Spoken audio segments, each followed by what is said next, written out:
response. Guys, when I tell you that room, there was barely any air in that room because of how many people, not only on our side, on the press side, wanting to learn more information and wanting to get to the bottom of this, but on the other side of the podium as well, we had every single council member out there. We had NOPD, we had FBI, we had JPSO Sheriff Joe Lopinto out there.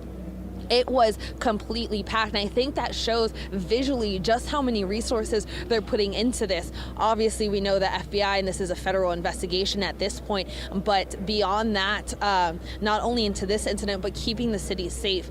We also know the Sugar Bowl has been postponed 24 hours, and they're really focusing on making sure people are safe and feel safe enough to be there.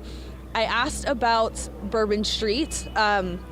Obviously, people are going to want to celebrate after the bowl game tomorrow. They say that obviously right now it continues to be an active crime scene, so Bourbon is closed, but when they want to reopen, they're going to again have a strong police presence. This is such a fast-moving incident. We are getting information in so quick. Things are really changing and can change at the drop of a hat. Another thing I want to mention, obviously the main suspect has been killed. NOPD officers killed him once he started shooting at them, but FBI says that there are other suspects that they are confident that are involved in this incident, so they're working again to find that. They couldn't really give us much information beyond what we've been saying, for the past hour or so, because it's a federal investigation. They say they really don't want to jeopardize the investigation. So we asked, why are they so confident that there are other suspects? Who may these other suspects be? They could not give any information, but they say if you have been in contact with this suspect in the past 72 hours, please give them a call. Please give them any information you may have. If you were out here and you saw anything, it's New Year's Eve. They know a lot of people, or it was New Year's Eve, New Year's Day. They know a lot of people had their phones out taking pictures. If you have anything, they're asking to please send that their way so they can get to the bottom of this.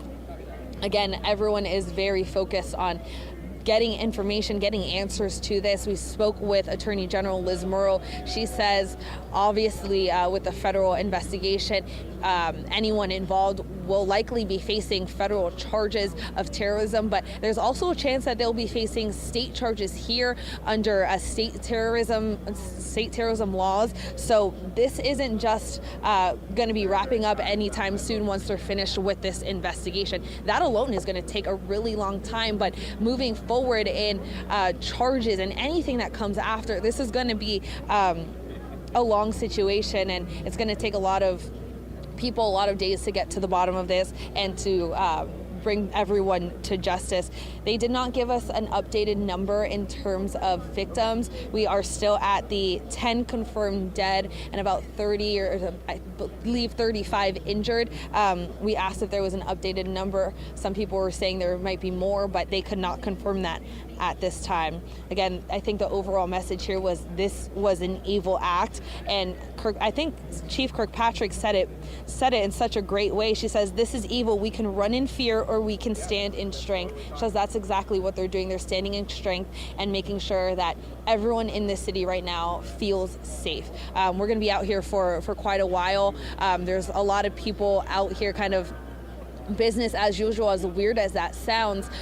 Obviously we have this part of the French Quarter completely blocked off. On the other side of the crime scene tape, you have tourists just walking around, enjoying their day, because again, we know the Sugar Bowl is supposed to be happening today.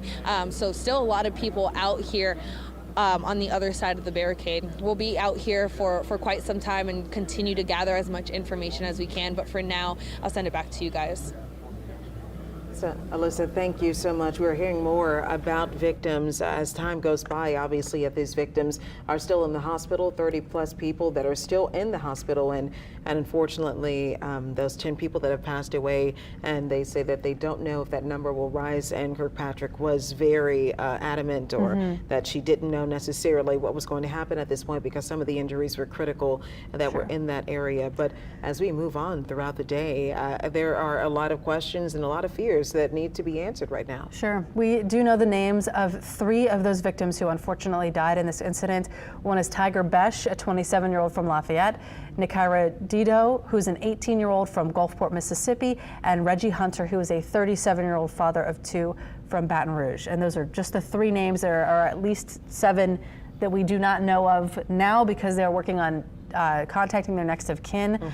But of course, dozens of people here have been injured. Many of those people are at UMC recovering and receiving treatment right now. Yeah, Lily Cummings is joining us now live with that part of the story, giving us an update. And Lily, you've been out there all morning long, spoke with some officials from the state and local level. Can you tell us where we stand right now? Yeah, Sharice and Devin, we have been here at UMC since about 5 this morning now. Things have definitely calmed down outside. Earlier this morning, we saw a lot of law enforcement agencies from JPSO to state police as well as NOPD coming and going from the hospital, and several ambulances early this morning. But now things have calmed down, and I'm sure if we were inside the hospital, it would be a different scene though. As you all know, UMC is a level 1 trauma center. This is where you want to be brought because these are the best of the best that have seen the worst of the worst. These doctors and nurses are very skilled in dealing with gunshot wounds and trauma care. So we know that from this morning's press conference, there were 26 individuals brought here to UMC, 4 to Truro, 4 to Ochsner Baptist, and 1 to Tulane. As Alyssa just mentioned, we asked if there were any updates to this morning's numbers, and they weren't sure at the time. So as it stands right now, 10 killed, 35 injured. Now, we did speak, as you mentioned, Sharice, to Councilmember Oliver Thomas, as well as Councilmember King. State Senator Royce Duplessis was also out here. They were all coming to visit the victims here at UMC to see how they were doing. That included 2 New Orleans police officers who were involved in neutralizing that suspect, as Councilmember Thomas told us. He said that he believed there were between 3 and 4 NOPD officers who were firing at the suspect at that vehicle to stop as he barreled down Bourbon Street. And he says that at least 2 of them were struck by fire from the suspect. So they were brought here to UMC. Chief Ann Kirkpatrick came and visited them right after that morning press conference wrapped up, and she says that they are in good spirits. Councilmember Thomas says that they confirmed that they were in good spirits. In fact, he was familiar with some of the victims here. He said when he went upstairs to the emergency room, he was familiar with some of the families there because, as we all know, New Orleans is a small town, and we all know each other. We all look out for each other, and I'm sure you'll see that even more prevalent in the days and weeks to come following this tragedy. But the update from UMC tonight: 35 people injured, and of course, Chief Kirkpatrick didn't give an update about this at the 1 p.m. press conference, but she did say this morning that there could possibly be more injuries, more people brought to local area hospitals that they were just simply unaware of. Maybe they got there by their own means and weren't transported via ambulance to one of our hospitals. So we're still learning, and of course there's going to be more information that comes in the hours and days to follow. But right now, 35 injured, 26 of them brought here to University Medical Center. And I do want to mention one update that we received this afternoon. Families of victims arriving at UMC are asked to go to the UMC's Conference Center that is located on the first floor across from Tower 2, which they say is the midpoint of the hospital. They set up a reunification area for those families. So if you are, hopefully at this hour, families have been reunited, but if you are looking for information on a loved one, just know that they have set up that reunification center again in the conference center here at UMC. You're also asked to call 311 if you are looking for any information on loved ones. The city has kind of set that up as a line that you can call to get information to see if you're looking for any victims that may have been hurt in this senseless tragedy. Guys, that's the update we have now from UMC. I'll send it back to you all in the studio. Lily, thank you so much for all of that. We know that this is going to be changing quickly. Of course, we always hope that the death toll does not rise, right, but there are some very serious injuries. We do know that among the injured, we have a UGA student who has not been identified, but we know that they have very serious injuries. We also know that one of the injured is the cousin of one of the men who was killed in this incident, the cousin of Reggie Hunter, who's from Baton Rouge. So we know that the coming hours, we're going to learn more about who these people are and where they're from. And the latest in this investigation is the fact that this person did not act alone. Apparently, the investigators are reviewing video that show 3 men and a woman. They may have been involved in placing those IEDs, those explosive devices, throughout the French Quarter, ones that were located in different areas. I think one was over at the Jack's Brewery,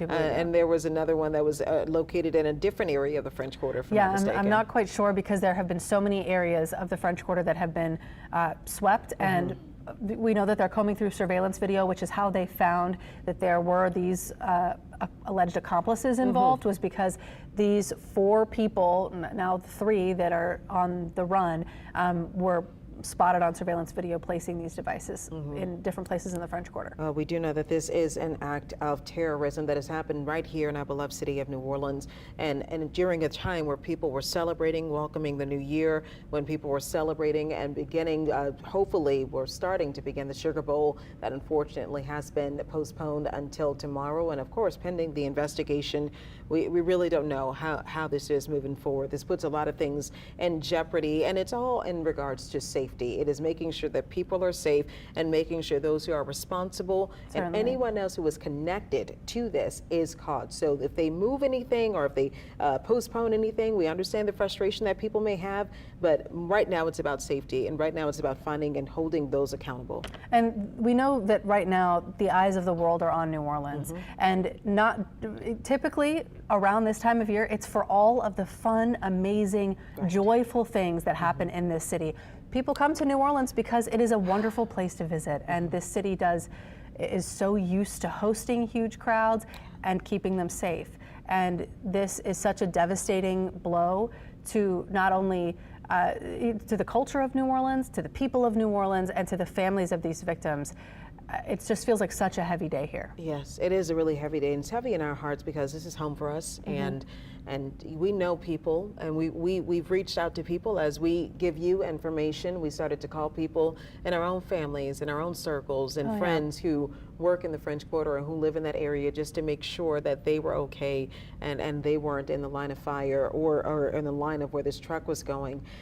We've gotten condolences from President Joe Biden a little bit earlier, and the president did issue a statement, and I don't know if they have a live shot of the White House right now, but the president did issue a statement a little bit earlier offering his condolences and telling us that he's been in contact with the FBI and local officials, including Mayor Cantrell and with Governor Jeff Landry, to offer any assistance that they may need.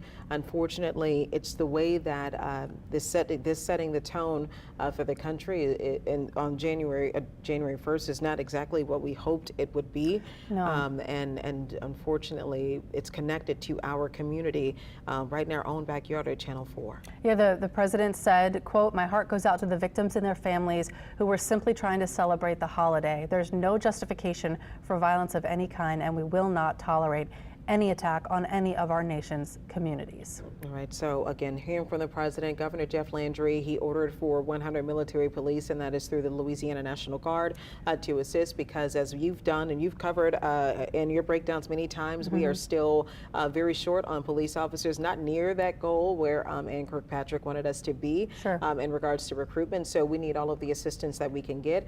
And of course, with all the events coming up, I'm sure that there's going to be some changes with how police is manned. We already have the Louisiana State Troopers that have Troop NOLA that are patrolling across the city of New Orleans. So now we're probably going to see additional forces. Certainly, because you not only have Governor Jeff Landry put it this way. He said this is a twofold situation. On one hand, you have this big investigation that's currently going on in 2 different neighborhoods, at least, of the city. And on the other hand, you've got to keep all these people safe, because the main event that a lot of people were here for still has not even happened yet. Right. You have tens of thousands of people in the city of New Orleans who are not from here.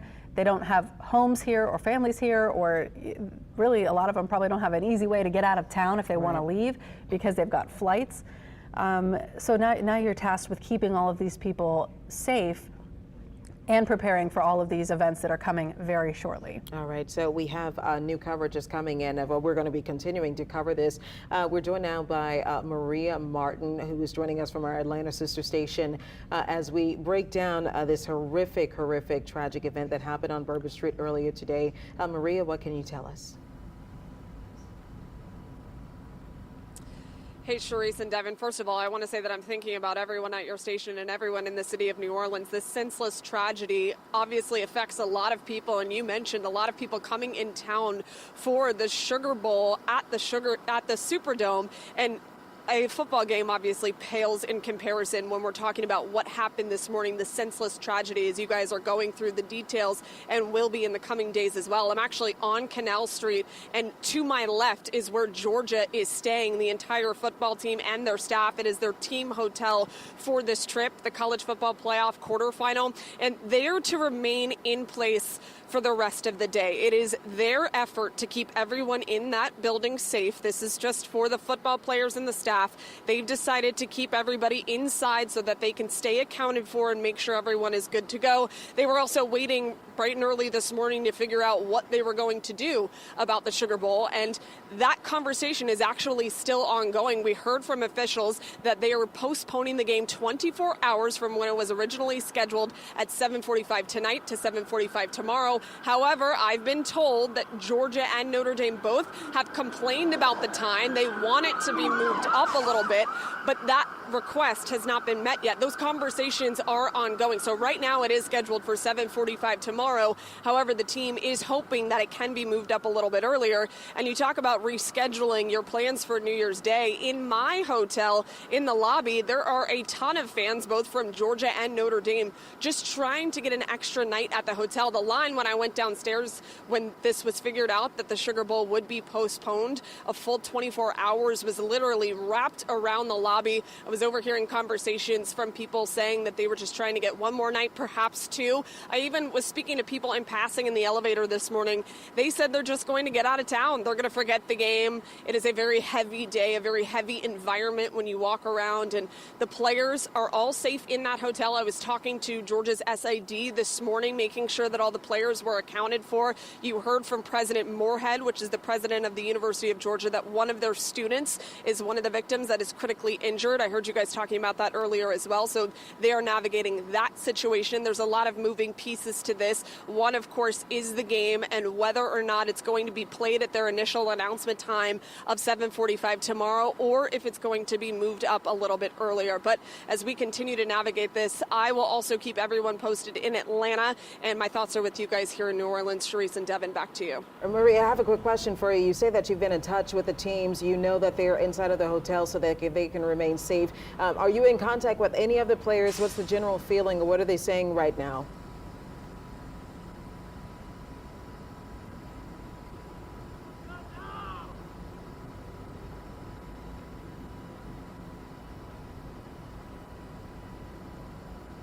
Oh, it looks like Maria. Do you hear me here? Able to hear us. Hey, you might not be able to hear us. So we were trying to figure out if you guys didn't know, this is Maria Martin. She's from our sister station at WXIA in Atlanta. She is a sports anchor and reporter, so she has valuable knowledge when it comes to what these teams and these players are doing. You did mention, you did hear from her that all of the players are being kept inside of the hotel room, obviously to maintain their safety. The players have all been accounted for on both sides, on both accounts. And that's the thing that we're worry about. And you asked, you were talking about this earlier, if these players were potentially, which, you know, I don't necessarily know the protocols for sports, for football players when they're in town for a game day, do they get an opportunity to go out? I'm assuming at 3:15 in the morning that these players were not in bed. Yeah, everybody was in bed and they were accounted for. Yeah, I would hope so. At 3:15 before a game day, you would certainly hope so. But it is definitely good news that they are all safe, all accounted for, because the hotel where they are staying,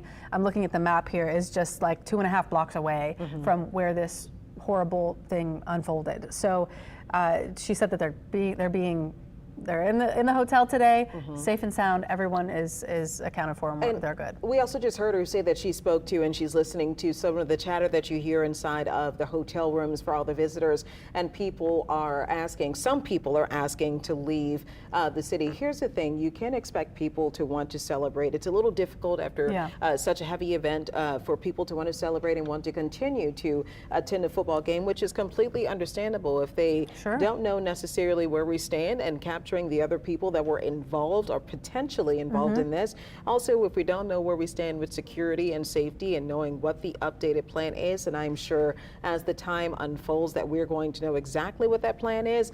And some people just feel it's a heavy moment. It's a moment where you were maybe inches away from a terrorist attack, and sometimes this is something that is nowhere near us. Yeah, and you just want to be out of the city. Yes, absolutely. And not to mention, a lot of things are not open right now. Obviously, Bourbon Street is still closed down as the FBI continues to investigate. So a lot of the celebratory nature of this weekend is over. Yes, and so right now it's a lot of people who are just frustrated and, quite frankly, who are scared, and a lot of us here included, because our stations are in the French Quarter, and so we're near where all of this would have happened. So I just want to give you guys an update if you're just joining us. For anyone who is just joining us, we are unfortunately following a terrorist attack that happened on Bourbon Street, which is a sentence I never thought that I would say here in New Orleans, a terrorist attack that happened on Bourbon Street, where 10 people were killed after a truck being driven by a man from Houston, Texas, was driven down Bourbon Street in the first block from Canal Street, mowing down several people and killing them. 10 people dead, more than 30 in the hospital, currently being treated, some for some very serious injuries and some for minor injuries. And this ended just a few blocks away from that intersection. We know that there was a shootout with police, and 2 police officers were shot, and then the suspect was then shot and killed on Bourbon Street as well. And there were a lot of people out there. Of course, this was 3:15, just 3 hours after the fleur-de-lis drop. You've got a lot of people out, and we're seeing some videos from Bourbon Street that are frankly terrifying. Yeah, I don't know if we can get an opportunity to kind of rack that up, but just to show the video, just to give you a sense of how this all happened, because there are a lot of questions. No problem. There was a lot of questions regarding how that truck could make it onto Bourbon Street. As we've mentioned before, if you're not familiar with of New Orleans, when there are major events in which we host major events, it feels like almost once a month sometimes. As we host major events all the time, they typically have a plan in place that closes up for the French Quarter, and it's usually just either as a safety measure and as a traffic measure to make sure that we don't have a lot of traffic buildup and we don't have a lot of people that are in danger. And we talked a little bit earlier about one of those measures being bollards that were placed on Bourbon Street, but this was in response years and years ago to terrorist attacks that happened with vehicles used to kill or mow down people in other places, more specifically in East France, or drunk driving incidents as well. So those measures are put in place to make sure that this doesn't happen. And right now, those bollards are down, but as Whitney may have mentioned, and as we heard earlier in the news conference, they may not have been a factor here. For those who don't know what these are, they are kind of movable metal poles, metal barricades that would prevent a car from going down the street. However, in this instance, like we saw in the video, this truck just drove right around onto the sidewalk. So even if those bollards had been up, would they have really made a difference? And if the answer is no, there needs to be some reassessment of security, which we know that is happening right now. They're talking about how to re-secure this street. I'm seeing a tweet right now. You just mentioned this. This is from the FBI in Houston. As we mentioned to you, the driver of that vehicle in the Bourbon Street attack is from Houston. According to the statement that I'm seeing tweeted out by the FBI in Houston right now, in the Harris County Sheriff's Office, they say they're currently conducting law enforcement activity near the intersection of Hugh Road and Crescent Peak Drive. This is in North Houston. They've secured a perimeter in that area, and they want people to avoid the area. FBI Houston personnel and specialized teams will be on site for several hours, and this is related to this morning's New Orleans attack, but due to the ongoing nature of the investigation, they can't provide further information. We knew that there were big gaps in the timeline, I should say, from where this truck left in Houston, where it was rented, where this person is from, and where it ended up on Bourbon Street. We know that there is potentially a second crime scene under investigation right now in the St. Roch neighborhood. Now we're hearing of this third perimeter being set up in Houston, and it seems as though the pieces are starting to be put together here Right. by the FBI and by investigators. I know that right now investigators did not, and hopefully we get an opportunity to play that news conference from earlier so we can give you an update, the latest that we've received from investigators, and things have moved along even since that news conference, even since that news conference ended. But you have a number of officers who are investigating not only what happened on Bourbon Street,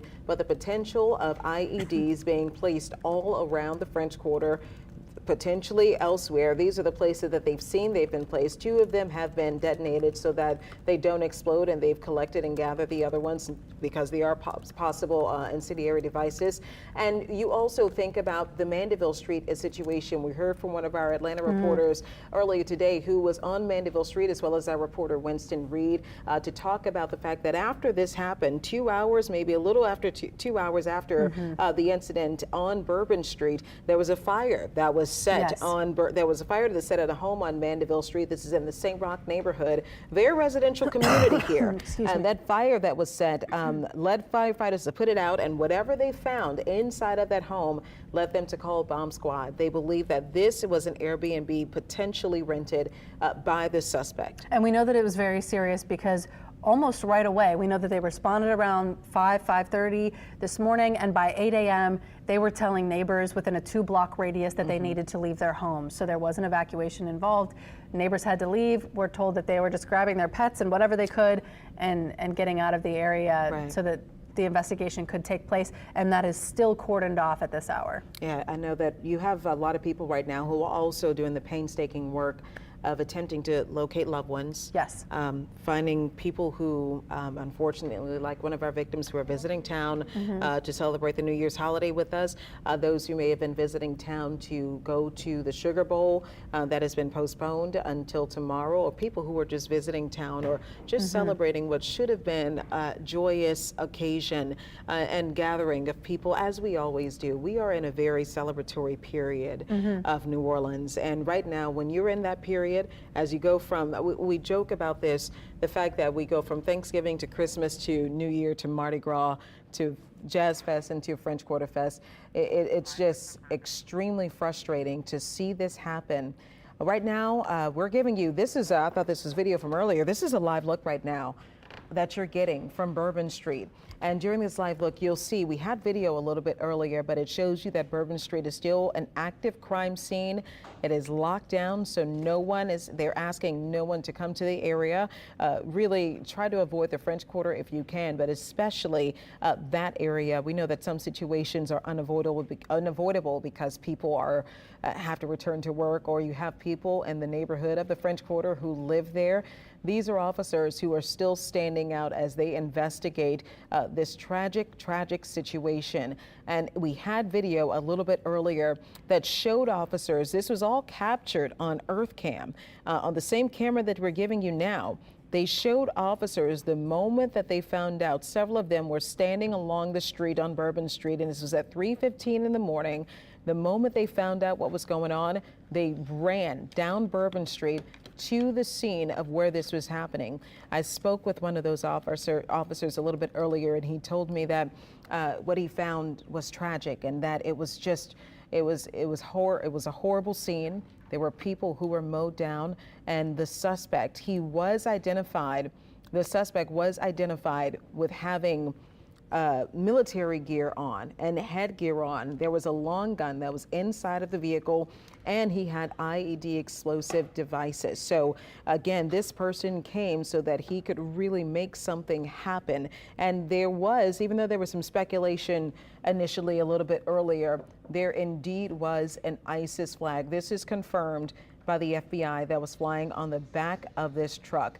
Now, this is the video that I'm telling you about here. These are the officers, and you see them standing around. It is 3:15 in the morning and not much happening. And this moment here is the moment that we knew, and everyone else knew, that something was wrong. All of them ran down the street. And this is a few blocks from where this incident happened. All of them ran down the street towards where this terror attack was happening in this moment. And at this hour, 3:15, a lot of people still out partying, and you have people who don't know necessarily what is going on. So they haven't ran away. This is why, if you look at the video or continue to look at the video, it may seem like, no one's paying attention.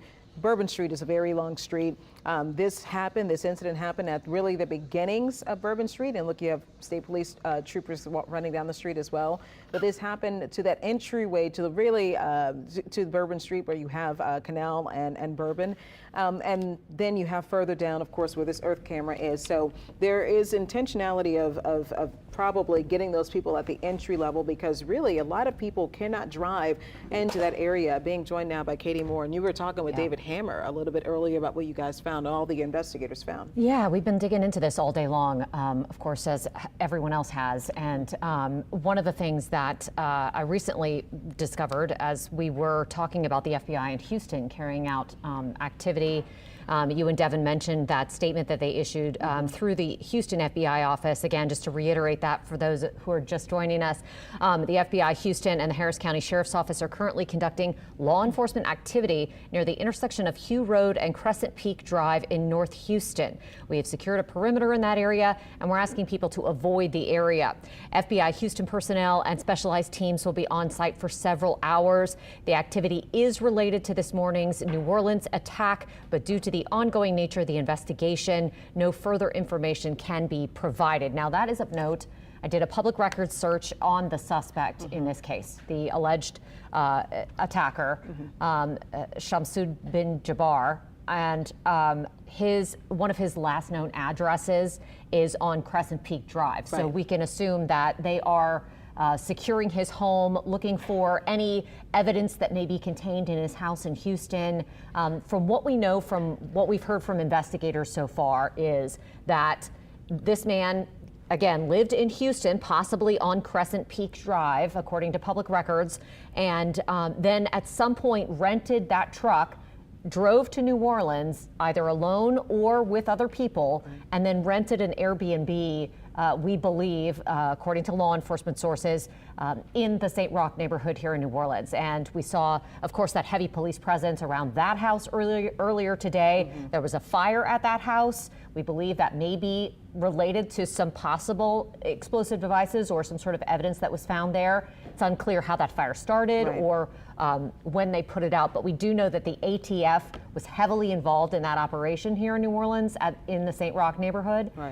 So you could assume that, you know, they are concerned that there may be some sort of bombs or weapons involved, and that were present at that house here just outside the French Quarter, really, for those who don't know the geography.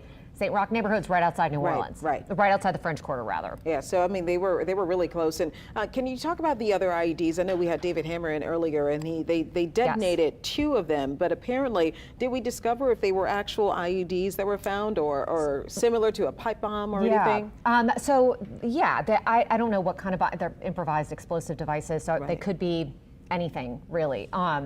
But what we heard from the FBI at the news conference at 1 o'clock was that there are at least 2 that were found and neutralized. They were detonated. Now, we did hear reports that there were other things that were blown up or, you know, detonated around the French Quarter at different locations. It's unclear whether or not those things that were targeted by investigators were actually devices that were explosive, or if it was just something else that was like a suspicious package or something. You know, of course, they're going to be they're going to be looking into every single thing that they find here in the quarter for the foreseeable future. And, you know, it kind of sounds like they found 2 of the actual IEDs that may have been created by these suspects, and that the other things may not necessarily have been. But we also heard, you know, from the Associated Press reporting, based on a law enforcement bulletin that was sent to the Louisiana State Police, that apparently there's surveillance footage of 4 people, 3 men and a woman, placing those IEDs in the French Quarter. Right, and you know, and that's what made me question the security protocol right now for the French Quarter. I know that the crime scene is mostly on Bourbon Street, as it should be, but are we opening up the French Quarter to everyone right now, or are we waiting until this investigation is complete, or are we only?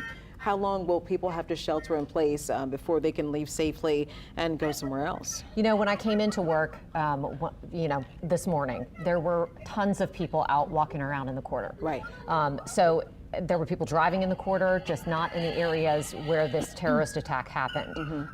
So you would think that other parts of the quarter are open for business right now. I mean, I think we could probably just kind of step outside and see whether or not that's the case now. We're in the quarter ourselves. Right, yeah. We're right there. But we obviously haven't had a chance to do that. So, but, you know, I don't know. It sounds like, you know, the governor, all of our law enforcement leaders have said they really want people to stay away from the area as long as they can. Now, we have 60,000 people in town for the Sugar Bowl. Right. And for New Year's Eve, there's probably an additional number on top of that. Right. So those tourists have to go somewhere. They need a place to eat. So you would think that at least some of the restaurants and things are back open. Right. I know that they probably are taking some protocols to make sure that the people that are driving around don't access certain areas.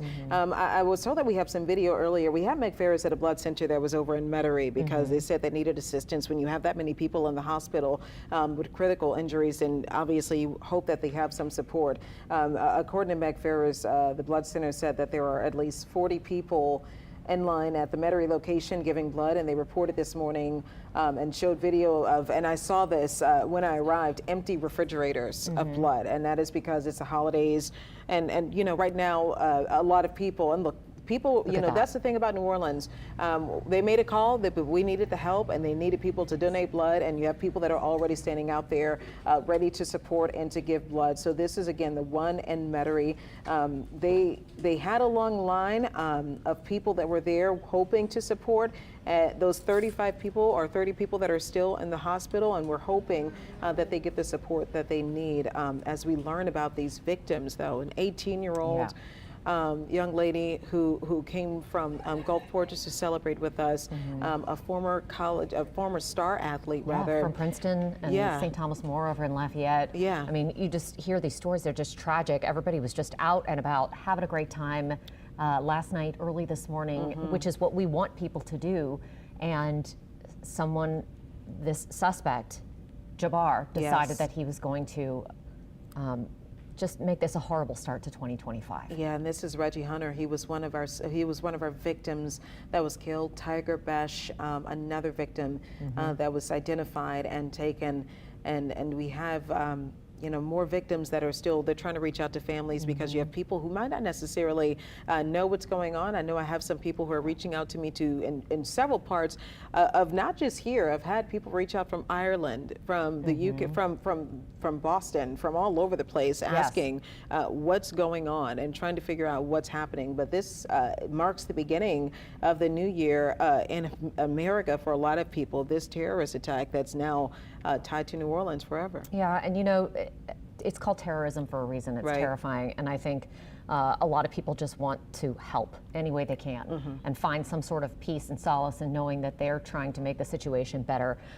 You know, as this investigation unfolds and continues, there are obviously national security ramifications that could be associated with this attack. And so with the FBI involved, with the president actively engaged and watching the investigation, there are some very serious like I said, ramifications to what's going on with this. So lots of interest here locally and all over the world. And I know a lot of people are joining us on WWL Plus to check it out, check out our coverage. So thanks for being with us. Amelia Strahan joining us now, one of our reporters continuing our coverage. We have reporters all over getting every single angle of this. Amelia, you're on near Bourbon Street, rather. Can you tell us if they still have this area cordoned off or what you're seeing around you? Yeah, they do. Police are still out here investigating. They've had this area blocked off all day long, still just out there investigating. Now we just got, updates earlier from local and federal law enforcement, and they say they're investigating this as an act of terrorism, and they don't think the suspect acted alone. We know those bollards that are, in place to protect the corridor were down for repairs, and that has a lot of people wondering, New Year's Eve, the Sugar Bowl, why were they down, or why was there not some other precaution put into place? Still a lot of questions around this incident. Many of the victims, their families are going through an incredibly difficult day today. Now, we have identified a few of those victims. Nakira Dido, she is a Mississippi teenager, and then Tiger Besh, a Baton Rouge father. The University of Georgia also tweeted saying that they had a student injured in the attack and was in critical condition. Of course, we know the Sugar Bowl has been postponed. So definitely a difficult day here for our city. You can see this Louisiana State Police trooper still has the street blocked off. We've talked to a number of people that live around the area, or they have Airbnbs down this street, and they haven't been able to get back. They're having to find other options, getting hotel rooms. So definitely a difficult day for the city. You know, at least 10 people were killed, 30 at least injured. So a really dark way to start the new year here in New Orleans. Reporting live from the French Quarter, Amelia Strahan, WWL Louisiana. All right, Amelia, thank you so much for that update. Taking a look at basically some of the updates that we're getting from as this time goes by. You can talk about the ramifications when it comes to security and political ramifications. There have been calls for people to testify before Congress to talk about what happened here today and what they, well, you know, obviously it's difficult to talk politics here, but they're talking about asking them to explain where the failure happened with the FBI, but I think that this is a situation that's a little difficult to follow. Yeah, you mean with the infrastructure? Yes. Yes, the infrastructure. Now, of course, Mayor Mitch Landrieu. Yes. It's been a long day. Former Mayor Mitch Landrieu later became the sort of infrastructure czar for the United States. Right. Now, Landrieu is the one who coordinated the Bollard project that had those bollards installed on Bourbon Street to, in theory, prevent an attack like this from happening. Right. Now, there have been questions about whether or not those bollards have been really worthwhile or functional since they were installed back in 2017, 2018 timeframe. And that's when Mitch Landrieu was mayor. So I think there are going to be a lot of questions for him in particular about whether or not that project was done adequately and sufficiently, whether or not more should have been done. And secondly, of course, you know, we heard questions asked of Mayor LaToya Cantrell. Why is it taking until now to try and fix those if that is a problem when we have the Super Bowl knocking on our door? Right. And the Sugar Bowl this weekend, obviously, New Year's Eve, all these major events that are happening. You know, we do know that they just got a big chunk of money from the state to carry out these infrastructure projects around town because of the Super Bowl. So that's why they now, excuse me, now have the money to do it. There must be something in the air in the studio. Yeah. You know, in this situation, everybody's going to nitpick and ask those tough questions because people want to know if there's a way that this could have been prevented. Yeah, I was going to say, I think a lot of people are asking if this event could have been prevented. And you know, I think that it's important to ask all those questions, like what could we have done, and what do we need to do moving forward? That's why I question exactly what the security protocol is going to be, because we have a lot of people who are questioning if those bollards and what you're seeing now, the movable bollards, and if you have something that people can just push to the side and do whatever they want to do with, which I'm sure law enforcement won't allow that to happen, but if you have things that they don't feel like will prevent an attack like this from happening, then what can you put in place? And you also have to think about the fact, Governor Jeff Landry said something, and this is very much a reality, anything could have been the target of a terrorist attack. Yes. And so you have the fleur-de-lis drop that was in Jackson Square by Jack's Brewery. That could have easily, all of the people that were gathered there to watch for that could have easily been the target of an attack if someone wanted to try it. So it's unfortunate that you don't know necessarily when this is going to happen. That's when you can rely on maybe intelligence to kind of catch that before it gets this far. But since this has happened, I figure what lessons are we going to learn from it so that we can make sure that if there are attempts from this happening again, we can at least try our best to prevent it. I think you said something very key in that there are questions about whether or not there were intelligence failures here. Right. If there were any red flags that were missed. If this was, in fact, a terrorist attack, as we believe that it is, that may have ties to some sort of extremist organization and terror group, then what were the intelligence failures that led to this? And I think those are some of the bigger picture questions that are going to be asked in the coming days and weeks. Yes. Right now, the big question is, who were the other people that the FBI believes were involved in this attack. Where are they, and can police and law enforcement catch them? And that's the hard part about it, and that's the part that has a lot of people concerned. The fact that we have investigators on video who say that they've seen these people place devices in different parts of the French Quarter. Luckily, they were able to recover these devices. The big question is, are there more? Did it go, and did they place them anywhere else throughout the city? And also, why New Orleans? If you're driving from Houston, which is a major city, a much larger city, and passing through other cities to get here, I'm wondering what made us a target here. I don't know. That's a great question too. And you know, it doesn't appear that this suspect had any ties to New Orleans specifically. Right. We do know that he's a U.S. Army veteran. We're unsure whether or not he was honorably or dishonorably discharged from the U.S. Army. And the FBI said today that they're working to confirm those details about his background. We know that there is an active search underway and an active operation happening in Houston right now. As you know, investigators start to really look into Shamsuddin Jabbar, which is the suspect who now police say is deceased. All right now you're getting a look at him. Apparently, I'm being told that this is from a 2020 arrest, a previous arrest, and if you can tell me from Fort Bend County. Fort Bend County and near Houston. So this is from an arrest then, and not necessarily knowing exactly what this arrest was for, but it shows that he has had a previous history with law enforcement. And I think that we heard FBI say a little bit earlier that we don't know if he was honorably or dishonorably discharged from the military, but he is from Houston. He's he's a Houston resident, and he was a part of the U.S. military. Whether he has any affiliation or connection to any terrorist organizations outside of our country, we're not aware of that. Or if we're looking at extremism or someone who is just a copycat, we don't necessarily know who this is. Right.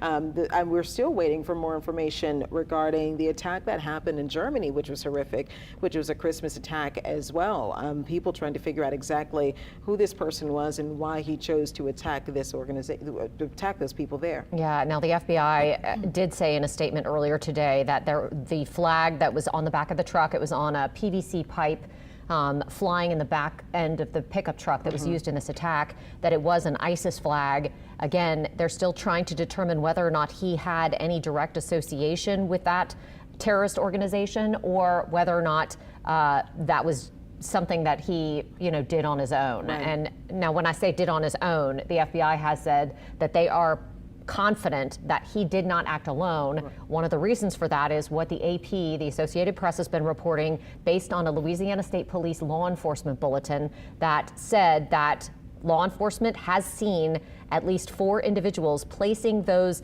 improvised explosive devices in areas of the French Quarter. And those 4 people are who they believe all carried out this attack and those IED placements. Now, that law enforcement bulletin also said that there were IEDs in coolers in the back of the vehicle that were found after he crashed into the vehicle and had a shootout with police that left him dead. There were coolers that were wired for remote detonation, and there was also a remote, apparently, according to the Associated Press's reporting, there was a remote found in that vehicle as well. So in theory, that would mean that he was hoping to get out and run at some point and then blow up that truck. Right. So the question now is, where are these other 3 people that may have been involved in this attack? Have police tracked them down? We know from talking, from talking to my law enforcement sources today, that they have been following leads all morning long in trying to track those people down. So I think that something that works in their favor, in investigators' favor in this case, is that you pretty much can't go anywhere in the French Quarter without being on camera. Everywhere. And there has been a concerted effort over the years to install high-definition cameras all over the quarter so that law enforcement agencies can track any suspects that commit any kind of crimes in our most populated area. A perfect example of that was a shooting that happened on Royal Street recently, where several people were shot outside of a restaurant, and they were able to quickly make an arrest, especially when you had someone who was you committed a crime with an ankle monitor on. Yes, absolutely. And I think the New Orleans Crime Network, the crime center, also has the ability to use, I believe, facial recognition software in order to try and put suspects in different locations. So this is a very high-tech law enforcement solution, and this attack was carried out in an area where you have the highest penetration of that, in the city. So hopefully all of those things are going to work in investigators' favor, and you would think that that's how they're following all these leads that they've had throughout the day and carrying out these different things. Now we know, an operation in Houston as well has been going on. So and hopefully that can give us an idea of what brought them from Houston to Louisiana. I believe we have our Mike Pearlstein joining us in studio right now. Or he's going to be joining us in the studio in a little bit with a little bit more on his investigation. One of our investigators who's been combing through all of what we've been talking about throughout the morning. But we had Alyssa Curtis also earlier, one of our reporters who's been covering this since the morning. It is 4 o'clock now. This is an event we've been on for several hours now. Something that happened at 3:15 a.m. This is when a 42-year-old Houston man drove a white pickup truck down Bourbon Street, entering through Canal Street, striking and killing 10 people, and there are 30 others who are currently in the hospital fighting for their lives. Absolutely. We hear that the death toll may be much higher than 10 once this all is said and done. New Orleans police said they were still trying to confirm and work with family members as there were a number of those victims that were in critical condition when they were taken from the scene early this morning. So this video that you're seeing right now is surveillance camera footage of that truck driving down Canal Street, and then you'll see it take a right turn right past New Orleans police New Orleans police officers who had a police car parked to stop traffic from going down the street. But New Orleans police say, as you can see right here, that truck drives up onto the sidewalk and just guns it, just accelerates into that crowd of people. And it's so difficult to get out of the way when you see how fast it went down the street. It did not make it very, very far, but you see how fast it went down the street. And I say this, and I said this earlier, at midnight, I'm questioning the timing of this and if they felt like maybe this was an appropriate time to do this.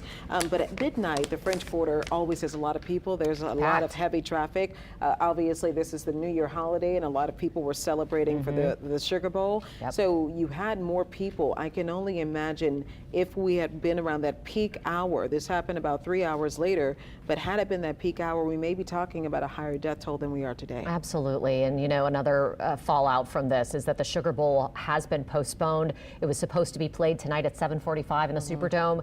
Now that has been postponed or delayed 24 hours as they can get a better handle on security. Governor, 3 o'clock kickoff, excuse me. It's supposed to kick off at just about an hour ago. I was thinking it was this in the evening. No, tomorrow. Oh, tomorrow. Yes. I'm sorry, our producer's telling me. Yeah, it's been get postponed. the timing right. Usually the Sugar Bowl, if you watch any of the sports, is at nighttime. Yeah. I think tonight was supposed to be a 7:45 kickoff. Tomorrow it'll kick off at 3 o'clock at the Superdome. So again, that is happening. Even though they had some people, we heard from a reporter earlier that was joining us from WXIA who was in town to cover the Sugar Bowl rather.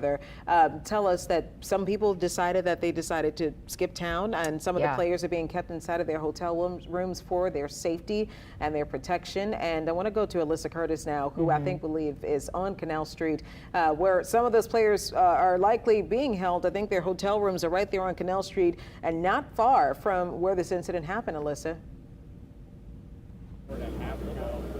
Yeah, earlier this morning we heard some people were being evacuated from their hotel rooms. Some people were being kept in their hotel rooms. Earlier this morning, I was on the other side of all of this barricaded area. We were on Dumaine and Bourbon, and even over there, it's a little bit more residential. And residents were trying to come out of their homes to do things like walk their dog or get on with the day. And LSP troopers had to go over and say, "You can leave, but if you get out of this perimeter, you're not able to get back in. So you might just want to head back into your house and do not come out. I want to point to a few things that you guys were talking about. You guys were talking about cameras in the area. Again, yeah, we do know that there are several cameras, especially in the French Quarter. There's actually one right here in the neutral ground in the middle of the street in between Canal. So I'm sure police, NOPD, FBI are pulling those cameras as well. Another thing, those bollards that we now know were not functional, were not up because of repairs. You guys mentioned a few minutes ago, but NOPD says they did have an NOPD unit parked along that intersection as well as a barricade, but they weren't expecting anyone to try and jump the sidewalk, to jump the curb, and to do a horrible act like this. This wasn't anything that they really ever expected would happen. And Governor Landry said in the press conference a little while ago that any issues in the system, they're going to work to address and fix them. And this seems like one of those issues that they're going to see, how can we make this better? Do we need to extend those barricades to the sidewalk? So we need to extend those bollards over to the sidewalk. Again, Mayor Cantrell said that they were part of the infrastructure package that they've been working on to repair in time for the Super Bowl. We just got an email a little while ago from the city regarding the Bollard project. They say the contractor began work in November 2024, starting at 2 separate locations and progressed towards Canal. So it seems like this was kind of, this may have been the last one on their list to get done. They also say the scope includes removing the old bollards, replacing concrete pavement, constructing concrete bases, installing metal sleeves for the new bollards, and repouring the roadway. Coordination with NOPD has ensured accessibility and ease of use for their staff, with temporary white gate barriers providing protection in construction zones. And again, we saw some of those barricades, or NOPD says some of those barricades were up. They say to date, 11 of the 16 Bollard locations have been completed. The remaining locations are on track for completion prior to February 2nd, 2025, again, in time for the Super Bowl. So it seems like, from the information we're getting from the city, that they were working their way through all of these infrastructure projects and all the bollards, and this one they hadn't gotten to it yet, or at least hadn't finished it yet. Again, Governor Landry really speaking to any issues in the system, any issues in our response, that he's going to find them and fix them. This is just such a fast-moving situation. A few minutes ago, we heard 2 loud booms with some time in between each of them. We're not sure exactly where those booms came from or what they were. Any loud noise like that right now is, of course, going to get some attention because of this heightened situation right now. Also, a few minutes ago, a fire truck came through here and drove down Bourbon. I'm not sure exactly where that fire truck was heading or why it was in the area.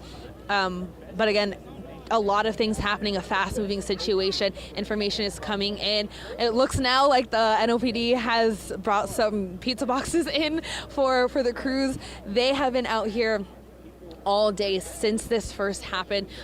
We saw how quick they were trying to respond, of course, getting the suspect and killing him. But ever since then, officers, every single law enforcement has been out here. We're seeing Jefferson Parish Sheriff's Office, NOPD, LSP. Again, like I said, fire truck came through just a little bit. It's very interesting to see here as well out on Canal and Bourbon, because you have this really big area that's blocked off, and it looks kind of like time stood still, because you see all of the garbage from New Year's Day and like the remnants of the celebration that turned into a tragedy. And you turn just the other way and you see so many people walking through the rest of the French Quarter and the rest of Canal. seemingly trying to enjoy their day. We see a lot of people with Notre Dame and Georgia gear out here, so seemingly in town for the Sugar Bowl that we now know has been postponed to tomorrow. So there's still a lot of heavy foot traffic just on the other side of this crime scene tape right here. So for some, it seems as if it's business as usual and vacation as usual. But for a lot of us in the city, we're kind of still struck by what happened and what is still going on. Again, like you guys mentioned, FBI is looking into some other suspects. They say they were confident that they are other people involved in this. Someone asked, what makes them so confident? How can you say that? Is there any information that leads you to believe this? They, again, couldn't give us much information because they say they don't want to jeopardize this investigation, and they want to make sure they get it right. We spoke with Attorney General Liz Moreau, and she spoke to the process in this. Not only are they having to do the investigation, but once they catch, or if they catch any other suspects, there's going to have to be charges, likely federal charges and terrorism charges. And she said there's a possibility for state charges as well, including state terrorism charges. So this is going to be a very long process, even after they wrap up with the investigation. We have a really long time to look forward to right now. The number of people so far, the FBI and NOPD could not confirm any more deaths or injuries at this time. They stuck with that number of 10 dead and about 35 injured. They're really asking if you have any information about this incident, if you were in contact with Shamsuddin Jabbar in the past 72 hours, to please contact them. Please, any information that you have would be really helpful. There was a lot of people out here on Bourbon last night, so if you have any pictures or videos from that, please do so as well. So we're going to keep at it out here and continue to gather as much information as we can. Again, really fast-moving day, but for now, reporting live at Canal and Bourbon, Alyssa Curtis, WWL Louisiana. Alyssa, I just want to ask you a quick question about the booms that you heard. Which direction did those come from? And did it sound like it was something being exploded, or was it, just like a loud bang? Or give us some more detail about that. And was the fire truck headed in that direction? So the first one happened a little bit ago now. It sounded, I don't want to be wrong, but it sounded like it was somewhere in the French Quarter. About a minute or so after, though, we saw two, I believe it was JPSO cars right here, come out and turn their lights on and head down Canal towards the river. A few minutes after that, we heard another one. That one sounded a little further than the first one. It sounded like a loud boom. I'm not sure if it was an explosive or it possibly sounded maybe like a firework. But besides those two JPSO deputy units, there was not much movement from NOPD, at least from where I'm standing at this corner of Canal and Bourbon. This area, the law enforcement in this area didn't jump to react. So I'm not sure if it was something that we needed to be concerned about, but of course we did see those two deputies head that way. And then a few minutes after those two booms, we saw the fire truck come in here and go down Bourbon Street. Again, that's really all the information. I don't want to, give too much information or scare people, because at least over here there wasn't such a freak out of when those two booms happened.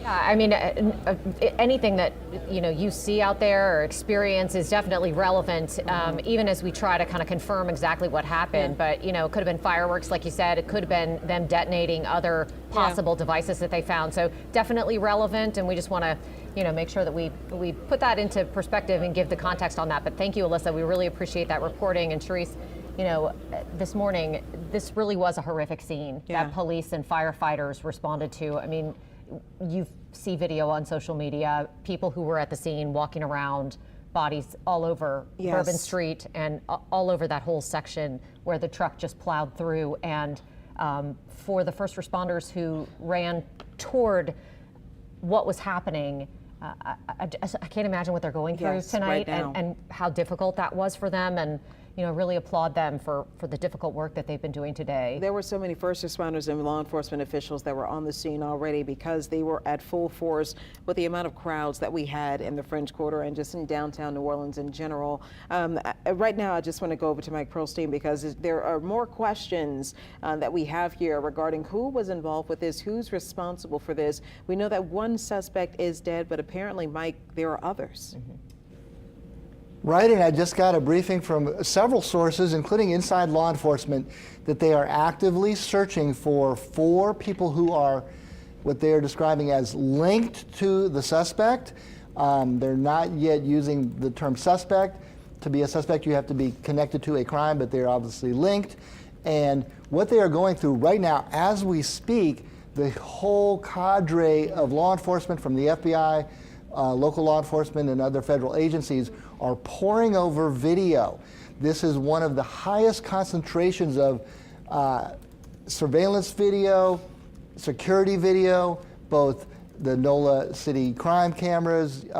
We have businesses with their own video, and people who were actually there when it happened shooting cell phone video. So there's a wide range of video that's coming in, made available, and they are trying to pinpoint, starting at the locations where at least 2 suspicious, possibly IEDs, were discovered, either detonated or removed, and trying to link others who were apparently linked to the suspect to see if they can use the highly sophisticated facial recognition technology and other techniques to pinpoint who these other people are.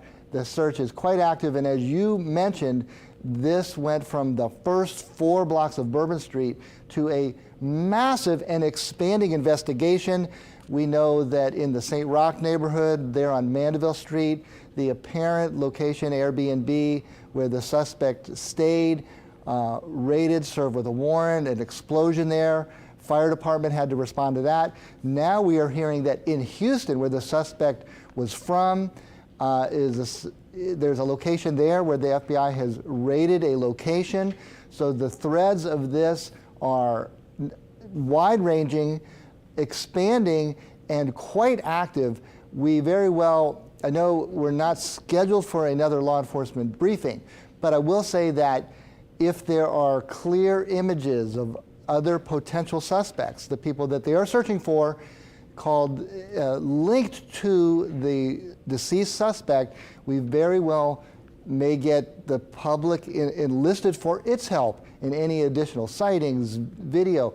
Another piece of law enforcement technology in play are license plate readers. We know that the truck used in the attack had that Texas license plate, which had to pass through, it appears, Texas into Louisiana for one point, as well as other license plate readers, possibly in the metro area, to pinpoint the track, the location, and most importantly, and this is the highest priority right now, we have both Quantico FBI involved. We have people from the FBI Quantico headquarters here in New Orleans now, all assembling to look for the potential other suspects. And all of this points to the fact that what we saw, as horrific as it is, it actually could have been a lot worse if, in fact, these improvised explosive devices had somehow been successfully detonated. Obviously, the crowd on those first 4 blocks of Bourbon Street was kind of peak on a New Year's Eve celebratory evening. But bombs in multiple locations, just imagine the possible damage. So unknown how all of this was triggered. We saw the rather dramatic and alarming video of that truck bypassing a police SUV that was parked to, I guess, replace the Bollard that's now under repair. But you got to really kind of ask the question, had that Bollard been up, this truck still could have hit that sidewalk, plowed into the large group of people at a very high rate of speed. And right now, all eyes are on these people linked to the suspect, their roles, and I can tell you that they is a massive team looking over just scores and scores of video from multiple locations all over the French Quarter and beyond. You know, Mike, we heard, a lot of us and our sources this morning heard that Jefferson Parish, there may have been something going on in Jefferson Parish, tried to confirm that. We haven't heard anything from Jefferson Parish today. However, now the FBI is in control of this investigation, so it's kind of doubtful that we will. But you would think that all of these different scenes that we're hearing about are linked to them trying to pinpoint who these extra suspects are and who these people are who were spotted on camera. Absolutely. And I can tell you that when they say, if you see something, say something, that is being taken quite seriously by a lot of people. They are actually going through tips that are turning out to be unfounded, suspicious, box or even a backpack left behind, but they have to check it out. And the reason is underscored by the fact that in a couple of these instances, they have found what looks like to be improvised explosive devices that they've had to deal with the bomb squad, obviously our NOPD bomb squad, helped by federal agencies. So that message still holds that for anyone seeing any kind of suspicious activity, any sort of unaccompanied, what looks like it could be a device, suitcase, backpack, or box, to call it in. And that may be, very well be some of the things that we had been hearing early on with suspicious activity or suspicious things spotted by witnesses. Better safe than sorry. They are checking all of these. Yeah. Here we know that in New Orleans we have 2 active crime scene locations, the Mandeville Street location as well as Bourbon Street. That's now expanding to anywhere and everywhere an explosive device has been found. Like I said, they are pulling every square inch of possible video to try to identify who may have helped this suspect. I had a question regarding you talked about facial recognition, and we talked about all of the cameras that we have across the city with technology being as advanced as it is. I'm sure that people will be able to find exactly who these suspects are quickly, but how viable is it? Like, how quickly can we identify who these people are? Okay, so on the one hand, it is a little bit of a needle in a haystack proposition, because these are hours and hours of footage from dozens, even hundreds of cameras. But there's a massive team. They are guided by, obviously, where the attack occurred, where the explosive devices were discovered, and possibly between the Mandeville Street location and where the attack ultimately happened, able to check the license plate readers to identify anywhere that this suspect and possibly others were located enough. And this is the second part of what law enforcement has to go through. As good as some of the video is, and we've seen it, used it, it solved crimes. Among the cameras that they're looking at are Project NOLA, which is a private nonprofit that has pretty high state-of-the-art facial recognition. NOPD actually uses that quite frequently, but you still need a clear shot, a clear angle. As we know, the attack occurred, in the middle of the night, 3:15 or so, and with darkness, and in the case of a crowded Bourbon Street, many, many people coming and going. There could be facial coverings and other things to obscure the identities. But we don't know when they planted those devices. Don't know. So that could have been yesterday at 8 o'clock in the morning for all we know. We got very few details. All we know is from that law enforcement bulletin that the AP is citing that they got their information from. Quickly, don't leave yet. We do want to update everyone and say that the Orleans Parish Coroner just sent out information that says that the death count is now up to 15. It is up to 15 people. This is coming directly from the New Orleans coroner, and I'm just going to say part of his statement. As of now, 15 people are deceased. It will take several days to perform all autopsies, and once we complete the autopsies and talk with the next of kin, they will release, of course, all of the identifications of the victims. 3 of those victims we did a release to you just a little bit earlier after their families have been notified. But this is what Ann Kirkpatrick was talking about, not necessarily giving a final number, because we do have many people that are in the hospital who are critically injured, and unfortunately, we don't know if this death toll is going to go higher than 15. We just can't give a final number right now. Yeah, absolutely. It's just such a tragic situation and just heartbreaking for all of the people involved. As we move through this and as those people begin to mourn, this investigation obviously is taking center stage. And one of the things that I think a lot of people are going to have questions about is what was the background of this suspect? Now, when we look at the suspect, he was arrested in 2020, as we know, on minor charges. Mike, we also know that floating around out there, this is the suspect, Shamsud Din Jabbar, and we know that he's from Houston. We know that he has a background in real estate. You talk about there's some videos floating around out there from the Better Business Bureau and YouTube. And we're seeing one right now. This dates back several years. It has since been removed from YouTube, but obviously with all of this circulating and all of the internet sleuths recording and saving video, this is among the pieces that the federal authorities have. We're able to confirm and report that Mr. Jabbar was working in real estate in the Houston area. Before that, he served time in the Army, in the U.S. military, that he is a U.S. citizen. In this video in particular, and we're going to pull some excerpts and play that for you, he speaks quite articulately, obviously, working in real estate and exhibiting a pretty sophisticated knowledge of real estate, and has a background in high-level sort of intelligence and logistics in the Army. So this was, I guess, someone who might not have necessarily been on a terrorist watch list or high on law enforcement radar, but there are elements that we've been able to dig up, including a couple minor arrests, twice married and twice divorced. There was a restraining order against him. All of those documents, we're mining those now just to kind of fill in the background details of this suspect, Mr. Jabbar. One thing that you mentioned, and that's an important point, Katie, is that they don't know when those explosive devices were planted. So that's where the very long and tedious task of looking at hours of video starting from 3:15 backwards to see when there was something that maybe looked like an additional suspect involved in helping or planting a device.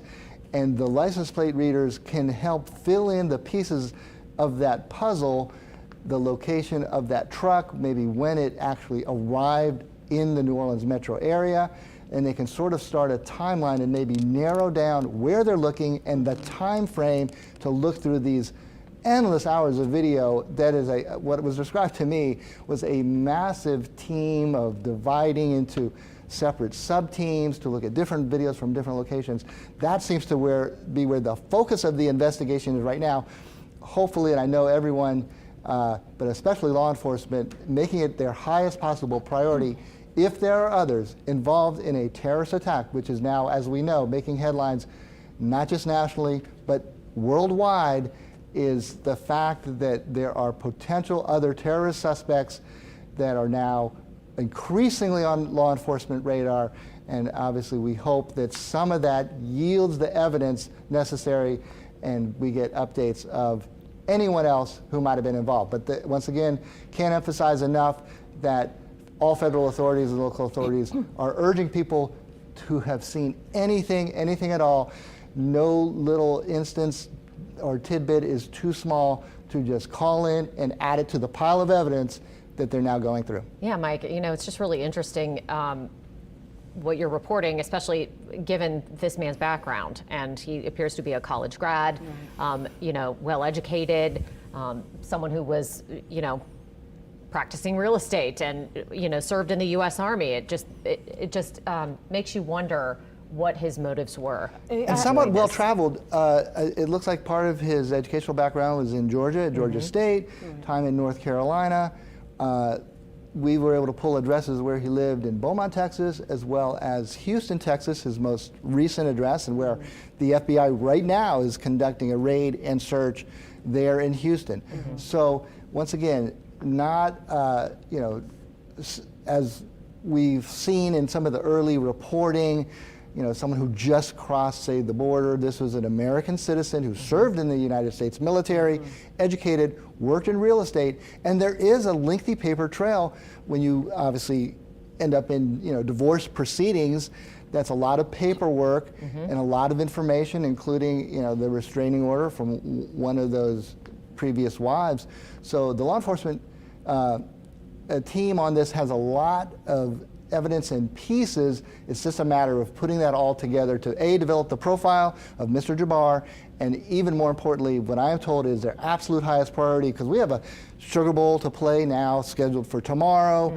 People still perhaps a little on edge that there might have been accomplices who are unaccounted for.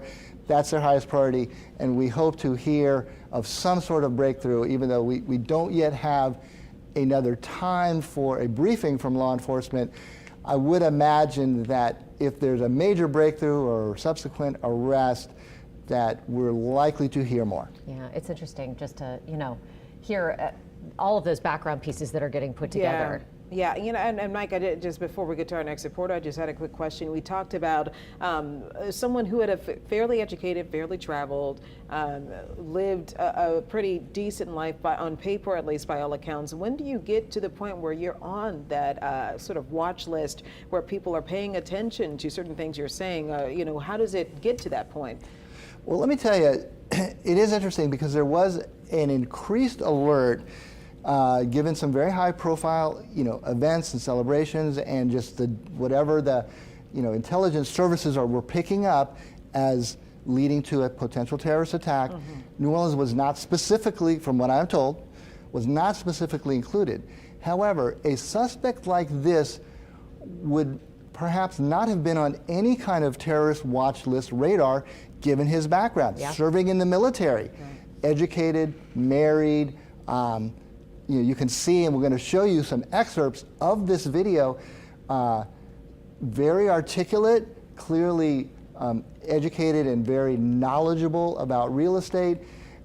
We often hear the term, especially when it comes to international terrorism, radicalized. And I do think that we may very well end up hearing that in regard to Mr. Jabbar, because here he was 42 years old, living what seemed like, kind of a solid citizen life, working in a white-collar job. The real estate license lapsed a few years ago, and now, obviously, whatever happened between 2013 and now, we're going to keep a close ear to what might have happened to lead him down this path. Now let's take a look at your screen right now. Anybody at home, this right now is the scene in Houston, outside what is very likely his home in Houston, which appears to be some sort of trailer. It looks like he may have lived in a trailer or a manufactured home or a mobile home.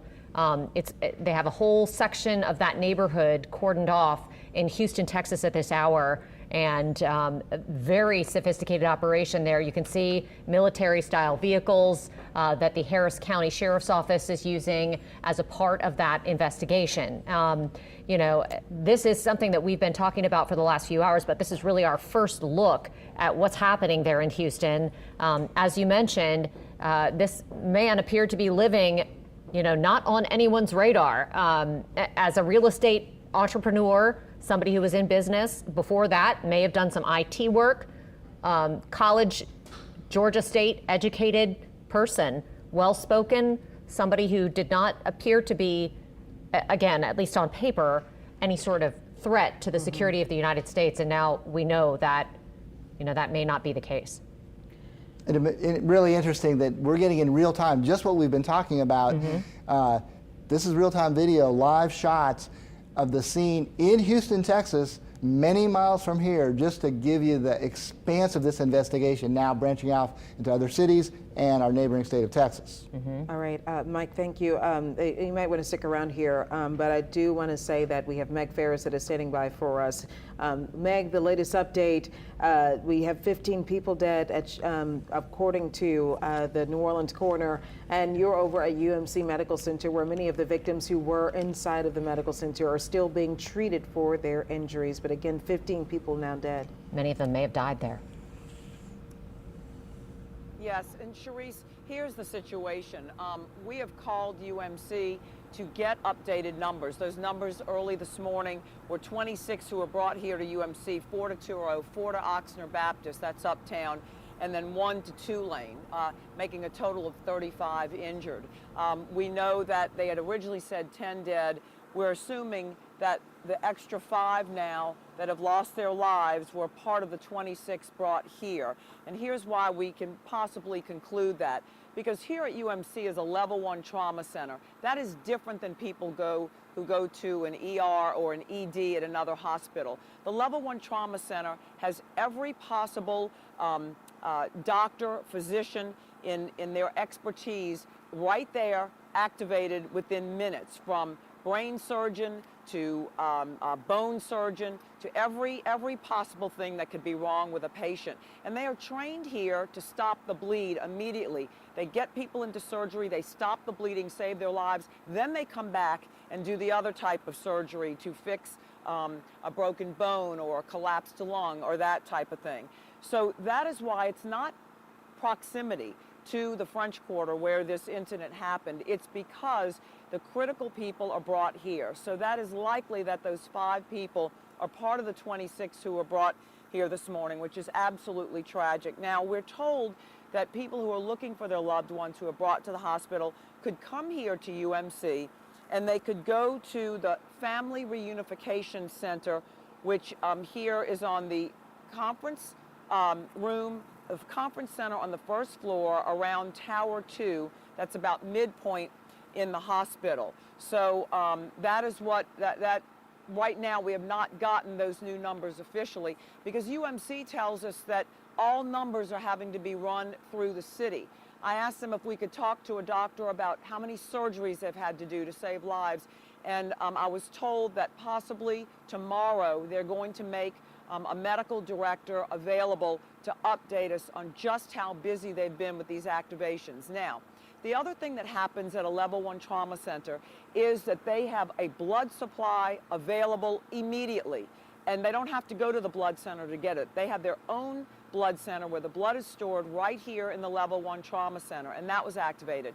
Now let me show you this morning. We were out at the blood center and we were looking at empty refrigerators of the blood supply. I mean, we were down to a handful of pints of blood that were left. But what I'm told was, after our report that we did about 10:30 this morning, putting a call out, especially for O negative, which is universal blood donors, that people flocked over to the Metairie location. And I'm told when I last got off the phone with them, they had 40 people in line answering the call to give blood. 40 people waiting just to roll up their sleeve and give blood, because what happens is they're low because of the holidays, with people out doing events and having parties and being with family. Then you add this mass casualty event to that, and then that puts them even lower in the blood supply. And then keep in mind, starting tomorrow, you have all the people with sickle cell or cancer or other blood disorders, leukemia, who are coming in for their platelet transfers. So you have all these people who need the regular blood that's out there. So people in New Orleans really, really listen to it.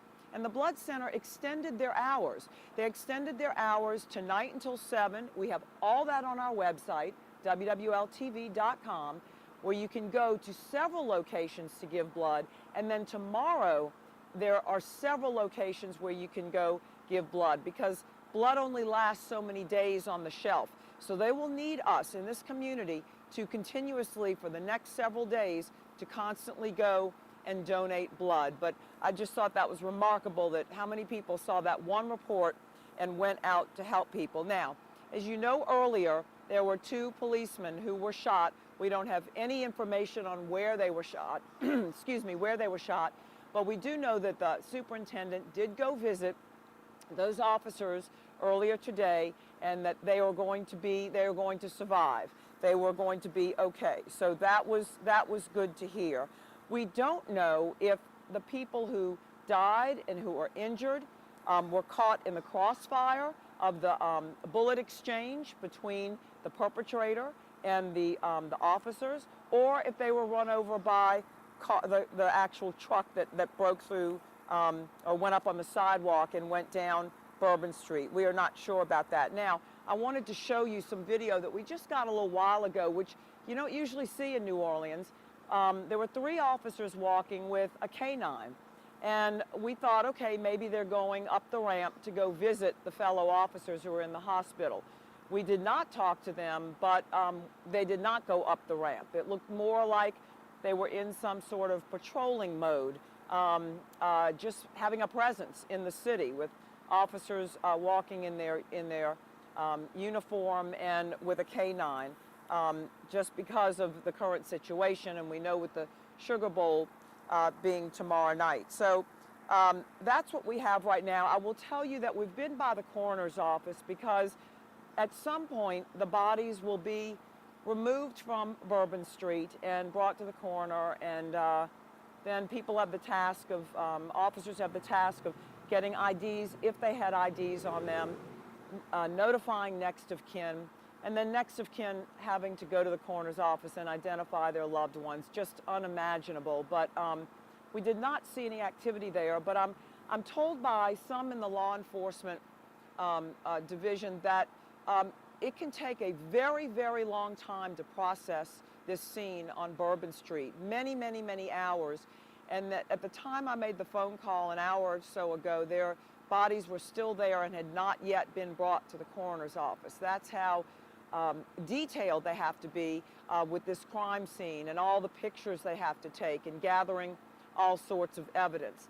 So that is just the thought for families, not only losing someone or not knowing where your loved one is he or she in the hospital or out on the scene, still not knowing that, not being able to go find your loved one, and just having to imagine that your loved one is still, all these hours later after this happened at 3:15 this morning, still lying on the scene as part of the investigation as the feds and the local officers do their work. So that's what we have for right now. Again, WWLTV.com will give you a location of all the places you can go give blood. It will also give you the times that you can go give blood for anyone 17 and older, or 16 if you have parental permission. So that's it from here. We will be trying to get more information, any update on these numbers in the coming hours. Reporting live from UMC, Meg Farris, WWL Louisiana. Back to you, ladies. Yeah, Meg, thanks so much. You know, it really speaks to the magnitude of what happened here. When you talk about how many victims were taken to different hospitals, because that's the max that they could treat. And now we know that 5 additional victims have died since the first reports came in this morning. Just devastating for those families, and our hearts go out to them. It's just awful. And some of the first that we've reported on, 37-year-old Reggie Hunter, 27-year-old Tiger Besh, and Nakira Cheyenne Dito, who was only 18 years old, celebrating New Year's Eve here on Bourbon Street, visiting us from Gulfport, Mississippi.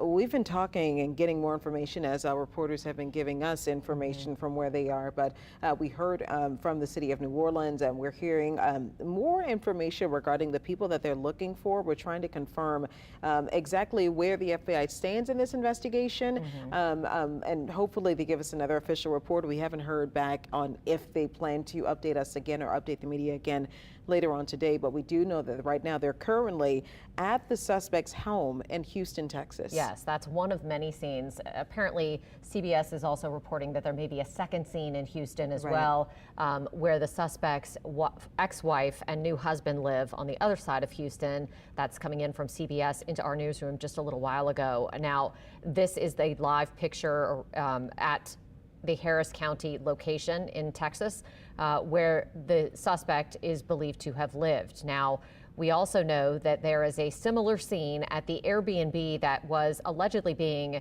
rented by the suspect that is in the St. Roch neighborhood. It's on Mandeville Street, and that has been a very active scene throughout the day. The ATF has been handling that scene. There was a fire of some sort at that Airbnb here in New Orleans, and it is believed that that may be something that's tied to this investigation, that they're looking for evidence at that location, and that there was a fire related to what's happening right now in New Orleans. Yeah, a reporter from our sister station, Jennifer Bellamy, joining us now Yes. with an update. Jennifer, they still have that area cordoned off, and is the bomb squad there? I know earlier I saw police from tactical units that were walking around where that fire started. Ladies, the area is still blocked off. We're about 2 blocks here on Mandeville Street. I'm going to step out so you can see. Certainly still a law enforcement presence. We have seen various fire apparatus arrive over the last few minutes, and we do know that the FBI, the ATF, and in addition to New Orleans Fire and Police, have been out here on the scene investigating, as you mentioned, what could be a potential tied to this suspect in this Bourbon Street attack at an Airbnb location. We do understand that fire that you ladies mentioned started or was responded to by the fire department around 5:18 this morning. They put it out and called in the bomb squad. And again, these neighbors have certainly been very greatly impacted by all of this. We know that many of them were evacuated from their homes around 8 o'clock. And they have, though, been slowly allowing some of them, depending on where they live, to get back to their homes, grab some belongings just for a short time. So this is something that has been going on for hours now. Neighbors who we have spoken with, very concerned that their community has ties to something that is just tragic and devastating, happening just about a mile away in the French Quarter. All right, thank you so much, Jennifer Bellamy, keeping an eye on that situation in St. Roch for us tonight. You know, that has been a very active scene all day long, and so we know we're going to keep watching it.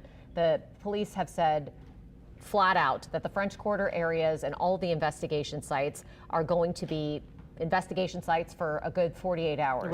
Right. They do not expect this to wrap up anytime soon, so we're going to keep a very close eye on it, including those 2 locations in Houston and Harris County, Texas. Yeah, we're going, and this is a very fluid situation. We have new information that's coming in every hour. It feels like every minute sometimes when we look between emails and what our reporters are finding. But we have Whitney Miller joining us now in studio. And Whitney, we had another major situation that happened miles away from here. Yeah, the FBI is investigating here, and they're also investigating in Las Vegas, where a cyber truck exploded in front of the Trump Hotel there in Las Vegas. This is another big investigation underway there. This happened around 8:40 this morning their time, so that's about 11:40 our time. 1 person is dead and 7 others injured. Those injuries, I'm told, are minor for the 7 that were injured. Law enforcement says smoke started showing up around the wheels of that cyber truck that was in front of the Trump Hotel there before it exploded, and the sheriff there says that the cyber truck pulled right up to the glass doors of the Trump Towers. Take a listen to what else he had to say. We're very well aware of what has happened in New Orleans with the event that occurred there and the number of victims there and the additional IEDs. So as you can imagine, with an explosion here on our iconic Las Vegas Boulevard, we are taking all of the precautions that we need to take to keep our community safe. They're saying that there's obviously a lot of questions that need to be answered given the fact that it was a cyber truck in front of a Trump hotel. He says that the FBI will be investigating all possible motives in that case. Obviously a lot of questions there and a lot of questions here. And we just want to bring that to you because it is just, it's a big question mark on all of this. Yeah, I mean, with all the stuff that's going on here and obviously the national security investigation that's happening in our backyard. Right.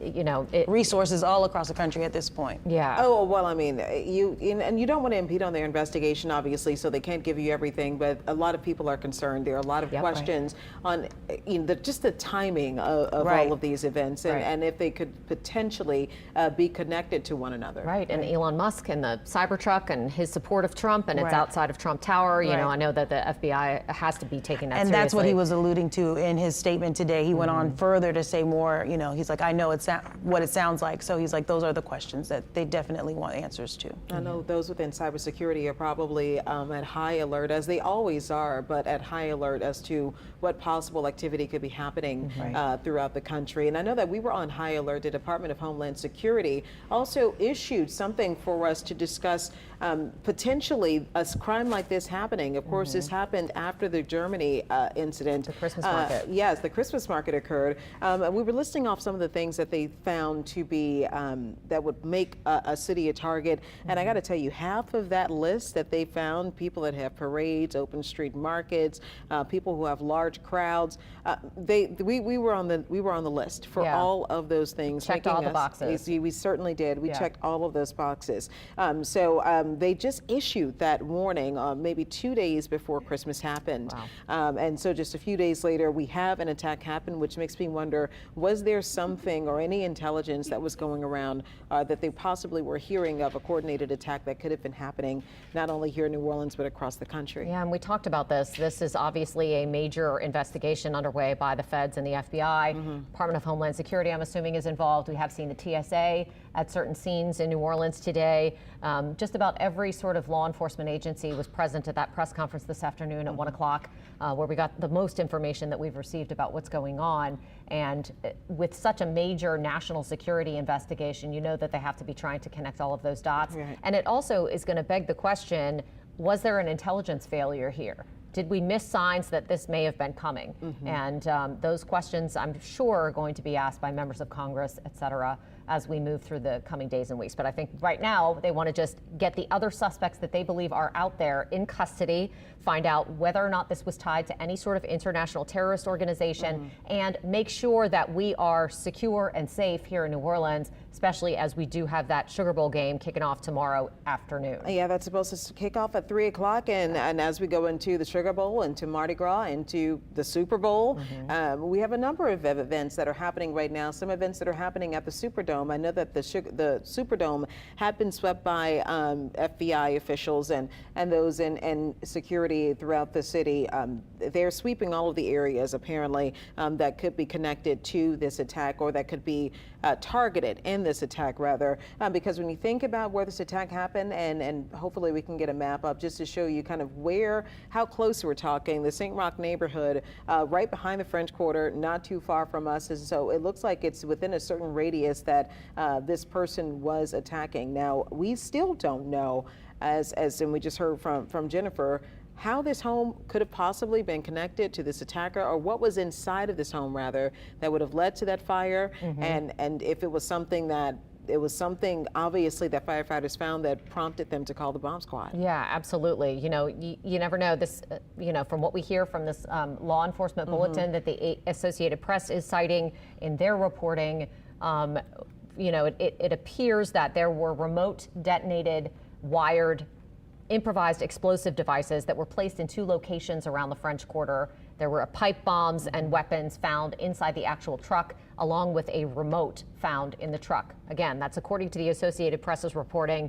But it begs the question, if something was set up at that location, if that is the location where this suspect had been renting an Airbnb, did he set something to go off? What did he try to set it on fire before he left to cover his tracks? We just don't know exactly, the sequence of events there at that location and how that all unfolded. But what we do know is that the ATF has been out there all day, the NOPD, New Orleans firefighters. We heard from Jennifer Bellamy just a few moments ago that the law enforcement presence certainly has not diminished in any way out there. I don't think it's going to diminish at any time right now, especially until they calm the fears of another potential attack. And after finding what could potentially be more IEDs throughout the city, I mean, you don't know necessarily. You posed a good question. We don't know necessarily when they arrived. We don't know when they were placed. They could have easily been here for a while. I mean, there are so many questions that need to be answered, and it looks like we may not get those answers all the way today. We're just seeing something from the FBI of New Orleans. They said that they hope to give us an update. That update will probably happen, an investigative update will probably happen at some point tomorrow as they investigate. But with that being said, I can imagine the security efforts that are around the French Quarter right now in downtown New Orleans are going to be extremely heightened. Yes. Now, the FBI also issued a new release with an updated passport photo for the suspect in this case, who is dead, Shamsud Din Jabbar. Now, there's a new passport photo that we're trying to get for you. We'll have it on your screen in just a few moments.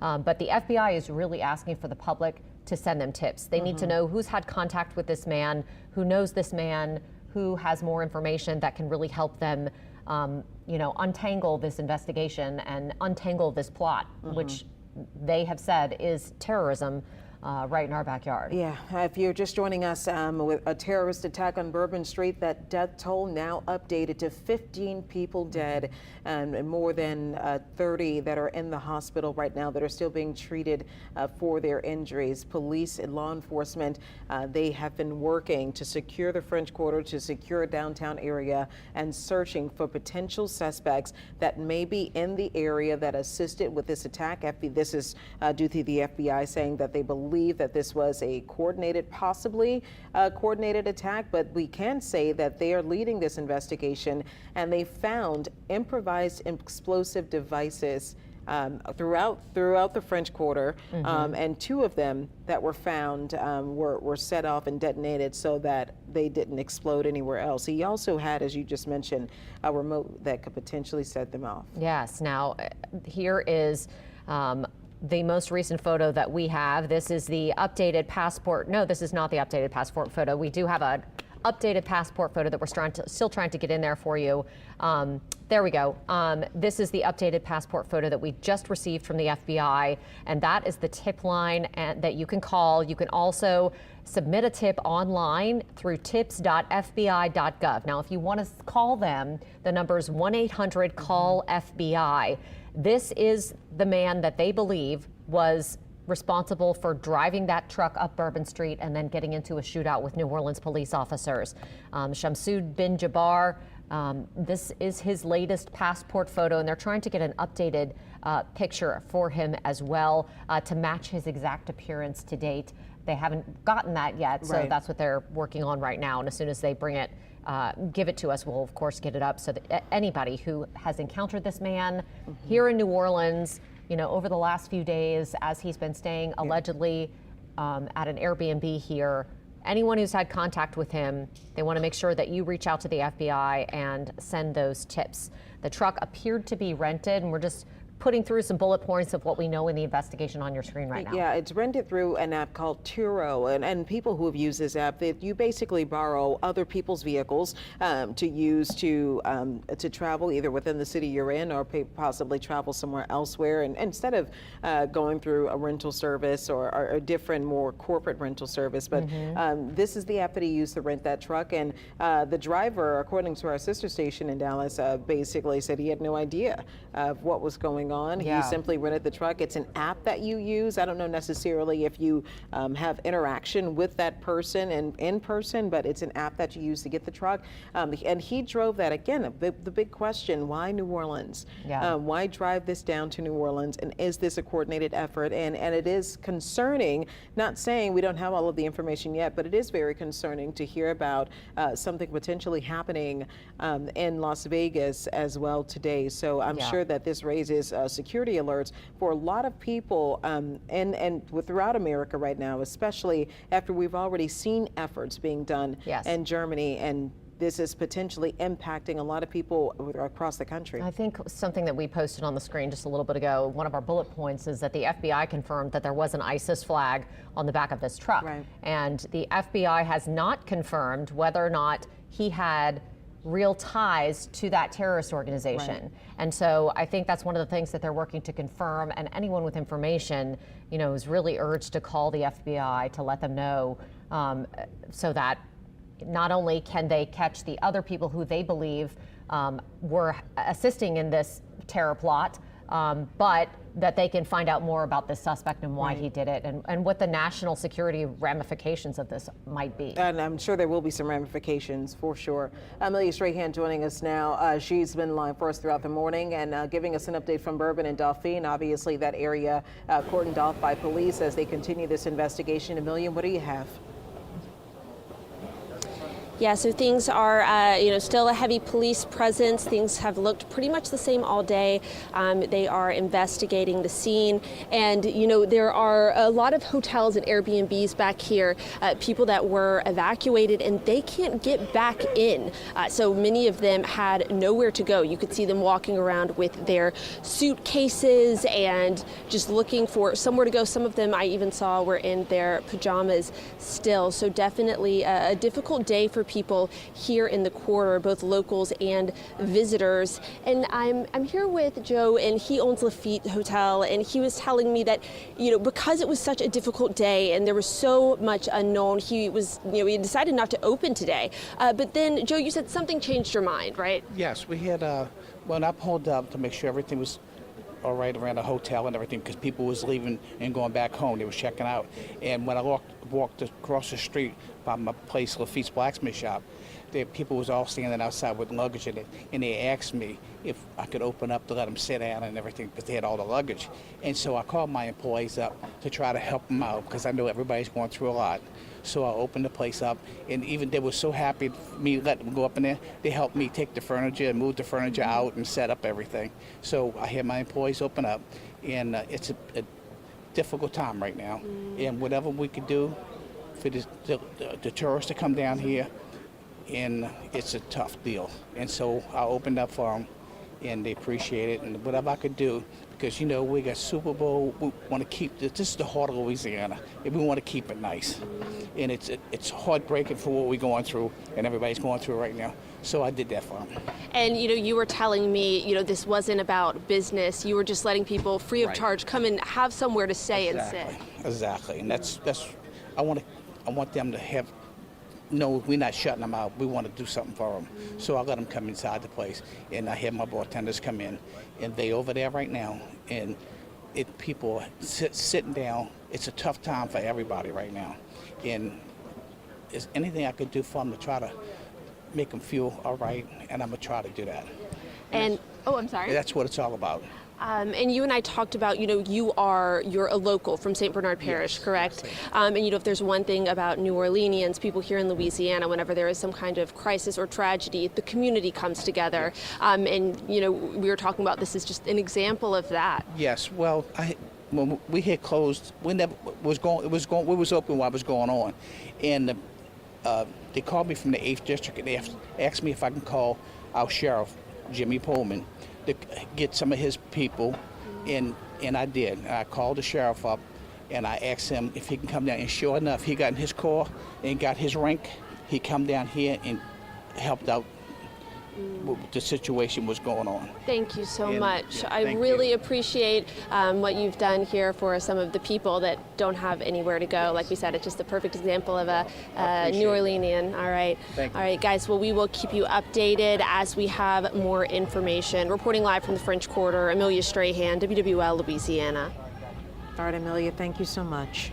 We're approaching 5 o'clock in the evening now. We've been on the air since early this morning talking about this terror attack that has happened in our backyard. I know right now we are unfortunately reporting 15 deaths and more than 30 people, or maybe less than 30 people now with additional deaths that are in the hospital right now in multiple hospitals, majority of them at the University Medical Center downtown. Yes, at least 26 of them have been there, and that death toll has increased from 10, that was our initial reporting, up to 15. Some of those victims were starting to learn their life stories, and it is just as tragic as you imagine.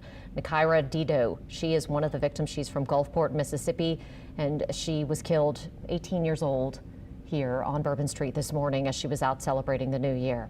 Another victim that we have for you, just obviously just tragic, tragic all the way around. A young athlete who was a Tiger Princeton. Besh. Yep. Yes, Tiger Besh was 27 years old and a renowned athlete in the area. And Reggie Hunter, he's 37 years old. He is a father from Baton Rouge who decided, according to family, last minute to come down to Bourbon Street to celebrate. And as we learn their stories, it is a tragedy all around. Unfortunately, we are working to figure out these other victims.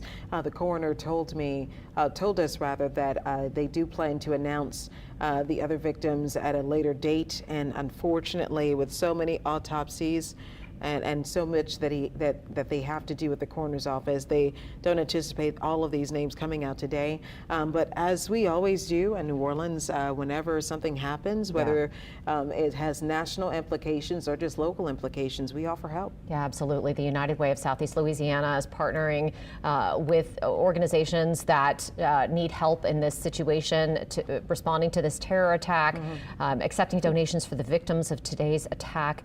You can see United Way right there. Donate through our website, wwltv.com. I know everybody out there in Louisiana has a big heart, and one of the things that we do best is try and make a difference in the way that we can. And whether that's through donating blood or donating to the United Way's efforts, it's a great way to really feel like you can get your hands around it and heart around it. Yeah, certainly. And Meg Ferris already showed the crowds of people that have arrived at some blood facilities looking to donate blood to assist, because blood supplies have been so low since we're in the holiday season and people didn't find much need. We have David Hammer joining us now in studio, Chief Investigative Reporter David Hammer. And David, you've been on this since this morning as well. There's been a number of new information, things that are coming out minute by minute. What are you finding out? Yeah, well, we're learning more now about the suspect in this terror attack, Shamsuddin Jabbar. He is 42 years old. He was born and raised in Beaumont, Texas. And you see there on your screen, that's him in a video. He graduated from Georgia State University and talks in this video about how proud he was to have served in the U.S. military. Let's take a listen. Been here all my life, with the exception of traveling for the military, where I spent 10 years as a human resources specialist and IT specialist, where I learned the meaning of great service. Here's what's interesting, because I've spoken to some folks who served with him. He was known to have been basically the top of his class as an IT specialist in the Army Signal Corps at Fort Gordon, Georgia. And so he was highly thought of for his work in his 10 years in the military service. And then he switched gears to make this video about his budding career as a real estate agent. And that's what he was doing in Houston, Texas until recently. And he made that video in 2020 touting his ability to negotiate, be a tough negotiator and get the best deals for his clients as a real estate agent. And now we've seen this video from Harris County, Texas, from Houston, Texas, the FBI in Houston and Harris County Sheriff's Office confirming that they're taking action at a cluster of trailer homes. And we looked at images from Google Earth and other sources of that area. There are trailer homes in that area at the corner of Crescent Peak Drive and Hugh Road. And that is, as Katie reported recently, the last known listed address for Mr. Jabbar. Yeah, it's good to get those details. I know the FBI is probably doing the exact same thing that we're doing, and that is trying to piece together how, why, what may have motivated this person to just plow into people on Bourbon Street this morning. Right, and you know, we talk about what might have changed from his time as a in his military service and as a U.S. citizen. You reported earlier that he voted in the 2020 presidential election. He was an engaged citizen, and then he was potentially radicalized to then end up being the person who the FBI says was driving that truck down Bourbon Street at a high rate of speed, you know, mowing down dozens of people, killing now at least 15, and having an ISIS flag attached to the back of the truck. And of course, we're now hearing that they're trying to establish what ties he had. He did not have any kind of extensive criminal record. He did have some misdemeanors, but this was not the typical profile for somebody who would have been a typical radicalized terrorist. And so now the part of what we're trying to put together is, how did we get to this point? Absolutely. You know, in his service record, which CBS News obtained, he did serve time in Afghanistan and serve in the war over there through the U.S. Army. And so, you know, it is interesting to know that ISIS and the situation with ISIS was very much flaring up back at the time that he was serving in the military. So it begs a lot of questions. And the people I've spoken to who served with him say that he was really talented, but that has nothing to say about where his, allegiances may have turned after that point. He was a very talented IT specialist and an administrative specialist in the military. And then the question is, where did he turn to this, if this is in fact what we're seeing, and that it indicates that he had this ISIS flag on the truck and might have been representing radicalized Islamists. Now, we do know from Houston, and I don't know if we can go ahead and pull up that live picture again that we have of the Harris County site, where the FBI has been combing through a home in Houston, which was his last known address. Let's see, there it is. That is the scene there. You can see military-style vehicles still out at that scene. Right. The house is a very modest house. It appears to be some sort of either trailer or manufactured home. Right. Like I said, there are clusters of trailers on this property. There's also a main house on the property at that address.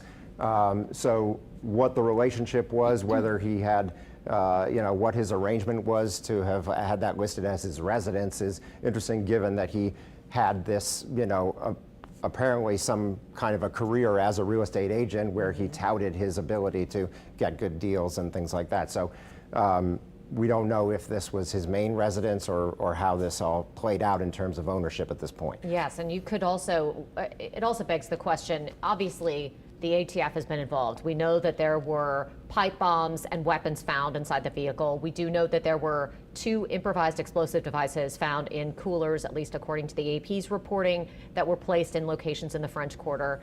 Makes you wonder if maybe they are combing through that site in Houston, if that may be where he may have assembled those improvised explosive devices. And we also know a little bit about what happened in the St. Roch neighborhood at the Airbnb, the fact that a fire was called in about 2 hours after the incident on Bourbon Street, and the fact that it was incendiary and may have been set on purpose in order to cover tracks. That's what things appear at this point, but we can't say definitively that that was the case. Now, we do know that from the AP's reporting about those explosive devices, that there was also a remote found in the vehicle with him, which, who knows what that controlled. Could have been those ice chests that were found in the French Quarter, could have been something at the Airbnb. We just don't know. And we also know that there have been identified an additional 4 people, 3 men and a woman, who were seen on video and potentially dropping these additional devices. That would play into some kind of additional action at the Mandeville Street property where the Airbnb was, if this was a coordinated effort. Yeah, and we don't know. I mean, what's not clear in that situation is whether or not it's 4 people total. If he was one of those people that was seen on the video, maybe it was the day before, maybe it was 2 days before. We don't really know the timing on that. And we don't know if it's 4 including him or 4 additional at this point. Right, and as you've said, we're trying to piece together so much. You can track one angle and still have a lot of ways to go on another angle that would tell us a little bit more about how this might have been coordinated versus, the background of this suspect, Mr. Jabbar, and who might have been associated with him. And we're starting to delve even more into that, and we'll try to bring you as much as we can, including a potential interview with people who actually knew him. All right, David, thank you. We want to get out to Alyssa Curtis because something concerning Alyssa mentioned. She was on Canal Street the moment that they said they heard what sounded like 2 booms. Now, we can't confirm exactly what those booms were or what they were, if they were related to the incident that they're covering now. But Alyssa, can you give us an update on where you stand? Hey guys, we honestly don't have much more information than the last time I checked in. We did hear those 2 loud booms. There was a few minutes in between both of them. The first one was just before 3:30, and we saw 2 deputy units drive out of here and down Canal with their lights on after the first one. Shortly after the second one, there was a fire department truck, an NOFD truck, that came through here and started driving down Bourbon, but that's really all we know so far. We don't know exactly what those booms were. They sounded to be in the French Quarter, not too far from where we are right now, but that's really all we know. The scene has looked fairly similar for the past 2 to 3 hours now. The sun is setting and it's getting later into the night, but it looks as it did earlier this afternoon. The police crime scene tape is still up. We still have several law enforcement units out here. I will say just a little bit ago, police came and added some more crime scene tape. You can't see from the camera, but it was behind the camera. It seems like they were trying to limit people walking through and onto Canal, so they have people limited to the sidewalk now. They haven't told us that we need to move, so I'm not sure if they were trying to limit traffic for us or any other reason. But again, they have put some more crime scene tape up now. As you can see, again, still a very, very heavy law enforcement presence out here. We have LSP, we have Jefferson Parish Sheriff's Office, NOPD. Liz Merle was walking through here a little bit with her team. We heard from her earlier, and just the shock that she has, and truly everyone else has right now. She says that she is using her office's resources in any way that she can to help the situation, as is pretty much every single office, local in New Orleans, state, and otherwise right now. Again, we've been saying all day, but the FBI is leading this investigation, so they're really the ones that any information is coming out of. I was trying to ask some clarification questions earlier to our sources in the NOPD, and they're like, we can't say anything, you're going to have to ask the FBI. They also told us earlier that that was, they believe, the last press conference for the day, so we are not expecting at least to see anyone in front of a camera from NOPD or the FBI, unless I'm assuming some big news happens. But they say that that was planned to be the last press conference of the day. Information is still limited at this point, especially because it is an FBI investigation. They say that they don't want to, injure or hurt any of the investigation, so they're really limited on what they can share right now. Governor Landry did say, though, besides the federal investigation into this, he also wants to look into any issues that could have led to this attack, specifically, those things like the barricades and the bollards, and do we need more police presence down here, especially during times like this. The Sugar Bowl has been postponed, and we know a lot of people out here were in town for the Sugar Bowl, in addition to just people in town and out having a good time for the New Year's celebration. Senator Kennedy and really every official is just really urging law enforcement to catch anyone involved in this.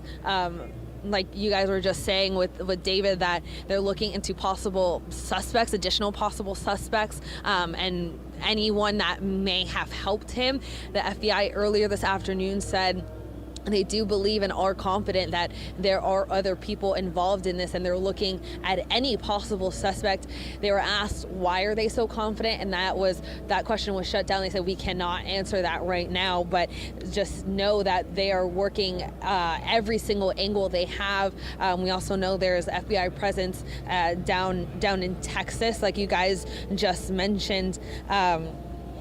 We also know recently the death toll has now increased to 15, unfortunately. So now 15 people are dead, and still several people injured, including those NOPD officers. As the night goes on, I'm just looking around to a French Quarter that would usually be absolutely filled with people enjoying the night, especially again because of the Sugar Bowl, New Year's Day, and there is some foot traffic going on.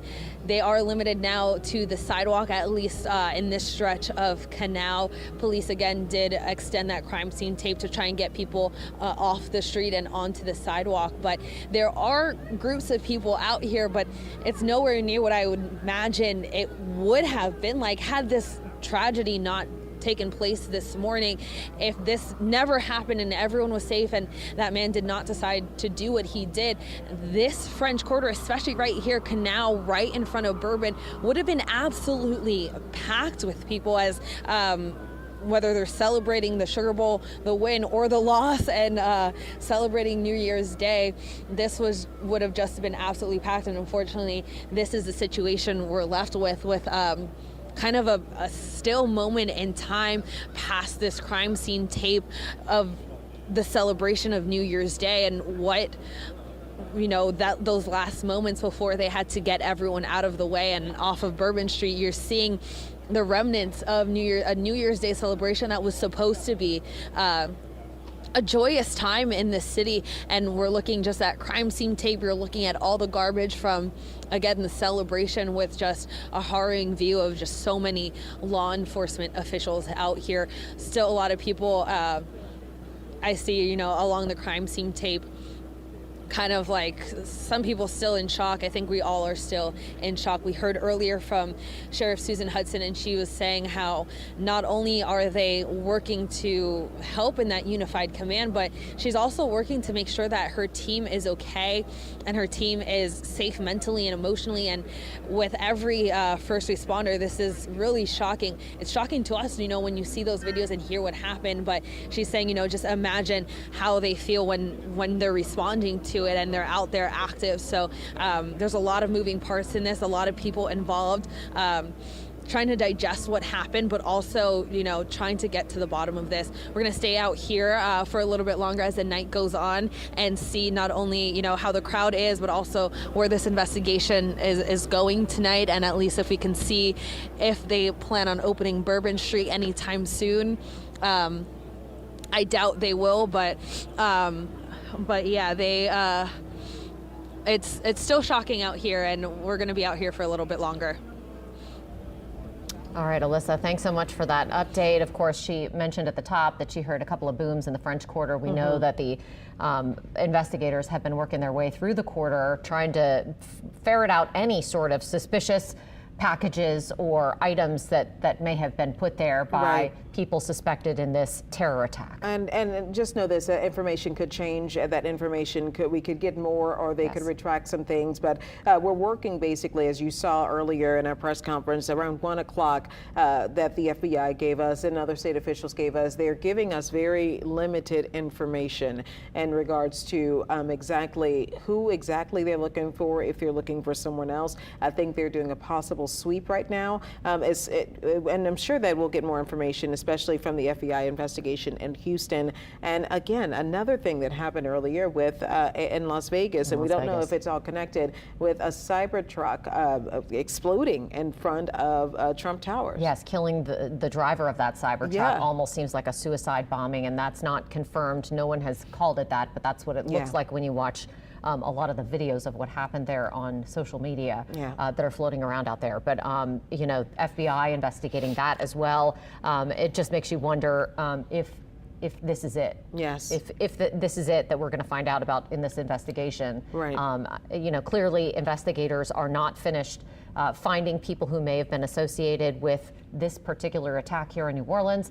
And there is a massive investigation going on. And you have to question the timing of this too, Sharice. I mean, everyone knows that today is a federal holiday. Right. So a lot of these agencies were not fully staffed and fully operational because it's all shut down. Yes. So it makes you wonder whether or not there was timing there that's intentional to, you know, stifle a response. I got to say, some of the things that we're finding out or learning are really alarming, and it does question if this was a coordinated effort and a coordinated attack. But until we know, or the FBI gives us more information regarding potential accomplices, people who might have been involved in this, I think that can, if they tell us this, or if they give us this information, then we can find a little bit more, dig a little deeper into how big this effort was, this potential effort was.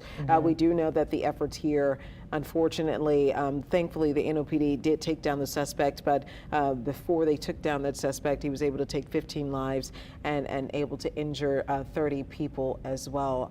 We want to go over to our reporter from WXIA, Jennifer Bellamy, who's joining us now. This is another scene and another effort that we're looking at, where firefighters and police officers there still haven't left this scene, Jennifer, because clearly something must be inside of there that they're looking for. Yeah, we're going on about 10 hours right now with this law enforcement presence on Mandeville. I'm going to step out so you can see right there some law enforcement, both local and federal. We understand the FBI and the ATF are on the scene, along with New Orleans Fire and Police. It all began around 5:18 this morning with the fire department responding, putting out a fire and calling in the bomb squad. Later on, we were told by neighbors that around 8 o'clock they started being asked to evacuate their homes, many of them just grabbing their pets and leaving with the clothing that they had on. We do understand at this hour many neighbors are being allowed to return for a short time to pick up anything that they may have needed from their home, things like medications, phone chargers. But again, this situation is ongoing. This police line is still up at this hour, and there's no indication right now about when this law enforcement presence will be gone. Now, the concern here right now is that there is a tie from the Bourbon Street attack suspect to an Airbnb home here. That information has not been confirmed by the FBI. We were told that any updates would have to come from that agency, but they have not given any information, including at that news conference earlier this afternoon. So a lot of questions still left unanswered, but neighbors, as they remain evacuated from their homes at this hour, really concerned about the proximity to their community and the connection to this deadly attack. All right, Jennifer, thank you so much for that latest update. You know, it's a very active scene out there still, as it is here in the French Quarter and at two locations. Our sister stations are reporting in Houston, Texas, where it is believed that the suspect may have lived and then that his ex-wife and her new husband may live on a separate section of Houston, Texas. You know, there has been a SWAT situation and what appears to be military vehicles there in that Houston neighborhood.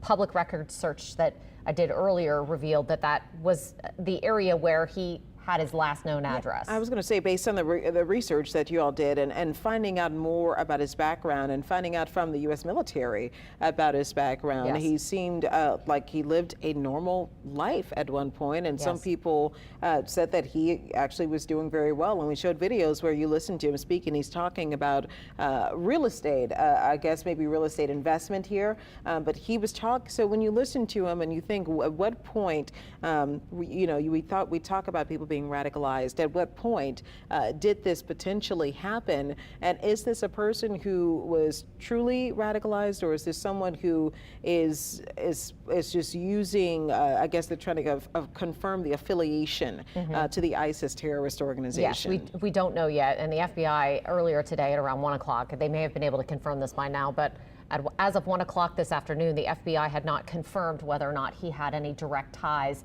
to any sort of international terrorist organization. However, they are still investigating this as a terror attack regardless, because of the fact that it was obviously coordinated. There were bombs involved, improvised explosive devices that were placed in locations in the French Quarter, in addition to the truck that actually rammed into people on Bourbon Street at around 3:15 this morning. So the investigation, federal authorities investigating this as an act of terror, domestic terror here in the United States, which we have not seen in a very long time. And I think it's awful that it's happening on New Year's Day in our backyard. And this is how we begin the year, and it's really unfortunate. But the Department of Homeland Security was warning everyone, a lot of people who are watching this, they warned everyone that there could potentially be a terror attack in the States, just to be aware and to be on alert as we celebrate the New Year's holiday and we celebrate the Christmas holiday. And, you know, we've just had a Sugar Bowl parade Sunday with a lot of people that were outdoors. We had a Christmas Day parade with a lot of people who attended as well. And we are going straight into the Mardi Gras season that's supposed to happen. And I'm being told that right now, obviously there are a lot of organizations and a lot of Mardi Gras crews that are potentially looking at, I'm sure, security, as you mentioned, security ramifications that could be happening throughout the city of New Orleans as we go into the parade season and we go into these very active seasons that bring locals and tourists out to the streets in New Orleans. People want to know that they're going to be safe. They want to know, will we have enough? I know we have Troop NOLA that was installed by Governor Jeff Landry, and earlier we heard Governor Landry mention that 100 military police will join us, from the Louisiana National Guard. So 100 members of the police will be here to assist in those efforts. And will we have them stay here as we go through the next couple of weeks? Or is this a situation where they're just here for the investigation? And of course, we already have the FBI who is working to figure out were there any accomplices. And there were some indications that there were accomplices, but we can't be finite in saying that until the FBI gives us an update. Yeah, what we're reporting is that the Associated Press, if you haven't heard this so far, the Associated Press has reported that a law enforcement bulletin was sent out to Louisiana State Police, and based on that, they know, or they believe, that the FBI is looking at least 4 people being involved in this attack. Whether or not there are 5, it's unclear. It's unclear whether or not it's 4 total, or whether or not it was this person who is now deceased and 3 people in addition. But that's what law enforcement is looking at after seeing surveillance video in the quarter of 4 people putting those improvised explosive devices in coolers at different locations in the quarter. Now, they also said in that bulletin that the vehicle contained pipe bombs and weapons, and it also contained a remote detonator, and that the improvised explosive devices that they found in those coolers were set up to be remotely detonated. So it's unclear whether or not this terror plot clearly did not unfold the way that the terrorists intended it to. Those improvised explosive devices were caught and found and neutralized before they could do any damage. Unfortunately, that's not the case for this particular suspect and his truck. Yeah, you saw some information on the screen just now. This is coming from the city of New Orleans. They gave us a little bit of an update regarding public safety response, and the mayor of New Orleans, Mayor LaToya Cantrell, has declared an emergency declaration, and the city of New Orleans will lower all flags to half staff. Of course, this is after the multiple deaths that have occurred and the injuries as people are recovering at UMC Medical Center and other hospitals surrounding the area. We told you guys this earlier today, but I know that several of you are visiting the city of New Orleans or live here already and had plans to attend the Sugar Bowl that has been rescheduled to tomorrow, Thursday, January 2nd. That'll happen at 3 p.m. We also got thoughts and prayers that are issued from Mayor LaToya Cantrell, and usually using that emergency declaration activates all of the city's emergency responses. The suspect, as we mentioned to you all, has been killed and identified by the police, and they are currently, as Katie and I were just talking about, working to identify who, if there were any potential associates with him. Meg Ferris was at University Medical Center, but we do know that Touro Hospital, East Jefferson General Hospital, Ochsner Medical Center, the Jefferson Main Campus, and Ochsner Baptist, as well as LCMC Health Emergency Care, are currently working with victims, and so of course we're going to find out more, but what we do know so far is 5 more victims were added on, 15 victims that were killed in that initial attack. Yes, the Orleans Parish Coroner confirmed that a little while ago and said that they were going to be releasing the names as soon as they've identified all of the family members of those involved. And, it is also still possible that that number could increase. There were a lot of people taken with critical injuries to those hospitals that Meg has been keeping tabs on, and that Lily Cummings was keeping tabs on earlier today. So that death toll could certainly rise in this case, and a lot of people who are going to be dealing with injuries from this for a significant period of time as well. And there are a lot of people who are going to be, this is a traumatizing event. Yes. I know that you all have seen video that is floating on social media, video that we can't show you here because it's just far too graphic. Yeah, right. Yeah, it is just far too graphic. But I can say I can truly say that some of the videos that we've seen, and Katie and I just watched, showing that vehicle and how fast it was speeding as it made that turn onto Bourbon Street, and the people who were just inches away. There were many people who were just literally inches away from losing their lives. So it's a traumatic event, and I know that there are probably many people right now who don't want to talk about this, which is I completely understand, especially if you were out there, but this is something that we're going to be talking about, though, for a long time. Yes, absolutely. You know, there are GoFundMe pages that are being set up. They're popping up of people who say their loved ones were victims in this attack. We're working to confirm those, and then we'll bring you those additional names once we get those confirmed. But as we know, there are 15 people who were killed in this attack overnight, and just a horrible, horrible way to start 2025. In addition to that, we're trying to keep tabs on the investigation. There is a national investigation going on with international significance that's happening in our backyard right now. We've heard from both my law enforcement sources. Mike Pearlstein reported that his law enforcement sources are telling him it is absolutely all hands on deck. That they are pulling out all the stops in order to try and not only figure out what led to this attack today, but who the other people are that they believe were involved and where they are and how they can get them into custody. Yes. Also, at the same time, there was an attack in Las Vegas today. A cyber truck pulled up in front of Trump's hotel there and exploded.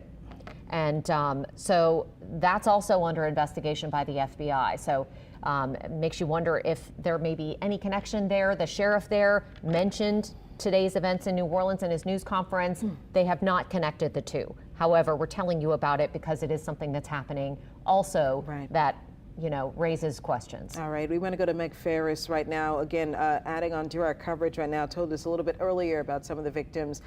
Meg Ferris, what's your update here?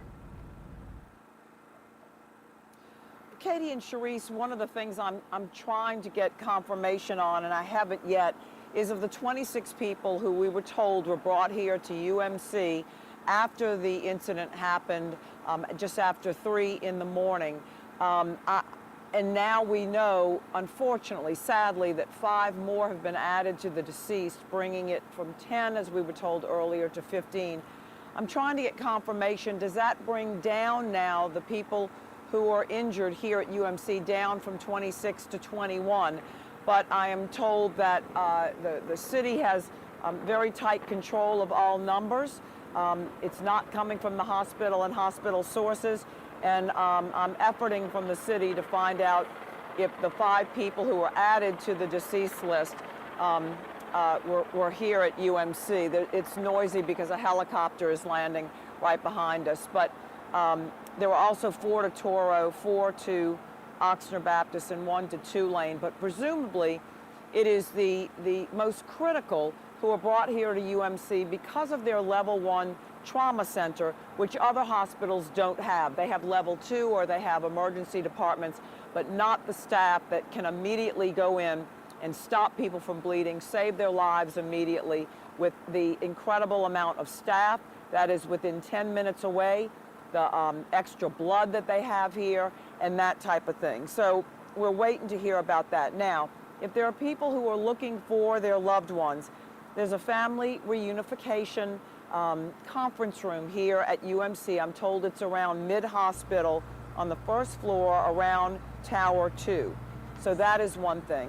The other thing that you mentioned is, and I'm just hearing from so many just wonderful people out there who saw our live shot around 10:30 this morning and had a showing at the blood center, the empty refrigerators with the lack of blood in our blood supply. And so take a look at this video.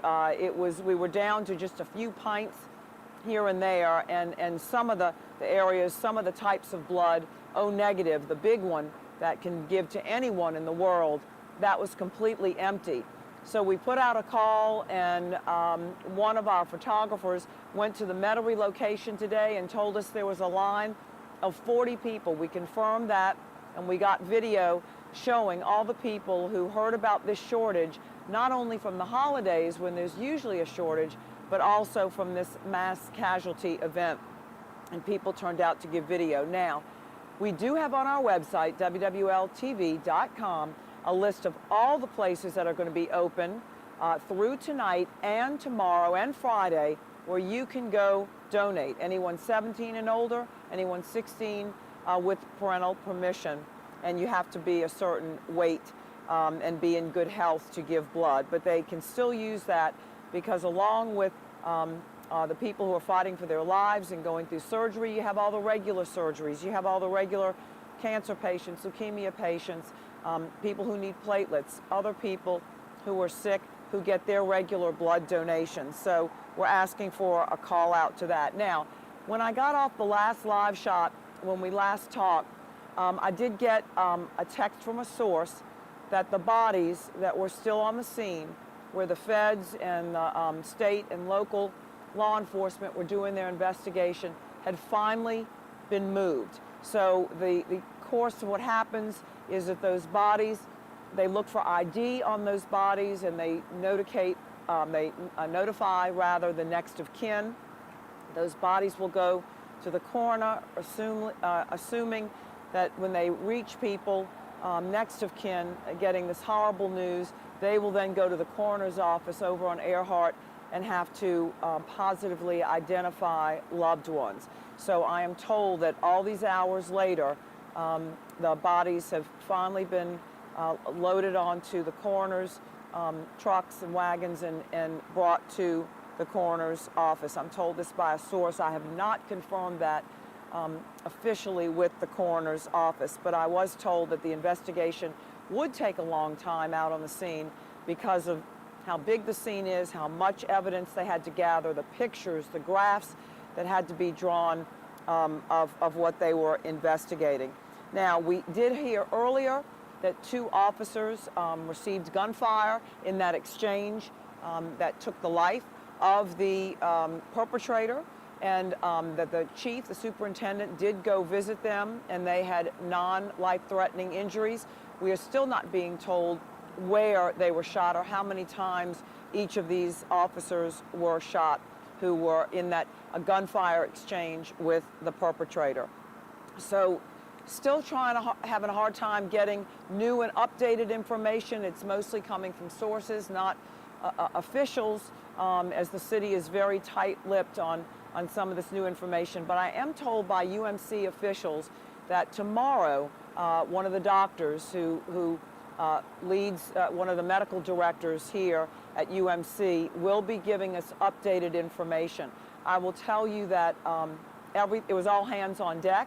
What they do is these most critical victims come into a level 1 trauma center is they activate different rooms with a team of 9 or more people. And what these doctors do is that they decide who needs to go to surgery, who doesn't need to go to surgery immediately.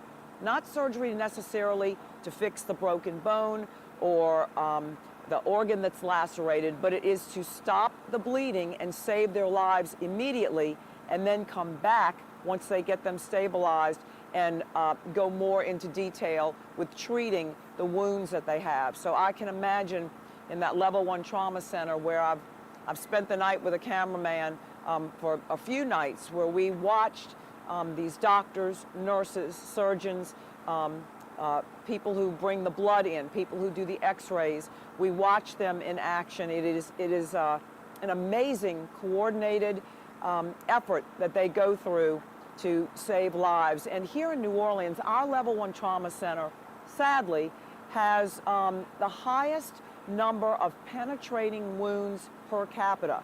So that's gunshot wounds, stab wounds, that type of thing.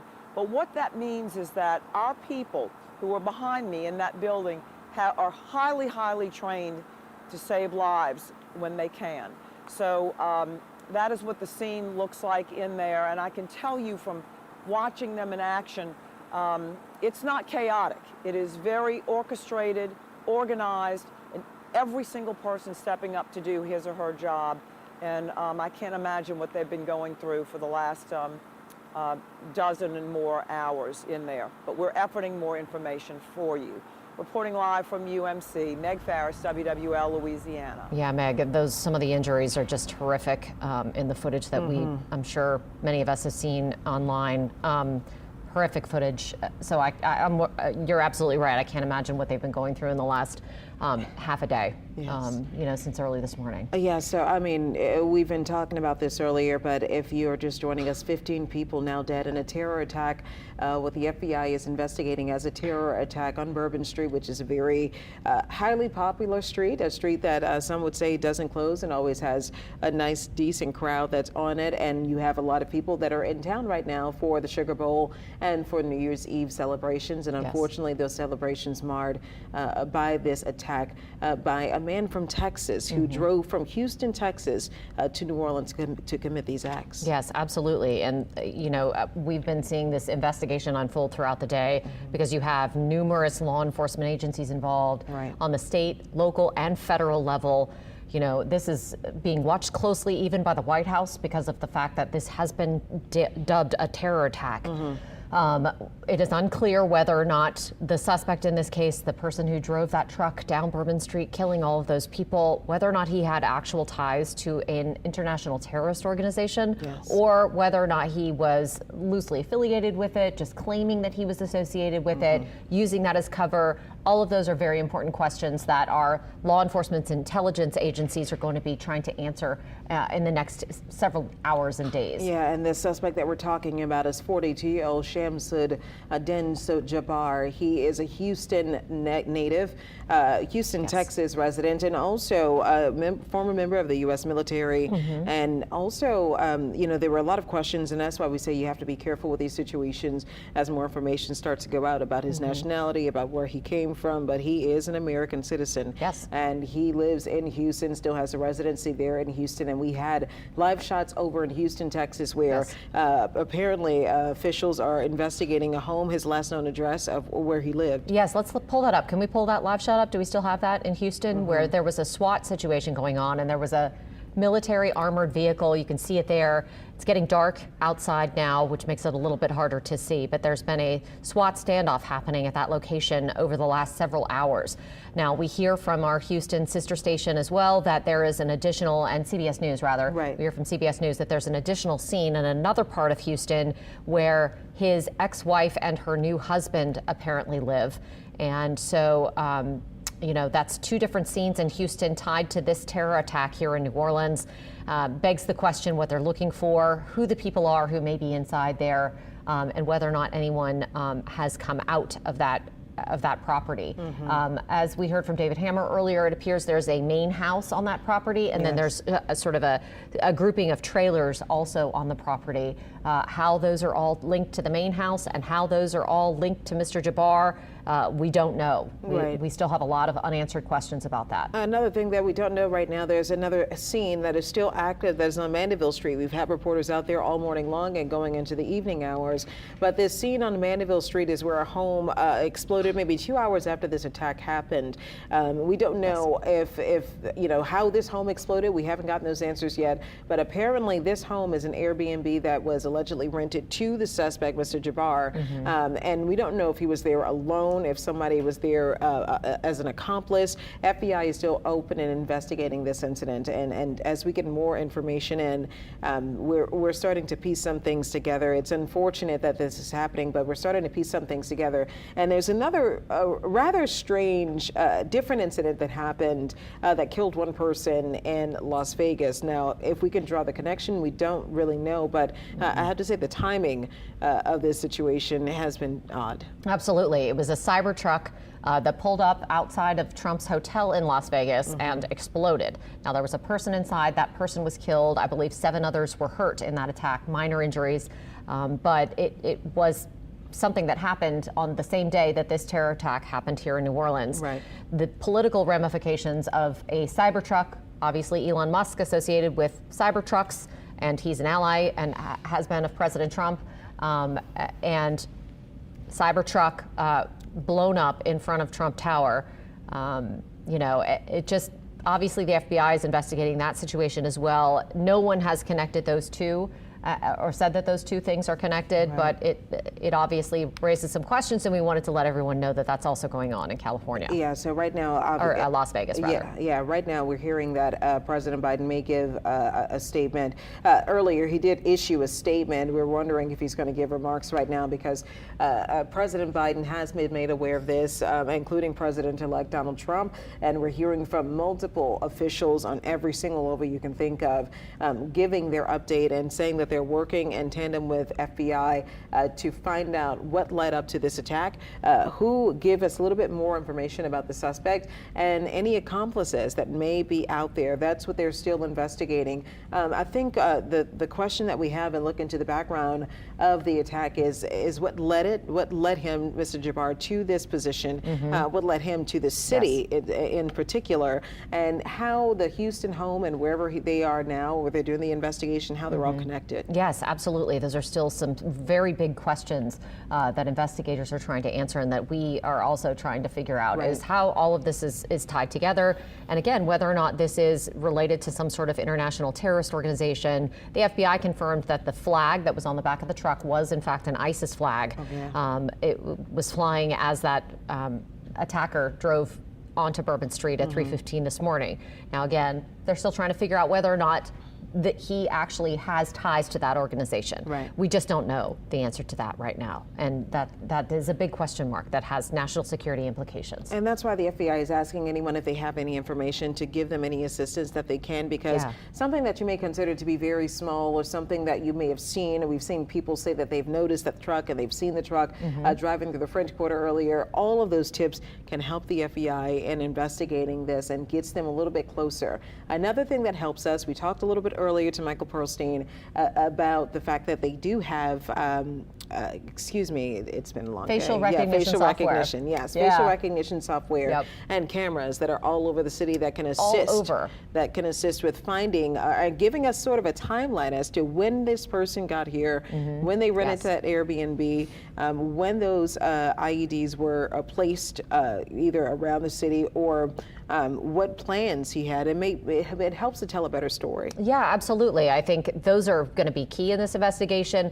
We did hear that they were looking into 4 people who allegedly may have placed improvised explosive devices around the city and the French Quarter, at least 2 of them hidden in ice chests. We don't know whether or not that information was confirmed by law enforcement and whether or not anyone has been questioned or detained or arrested who may have been related to that surveillance footage. We just know that law enforcers combed through it, and as Mike reported a little while ago, he said all hands are on deck, going through all the footage that they could possibly gather in the French Quarter to try and piece together all of those things. That includes license plate readers, and license plate readers have really become a key tool for law enforcement, not just here in Louisiana, but all over. And those license plate readers really do pinpoint locations of people when they go back and look at them. As he crossed state lines and came to Louisiana, they should be able to follow his path based on a lot of license plate readers that law enforcement have. And that's the thing that I do wonder about this one, because the vehicle that he was driving, the white Ford pickup truck that we showed you, was a vehicle that was rented from someone else. And so I think that's where the confusion came about a little bit earlier from people who believe that the vehicle does belong to someone else, but it was indeed rented in Texas, and he drove that vehicle through the Turo app to Louisiana to commit this act. Yeah, the Turo app, it's like a ride. It's like a car share app. Yes. It's like the Airbnb of cars. Right, so obviously he was tech savvy. We know from looking into his background that he did have an IT background. Right. He did have definitely an IT background, and also his military background gives us a lot more information about him. We are joined right now by Amelia Strahan. She has been on Bourbon and Dauphine throughout the evening, joining us now with an update and speaking also to people who are working and living within that area on this tragic events as they unfolded.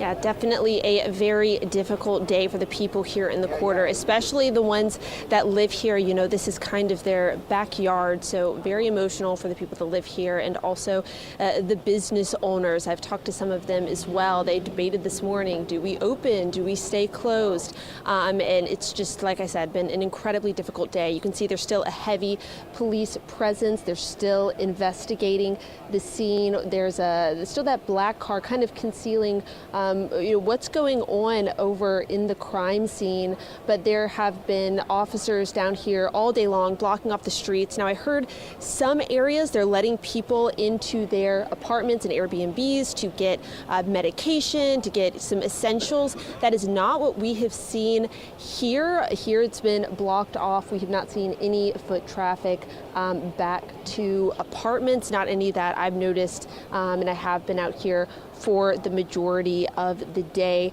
But, you know, we talked about something earlier. When it comes to looking for, suspects, people involved, you guys touched on this, that there are cameras all over the quarter.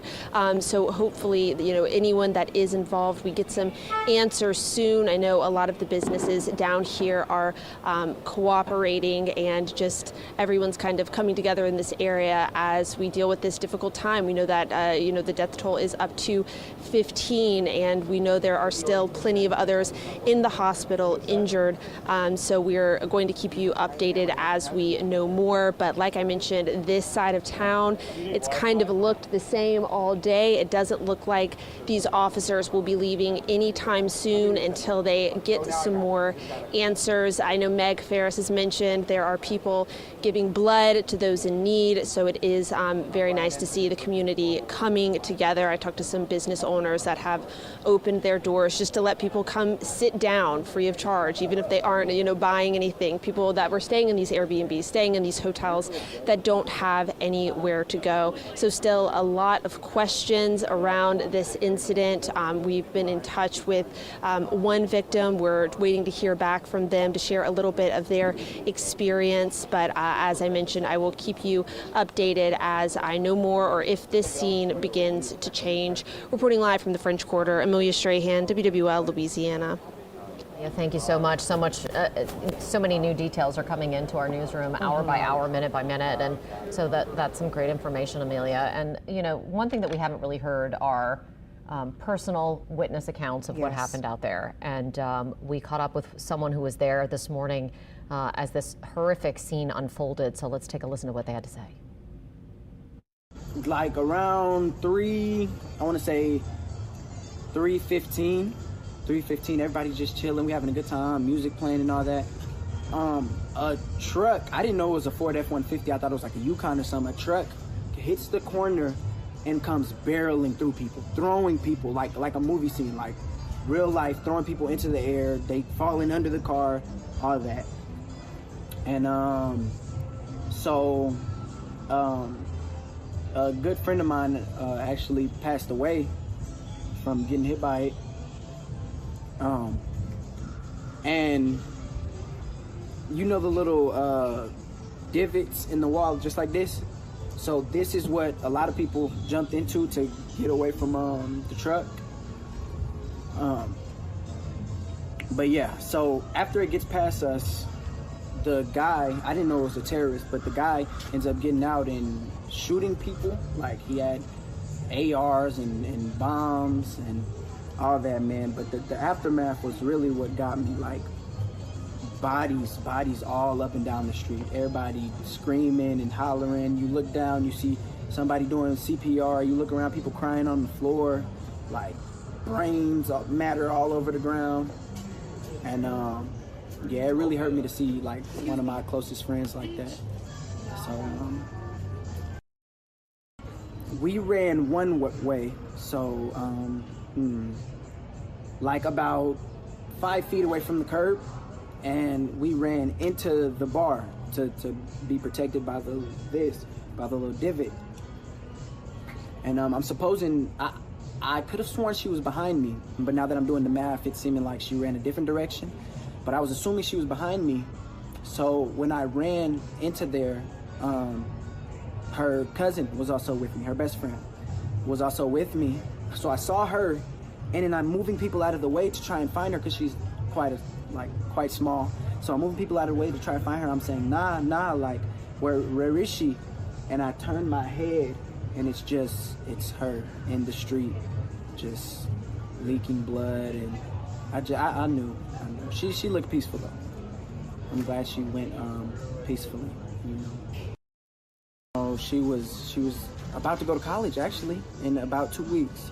About to go to college. She works at a hospital, making good money right now, but she wanted to be an RN, a travel nurse. So we were at the bar, the Desires, and hit her and flung her like at least 30 feet. At least 30 feet. And yeah, man, I was lucky to be alive. I'm lucky to be alive right now. This is my first time being to Bourbon, by the way. So, like, insane first experience. I'll never come back. Like, you won't ever see me here again. But I think it was Desires or some along right across from Voodoo Chicken. So, yeah, we were right across from there, and then everything started to unfold.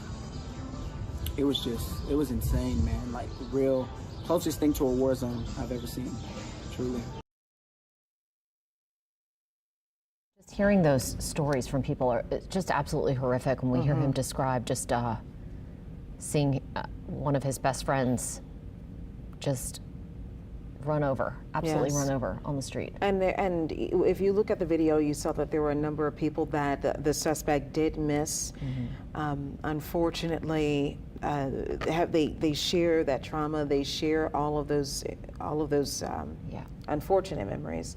And right now, this is still unfolding. We're waiting right now, actually, to hear from President Biden potentially giving an update in about 2 minutes. President Biden is going to give an update and speak to the country, of course, as he delivers remarks on this latest terrorist attack that unfortunately happened in our backyard. Yeah, you know, when we hear from witnesses like that who experience just the sheer terror, you know, again, we call it a terror attack for a reason, because it's horrific and terrifying and just something that should never happen. But when you hear them talk about it, it just makes it even more real. You know, I think a lot of people woke up this morning to this news, and it just doesn't seem like it's real. It seems like it's something that happens in a movie. It seems like, you know, something that's distant from here, that we would never expect that would happen on Bourbon Street in the French Quarter. Now, we know that preparations were made in the past to try and ensure that this would never happen. Those bollards were built in 2017, 2018 timeframe, which are basically steel poles that come up out of the ground to try and prevent vehicles from entering Bourbon Street in certain locations. And what we know is that they weren't functioning properly. And so the city decided they needed to replace them.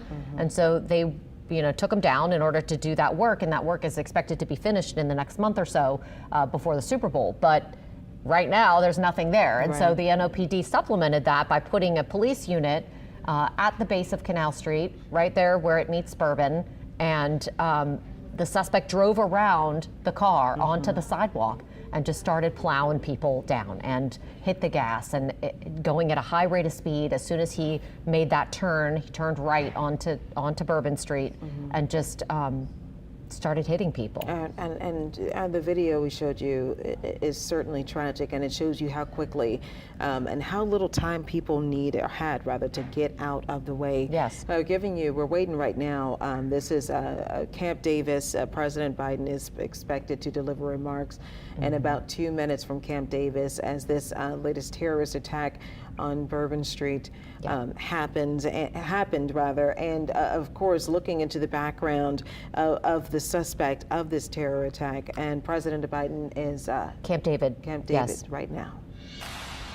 I can speak for all Americans when I say our hearts are with the people of New Orleans after the despicable attack that occurred in the early morning hours. To all the families of those who were killed, to all those who were injured, to all the people of New Orleans who are grieving today, I want you to know I grieve with you. Our nation grieves with you. We're going to stand with you as you mourn and as you heal in the weeks to come. I want to thank our brave first responders and law enforcement personnel who stopped the attacker in his tracks before he could kill or injure even more people. And I want to thank you to everyone at the Department of Homeland Security, the Department of Justice, including the FBI, for working non-stop to investigate this heinous act. The FBI is leading the investigation to determine what happened, why it happened, and whether there was any continuing threat to public safety. Here's what we know so far. The FBI has reported to me the killer was an American citizen, born in Texas. He served in the United States Army on active duty for many years. He also served in the Army Reserve until a few years ago. The FBI also reported to me that mere hours before the attack, he posted videos on social media indicating that he was inspired by ISIS, expressing a desire to kill, The ISIS flag was found in his vehicle, which he rented to conduct this attack. Possible explosives were found in the vehicle as well, and more explosives were found nearby. The situation is very fluid, and the investigation has a preliminary stage. And the fact is that right now, there you go. The law enforcement and intelligence community are continuing to look for any connections, associations, or co-conspirators. We have nothing additional to report at this time. The investigation is continuing to be active, and no one should jump to conclusions. I've directed my Attorney General, the FBI Director, the Secretary of Homeland Security, the head of the National Counterterrorism Center, and the intelligence community to work on this intensively until we have a full and complete information. And once we have that information, I will share that information as soon as we can confirm it. Additionally, we're tracking the explosion of a cyber truck outside the Trump Hotel in Las Vegas. Law enforcement and the intelligence community are investigating this as well, including whether there's any possible connection with the attack in New Orleans. Thus far, there's nothing to report on that score at this time.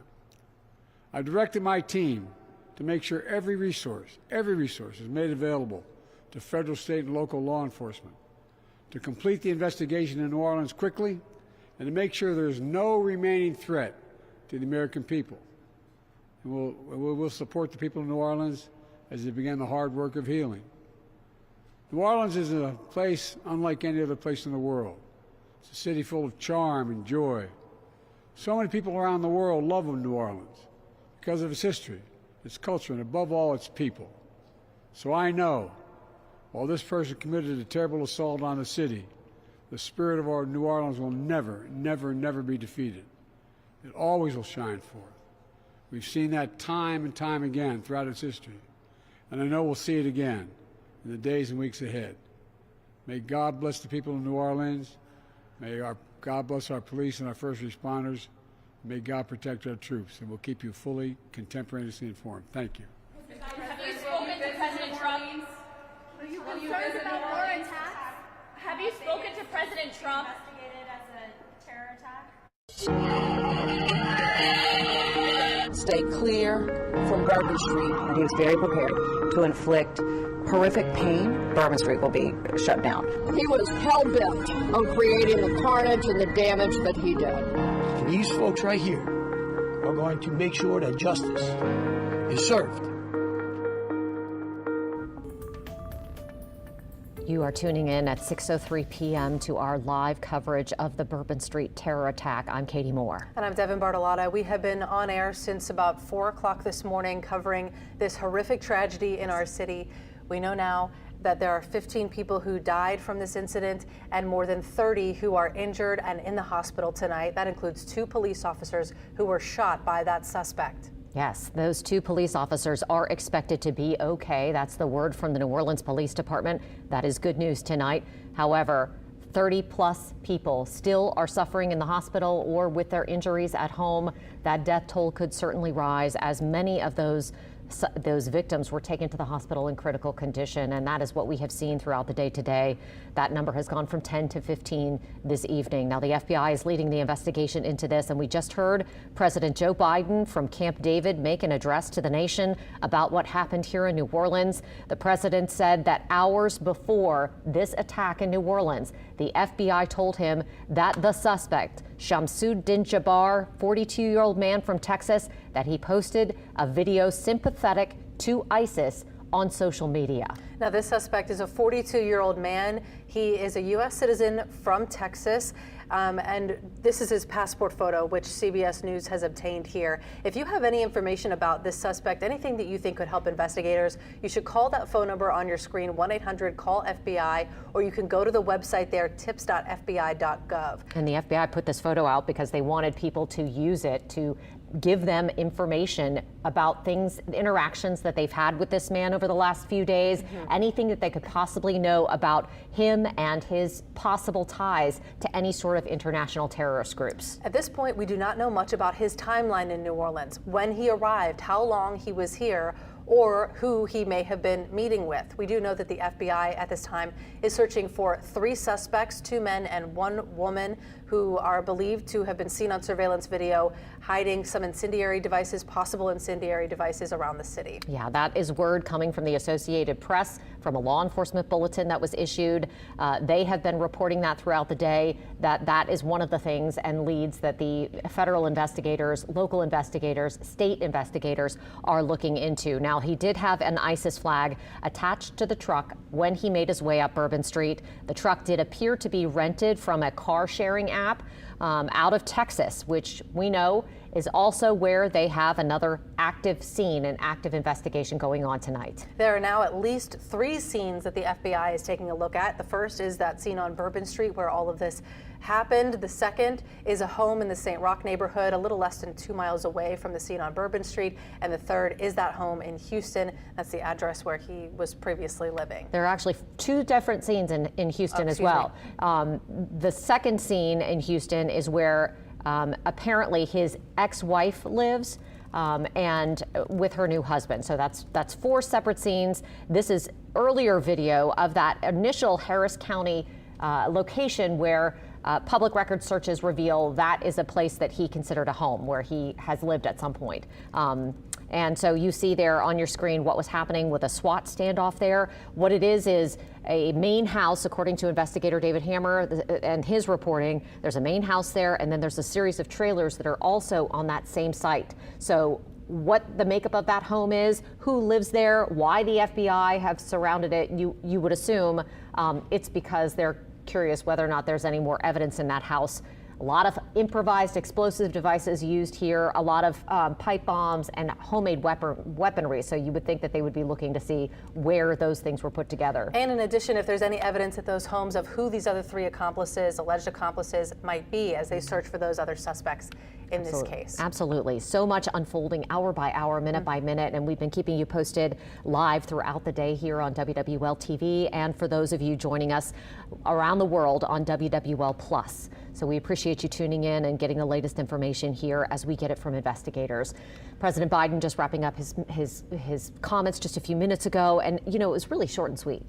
Yeah, absolutely. He said, reflected a lot of what we had already heard from the FBI, what we heard in a press conference around 1:30 this afternoon about the situation that unfolded here, how it happened, and what was found in Jabbar's truck. But what was new information was that social media post that he had mentioned, even though we have not been able to find a social media footprint by him yet. Yes, absolutely. We have not seen any sort of social media footprint from him, which it would make sense if the FBI has, has followed those leads that they may have taken that information down. Certainly, and we do know, we've heard throughout the day from law enforcement that this was absolutely an intentional act, and police and the FBI so far believe that this truck was rented with the intention of carrying out this attack, and that the video that we saw, I don't know if we can pull it up here, the video of that truck coming up Canal Street and making a right on Bourbon absolutely shows that there was no intention of slowing down. I'm not sure if we can pull up that video. No, he absolutely accelerates. He hits the gas, Yeah. slams on it, and just really starts plowing into people up Bourbon Street. It's terrifying to think of when we see videos circulating on social media and hearing witness accounts. You know, we just heard from a young man who came to New Orleans for the very first time with one of his best friends and witnessed her die there on Bourbon Street after she was hit and killed by this man. And just a horrific scene this morning as he described body after body on the street, people screaming, others doing CPR to try and keep those victims alive. Just absolute sheer horror and terror this morning. Here's that video here. The white truck makes a right there, and you can see how fast it just guns it right down Bourbon Street. And this truck made it about 2 blocks before they were stopped, before the truck was stopped by police. And this, of course, ended in a shootout with a suspect dead and 2 officers injured as well. But we do know that that was such a busy night on such a busy street, and it could have been so much worse had that truck not been stopped. Absolutely, the truck was stopped. We did see police like running in, just doing the absolute best work that they could possibly do. It was amazing. And Alyssa Curtis has been following this through the words of our elected officials throughout the day. She's joining us live now and has City Council President Helena Moreno with her to bring us the very latest from the city. Alyssa? Hey guys, yeah, we are here at Canal and Bourbon, joined with Council President Helena Moreno. What can you tell us right now? We heard from police obviously a few hours ago, but is there any update you can share? Yeah, so obviously, you know, right now working on a lot of security measures, making sure that the game goes on tomorrow at 3 o'clock.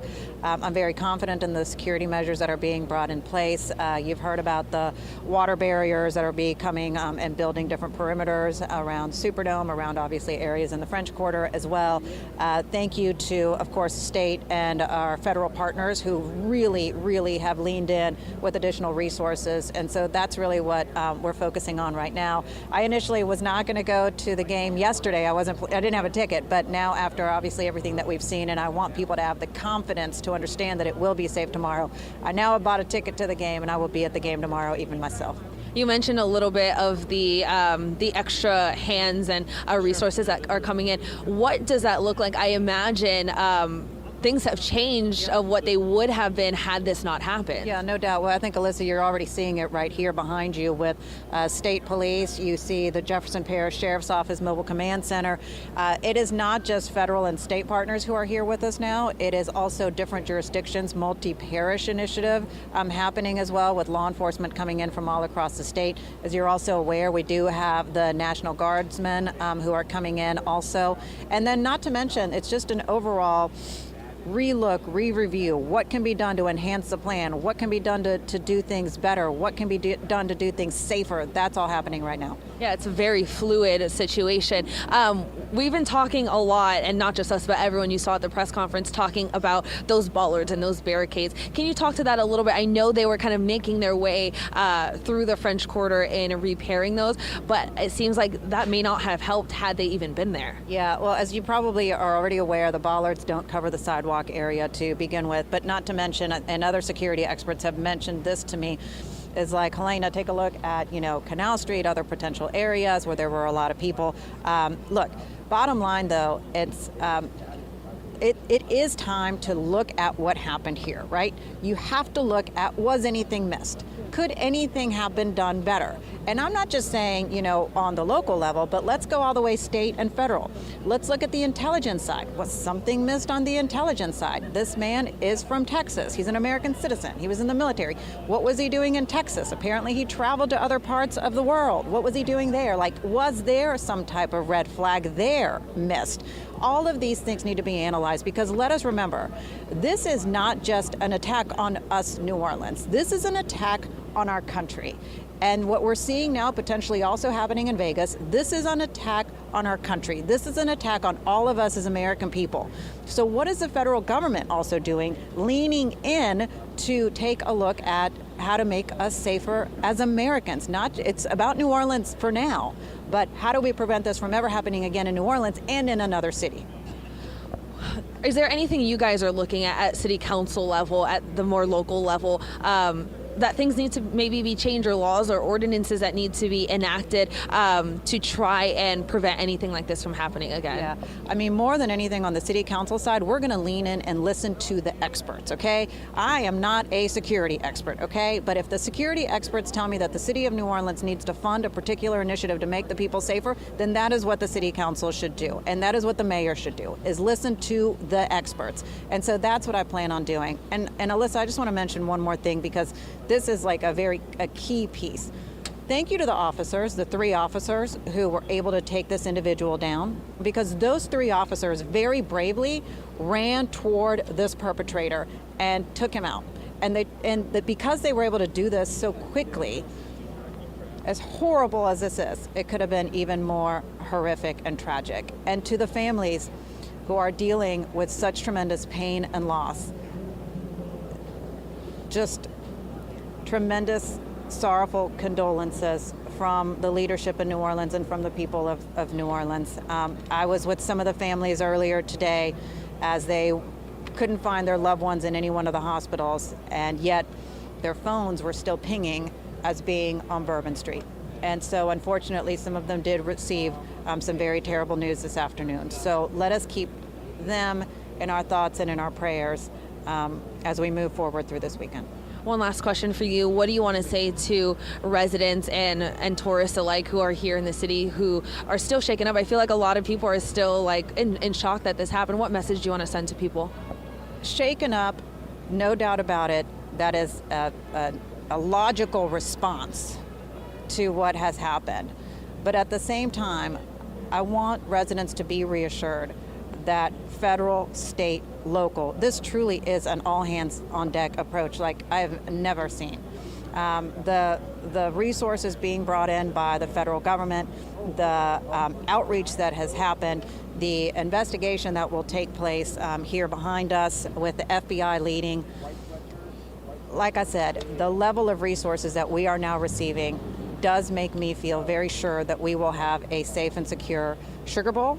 And then moving from that point, as the plans for Mardi Gras come into play, as the plans for Super Bowl come into play, I just say this: whatever we had, how do we make it better? How do we enhance it? How do we make it, more enhanced when it comes to intelligence? How do we make it more enhanced when it comes to structural barriers? Like, what are all the different things that must now happen to make sure that something like this does not happen again? Thank you so much. We appreciate your time. You've been really on top of this.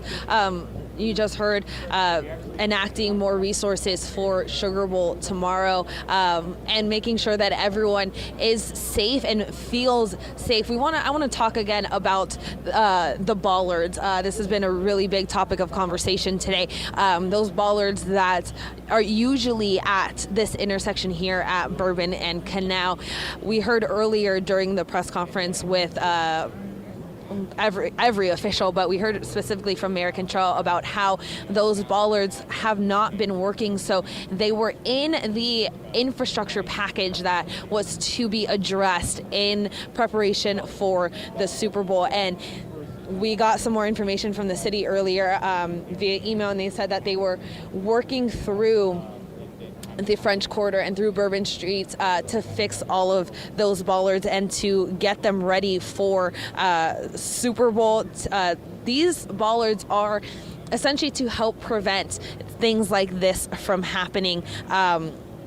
We know Bourbon Street is a big pedestrian heavy area, so they try as best they can to avoid car traffic and vehicle traffic through this area. I'm pulling up the statement that we got a little while ago. They say the contractor began work in November 2024, starting at 2 separate locations and progressing towards Canal. So it seems like this was one of the last, if not the last location that they were going to fix those bollards at. They say the scope of the work includes removing the old bollards, replacing concrete pavement, constructing concrete bases, installing metal sleeves for the new bollards, and repouring the road roadway. They say to date, 11 of the 16 Bollard locations have been completed. The remaining locations are on track for completion prior to February 2nd, 2025. We know that because those bollards weren't working properly and they knew that they were not going to be deployed, they had an NOPD unit stationed there, as well as a barrier. That's according to NOPD Chief Ann Kirkpatrick. But she says, and a lot of other officials say, that this person, the suspect, was so hell-bent on creating this carnage that even if the bollards were there, this may still have happened because he drove up on the sidewalk, and that's how he got through the crowd. He drove up on the sidewalk, and they say if it hadn't been Bourbon Street at that canal entrance, it may have been another part of Canal Street that he would have drove up on a sidewalk to commit this terrorist act. So yes, those bollards were not deployed. They did have some other resources in place because they knew that. But again, they say that nothing was stopping him. He was so hell-bent on doing this. He was in full military tactical gear, and he was just very determined. Why was he doing this? Again, we do not know yet at this moment. FBR is still combing through all of this, but yeah, this is an ongoing investigation, and it's still a very active scene. We're now several hours out from when this first happened, and you can see this scene really has not changed much, except I think for even more crime scene tape and even more barricades and even more law enforcement presence, at least throughout the past few hours. I'm looking to my left right now, and there's been more, it looks like NOPD and possibly LSP kind of parked up in the neutral ground of Canal, and on either side, I'm looking this way, and you can see police lights as far as the eye can see.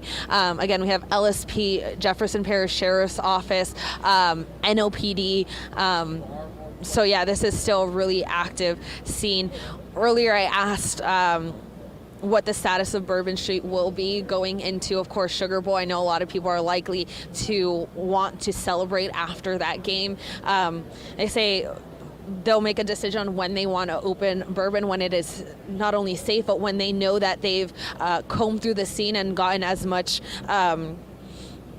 information as they can from this scene, and they want to make sure once they do open Bourbon that it is safe and people feel safe coming to this area. So again, like you heard from Council President Helena Moreno, it is still a very fluid investigation, and we're learning more information as it comes, as the night progresses. But yeah, we are now, very far out from when that first happened, and we're still very active out here on Canal and Bourbon.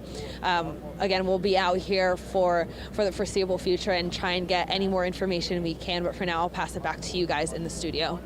Okay, thank you so much, Alyssa. She's been covering that for us throughout the day, and good information from Helena Moreno, who basically just said that if there's a security measure that can be taken in order to make tourists and locals alike more secure in our city, we need to do it.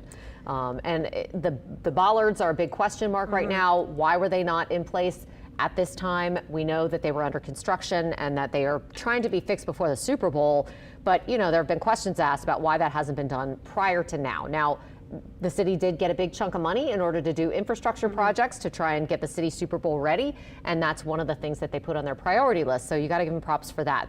I think it's just a terrible situation that they were down and that it may have given him easier access. Now, that's also a question mark too, because they're not on the sidewalk. So yeah, absolutely. In this case, we know that the suspect drove right around the police car that was parked in that intersection. Right. So it's a who knows, right? What could have happened if those had been in place? Absolutely, it's just a tragic situation out there. 15 people now confirmed dead in this terrorist attack on New Orleans, and we want to go through what we know about those victims.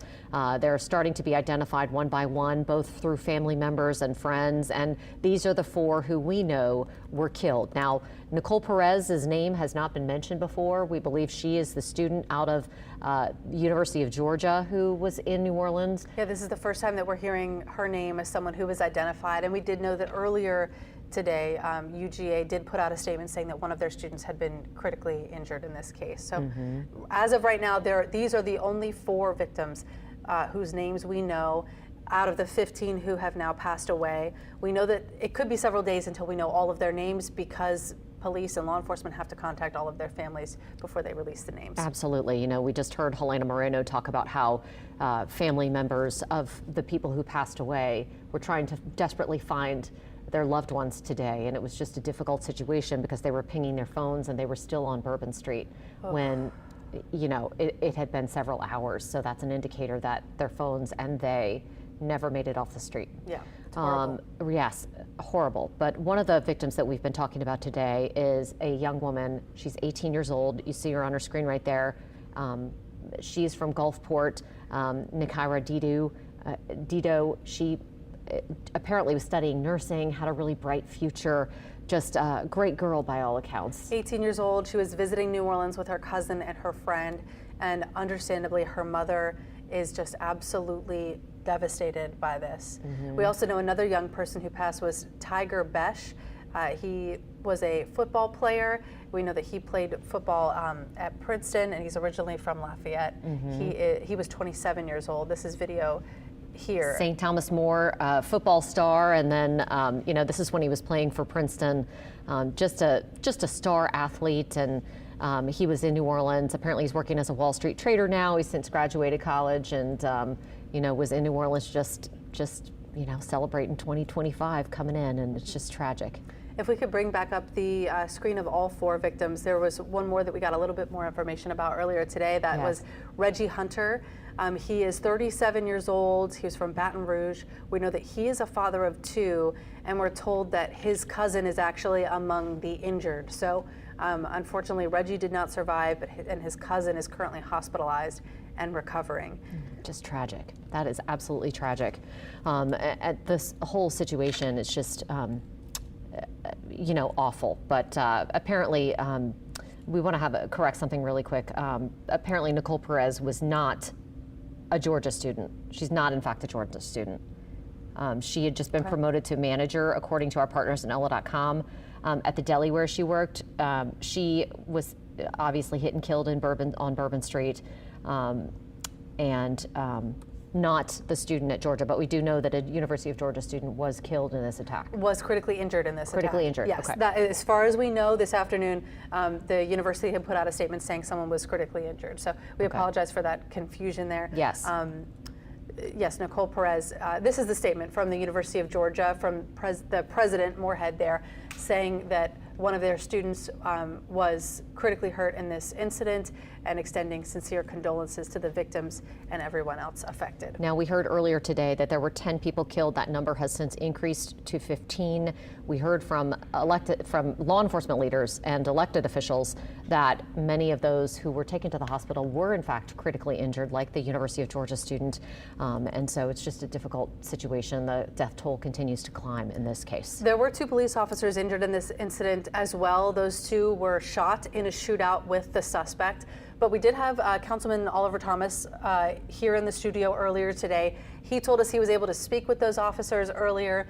They were resting, they were up and speaking. One of them was asking for a soft drink, so they are expected to recover. Yes, NOPD Superintendent Ann Kirkpatrick said that they are going to be just fine, which is great, and should be, as Helena Moreno mentioned, commended for their bravery. Now, we have been hearing from elected officials, both city, state, parish leaders. The President of the United States talked about what happened today here in New Orleans, and we also want to hear from our own Steve Scalise. He's joining us now via Zoom. Congressman Scalise, thanks for being with us. You know, I can't imagine what it's been like in Washington. What can you tell us about what you know about this investigation? Obviously, this is a terrorist incident and federal authorities deeply involved. Yeah, Katie, Devin, you know, we are still getting information, but we know there's 4 suspects still at large. Obviously, you want them apprehended quickly. The Department of Justice and the FBI are running point on this. So, you know, we need to make sure all of the agencies, federal, state, and local, have all the tools they need to investigate this and to make sure that there are no other attacks. Obviously, you know, with the IEDs scattered throughout the city, they've been finding those. You want to make sure that they all get picked up as well. And look, I mean, you know, we've been through so much in New Orleans. We're resilient people, but it's still a deep tragedy, and your prayers go out to, the families, to the people we lost, to those that are fighting for their life, the brave police officers who they run to danger. I mean, I've seen it over and over again, and I'm glad to hear they're recovering, but you don't know on any given day how that day is going to turn out for a police officer, but they're the ones that run towards the danger to prevent even further loss. We're certainly feeling all of this in New Orleans, the weight of all of this, and we know that the eyes of the world are on New Orleans. Congressman, we've got so many big events right on our doorstep, global headline-making events. What are your thoughts on the perception of safety here in New Orleans and over the next few months? A Super Bowl is always designated as a high threat event and all hands on deck for the nation. It's a homeland security event where you get a lot of federal resources.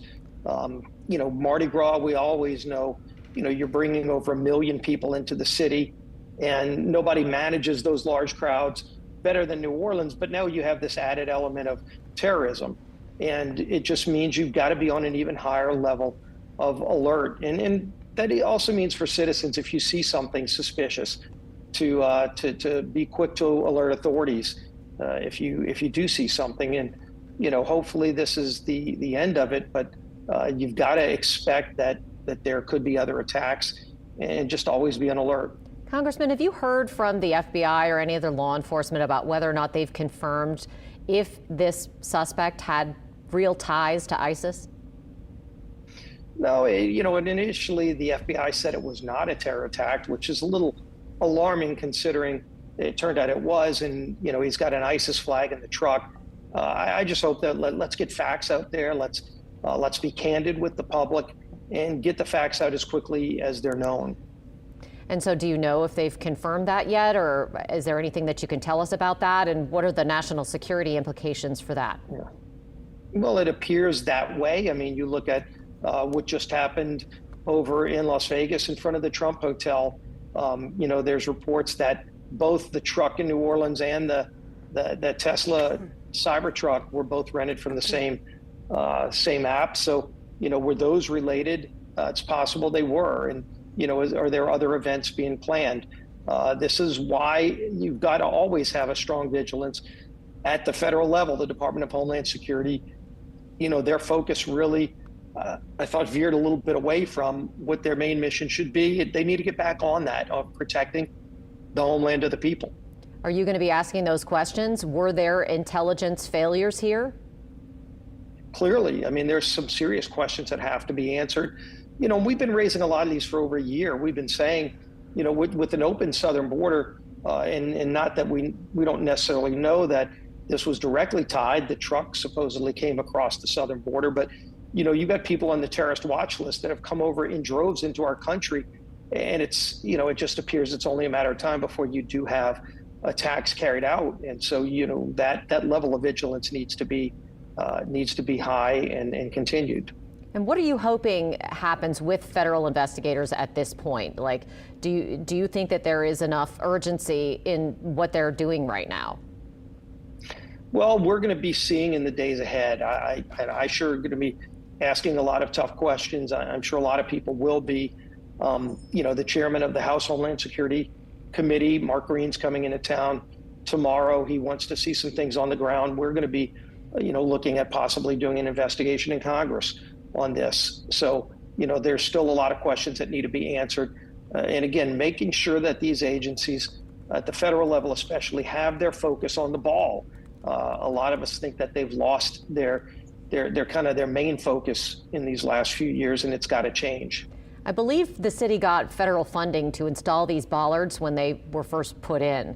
Any thoughts on that part of this and the fact that, they're having to redo them right now, and that, the timing of this, and that, we're so close to the Super Bowl and we have all these major events, and the security feature that was put in using federal dollars may have, unfortunately not been in place for this incident? Well, surely those questions are going to be asked. They already are. Why did the bollards fail? Governor Landry was very clear. We're going to fix it. It's got to get fixed. You've got the Super Bowl coming up. You've got other major events as well. But, why did something that was recently installed fail so miserably and so fatally. It's a serious question, like many others that'll be asked. Okay, and any parting thoughts that you want to share? This is a very raw community. We understand that there are, more than an hour-long lines at blood banks and people wanting to lend a hand in this situation. As you know how amazing this community is, any parting thoughts for them? Yeah, New Orleans, we're a strong people. We've been through, unfortunately, more tragedies than most. We've been tested time and time again, and we always bounce back. But it doesn't ease the suffering anymore for those who've lost loved ones. So let's keep them in our prayers. I'm glad to see that blood banks are being inundated with people, because they're going to need I'm sure there's a severe blood shortage from an event like this. Let's just all stay vigilant and keep all of those in our prayers, including those 2 officers who are recovering. I guess just one last question. I always have one last question, but how concerned should people be about the fact that there are still possibly some other suspects out there? Should we feel secure at this point? Well, you always want to be vigilant, and that's why you have an increased law enforcement presence. Again, not just local law enforcement, state law enforcement, but you've got the federal agencies now involved as well. And I'm sure that manhunt's going to be very intensified for the 4 that are still at large. All right, Congressman Steve Scalise, thank you so much for joining us, for answering our questions. We appreciate it. Yes, very much. God bless. Y'all take care. Thank you. All right, Congressman Scalise, just kind of filling us in on what he knows and what he's heard about the investigation. He said they haven't specifically confirmed that there is a direct tie between the suspect and ISIS, but he said it would be logical given his, posting on social media that we heard about from the president, and then of course the ISIS flag attached to the truck whenever he actually decided to plow into people on Bourbon Street. So we're going to continue to try and get those answers from federal investigators in the next days and weeks. Absolutely. We're going to head out now to Meg Ferris. She has been, I believe, at the hospital all day today. Meg, is there any update on how many victims or how many, any update on the conditions of those victims at the hospital? Yeah. Devin, there is not normally, I would have conditions and an update on numbers, but the hospital has been told not to release any of that updated information. By the way, you're going to hear fireworks just like it's New Year's Eve going off behind me.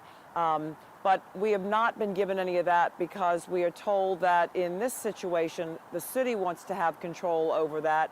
And I don't know, maybe it's the FBI who is telling that to the city. So we don't know if that number, 26, who were originally brought here to the Level 1 Trauma Center, a lot of those people in critical condition, we don't know if that's now down to 21, since we are hearing the very tragic news that 5 more people have died because of this, this terrorism event. Now, I do have something new to report to you. And out of respect to these police officers, I am not going to release their names, but I did read a social media post by one of the police officers who was brought here, one of the 2 police officers who was brought here, and we were told earlier by the superintendent that she visited them and that they were doing well. I saw a post that one of them saying he is now at home, he is on the mend, he is being taken care of by family members. He is expressed his gratitude and felt overwhelmed with how many text messages of love that he received, and he would eventually get around to answering everybody. And he simply ended his post by saying, "I love you all." So that is one update from one of the 2 officers who was brought here after being caught in that gun battle on Bourbon Street with the perpetrator. We were told there were 3 officers who were in a shootout with the perpetrator, and of course we know the perpetrator was deceased on the scene. So that is the latest update I have from here.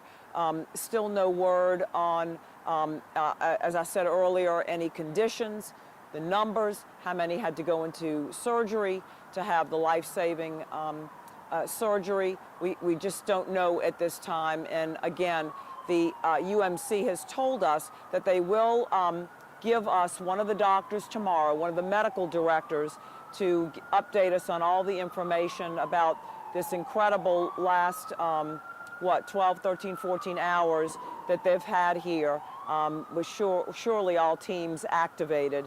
And as Mr. Scalise just mentioned, as the congressman just mentioned about the people turning out to give blood, I have to tell you, I've heard from former news people, I've heard from people who now live all over the country, who are watching us on live streaming. I've heard from local doctors wanting me to pass on to the community, thank you so much, because of one report earlier this morning that we did, just letting people know about the critical blood shortage.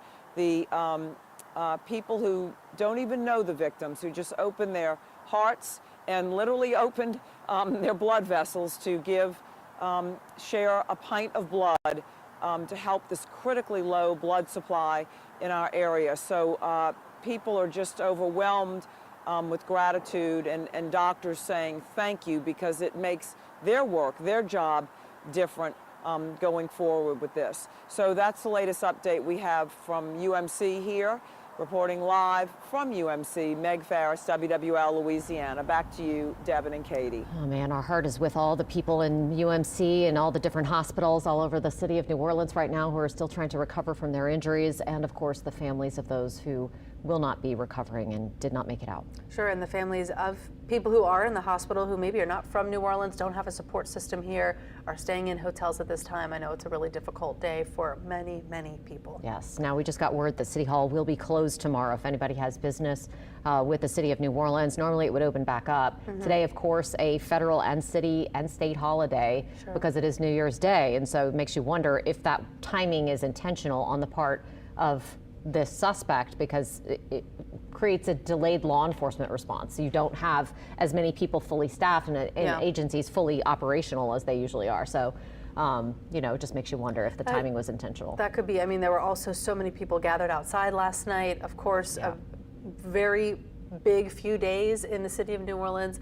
So there were just so many people in the city, and still are. We know that at this time that there are tens of thousands of people who are here for the Sugar Bowl, who are waiting it out for the game tomorrow, staying in hotel rooms. We know that Georgia's football team is currently in their hotel, and they are kind of locked down in there for safety reasons while all of this plays out. So you've got a lot of people that are kind of stuck in their rooms tonight, just waiting for some things to clear. Yeah, absolutely. We're getting new information hour by hour about this suspect in this case, Shamsuddin Jabbar. Now, you can see on your screen right now, this photo is dated from 2013. He was serving as an Army staff sergeant at the time in the U.S. Army. Again, he is a U.S. citizen, born in the United States, served in the U.S. Army, served in the Army Reserves after that, you know, served in Afghanistan overseas, and has allegedly been working as a real estate entrepreneur in the Houston area since then. Now, he was the IT chief for the 82nd Airborne Division's 1st Brigade Combat Team. That's just a little bit, another nugget of detail about his past and his history with the U.S. government. When we heard from the FBI earlier this afternoon around 1:30, they had said that they would be looking more closely into his military service, and so we are learning more about it now. This is another photo of him. This is Jabbar's passport photo. If you have seen this man around New Orleans, if you've had any interactions with him, seen him driving around, if you know anything at all, no matter how small it might seem, you should call the FBI and leave a tip. That number is 1-800-CALL-FBI, and the website is there as well, tips.fbi.gov. They're looking for anything that they can to kind of piece together his timeline in New Orleans, how long he was here, when he arrived, and we know that there are potentially thousands of hours of video to look through to try and, you know, figure out when he got here and what he did when he was in New Orleans. Yes, they're really trying to piece together a timeline. We heard that from investigative reporter Mike Perlstein a while ago as he had talked to his police sources. Now, when the FBI issued this photo and released it because they want people out there to give them more information and to call in tips to them, this is his passport photo. They're trying to get a more updated current photo of what he looks like right now. I think there are some questions about that. Now, as we mentioned, the previous photo that we showed you was from a social media post from was that 2013? A I long believe. time ago, yes. Yeah, it was from a while ago. And so they're trying to get an updated photo. This is his passport photo that was released to us by the FBI. But if you have any information, don't hesitate to reach out to them. Call in those tips about things no matter how small. Have you encountered him in the French Quarter in the last few days? Have you seen him at the grocery store? Have you run into him at the gas station? Did you sell him food for dinner? All of those things could help police, and could help in this investigation, which we know is now very much national in scope. Our sister station KHOU in Houston, we know that there are 2 potential crime scenes, 2 areas that the FBI are searching in Houston. They're starting to report some things about what's going on at the in the perimeters that they've set up in that area right now. But I think we want to get out to Amelia Strahan. Yes. She is in the French Quarter right now. She is, I believe, at Dauphine and Bourbon Street. You have been there since pretty early this morning. What can you tell us about what you've seen change throughout the day, Amelia? It's really been about the same all day, a heavy police presence. Like I've mentioned earlier, investigators are still out here. Much of the quarter is still blocked off. But I actually, that's what I want to talk about is the law enforcement out here. They have been out here all day long, many of them running on just a few hours of sleep. Now, they both told me not to brag because they're just doing their jobs, but it is such an important job, putting their lives on the line every day. So we are so appreciative to our law enforcement that have been out here, like I said, running on just a little bit of sleep. I mentioned last time we talked that they were not letting anyone down this block, even people that lived here, people that were staying in Airbnbs. They now are letting people go down if they can prove that they live here, if they can prove that they have an Airbnb, again, just to go get essentials. So it's not like this street is open to foot traffic and you have to prove that you do have a place here, and that's why you need to get down the street. They still have much of the area back there taped off. Now, anyone that lives in the crime tape that you guys probably see back there, they are not allowed to get in that area, but this block right here is open if the people live here. But again, I just want to talk about the law enforcement that we've seen out here. They've been incredibly polite to the people that are trying to get through, very sympathetic. It's been, it's been nice to see them out here in action, even after such a long, difficult day for so many people here in New Orleans. Like we've talked about, that death toll rising to 15, just a tragic start to the new year. We'll be out here for the next few hours, keeping an eye on the scene. If anything does start to change, we will keep you guys updated. Back to you. All right, Amelia, thank you so much. It's been difficult for people who are trying to navigate that area. Parts of the quarter are still somewhat open. Although this obviously section of Bourbon Street certainly is not, and police and law enforcement are asking everyone to avoid the area if at all possible. Now, we did hear that the players that were at that hotel for Georgia actually boarded a bus to go somewhere recently. So they have been taken out of that hotel that we mentioned that they were sort of locked down in for a while. But a little bit. Apparently we saw them getting on a bus and taken somewhere else. So it's unclear where they were headed. They could have been doing run-throughs at the Superdome or going to the Saints practice facility or one of those other areas to kind of get ready for the game that is scheduled now to happen tomorrow at 3 o'clock. Yeah, it certainly, you had mentioned that there were a lot of things that are shut down in the French Quarter, and we talked a lot about earlier how this weekend, the Sugar Bowl time of year and the New Year's Day, is a really big time for a lot of local businesses to make a lot of money in the French Quarter. So this is going to be a tough day for them as well. And earlier, whenever they were asked when Bourbon Street might reopen or what happens tonight if everybody who's in town for the Sugar Bowl wants to get out of their hotel for a little bit, they said Bourbon Street is going to stay locked down and closed until the FBI is ready to release it. Yes. And we saw from the background of Amelia's live shot there that they are still working back there. It might be a while. Yeah, it could be a while. I mean, I know one elected official said up to 48 hours before they would have that area reopened. So just to make plans accordingly. Now, there are, of course, other parts of the city where people can get out and get something to eat. And, the CBD is one area, Warehouse District, Uptown, many places that, are sort of in that tourist corridor. But it is difficult. And this is a very delicate situation with all federal investigators and just the huge law enforcement presence that is downtown. Now, in addition, the media have grown out on Canal Street. Yeah. I'm seeing pictures on Twitter and X, Facebook, other places where the international press have descended on the city of New Orleans because of this terrorist incident.